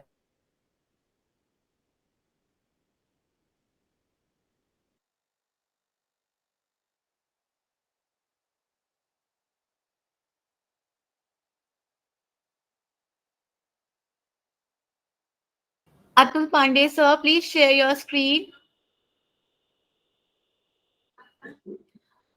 Pandey ji hello Pandey ji Sir, can you hear me? He's the last participant, sir. Okay.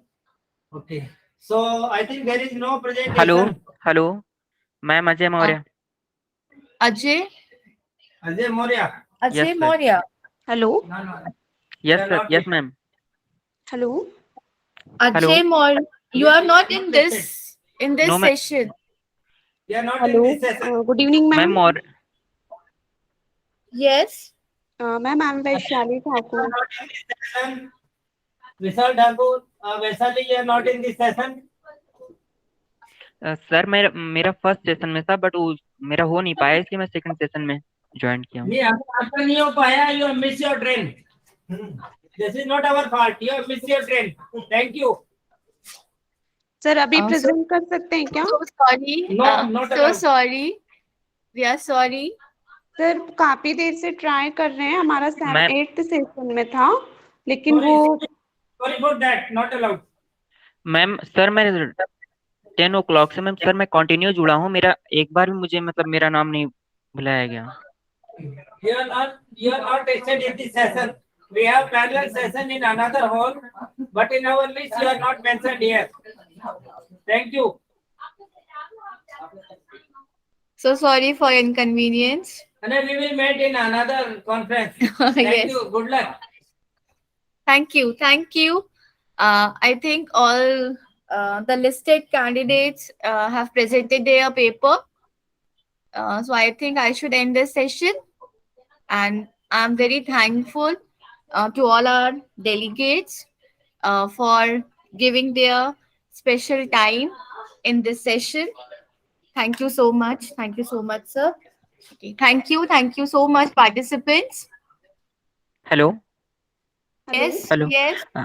Ma'am हम लोग का प्रेजेंटेशन नहीं हो तो क्या हम लोग को सर्टिफिकेट नहीं मिलेगा मिलेगा. You participated, not presented. You have participated. You will get participation certificate.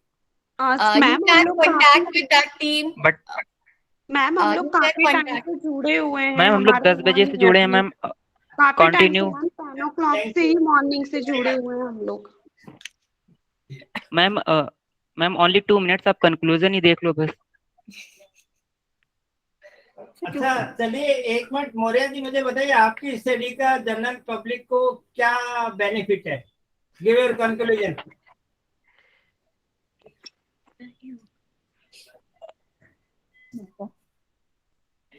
Maurya ji yes sir आपकी स्टडी का जनरल पब्लिक के लिए क्या यूटिलिटी है बताइए इन वन लाइन सबसे पहले मेरे data yes sir in one line yes sir sir मेरे डेटा के अकॉर्डिंग सिर्फ पूरे total eastern Uttar Pradesh population में 6 in one line what is the use of your study for general public sir awareness okay thank you okay thank sir you मेरा भी सुन लीजिए sir एक second मेरा टैक्सोनॉमिक स्पेशलिटी विशाली आप भी बता दीजिए कंक्लूड कर दीजिए हाँ टैक्सोनॉमिक स्टडी फैमिली एसपीडीसी पे था Chhindwara conclude conclude just say the conclusion of your work ma'am 5 what is the use of your study sir यहाँ पे जो भारिया सारिया स्पीसीज हैं काफी ज्यादा मेडिसिनल में यूजेस किया जा रहा है इनका और ये अभी किसी को पता भी नहीं है मतलब छिंदवाड़ा डिस्ट्रिक्ट में है एक्सक्यूज मी अगर किसी को भी नहीं पता तो field work sir as a field work और कुछ स्पीसीज को मतलब जिससे टॉक्सिक जो हो रहा है वो अभी भी यूज कर रहे थे, तो उसको थोड़ा सा गलत साबित किया हुआ है। You are the first scientist in this world or in this country कि किसी को नहीं पता, सिर्फ आपको पता है। नहीं तो सर, इसको साइंटिस्ट को करवाना पता चाहिए। है, मतलब ज्यादा डेवलप्ड नहीं है, ज्यादा डेवलपमेंट नहीं हुआ है, ये मुझे मालूम है, मैं कह रहा हूँ। जी जी सर। फिर आप ये कैसे कह रहे हैं कि किसी को भी नहीं पता, सिर्फ आपको पता है, तो इसको पेटेंट करवा लो। नो नो सर, मतलब डेवलप ज्यादा नहीं, फेमस नहीं हुआ है ये चीजें, मतलब इस पे वर्क चल रहा है, इतना हाईलाइट पे नहीं आया है सर ये अभी। इसका रोल क्या है? हाईलाइट पे लाने की चीजें ये है कि जो भी मेडिसिनल प्रॉपर्टीज हम यूज कर रहे हैं एज अ मतलब काफी ज्यादा बेनिफिट हो, और अभी इतना ज्यादा नहीं हो रहा है कि नहीं बेनिफिट हो रही है, तो कुछ स्पीसीज गलत वे में भी हो रही है इसीलिए। ज्यादा कब तक हो जाएगा? ज्यादा कब तक हो जाएगा सर क्या आप कह रहे हैं कि अभी इतना ज्यादा नहीं हो रहा है, मैं पूछ रहा हूँ ज्यादा कब तक हो जाएगा? सर इस पे वर्क चल रहा है अभी, तो जैसे जैसे रिसर्च होते जाएगी, हम लोग मेथोडोलॉजी यूज कर रहे हैं, तो आगे तो होते जाएगा। चलो thank you very thank much. You Vishali, thank you. Thank you ma'am, presentation का मिल जाएगा ना? बेटा प्लीज आप उस टीम से उन कोऑर्डिनेट कर लीजिए, they will tell you. Okay okay thank you. Thank you so much.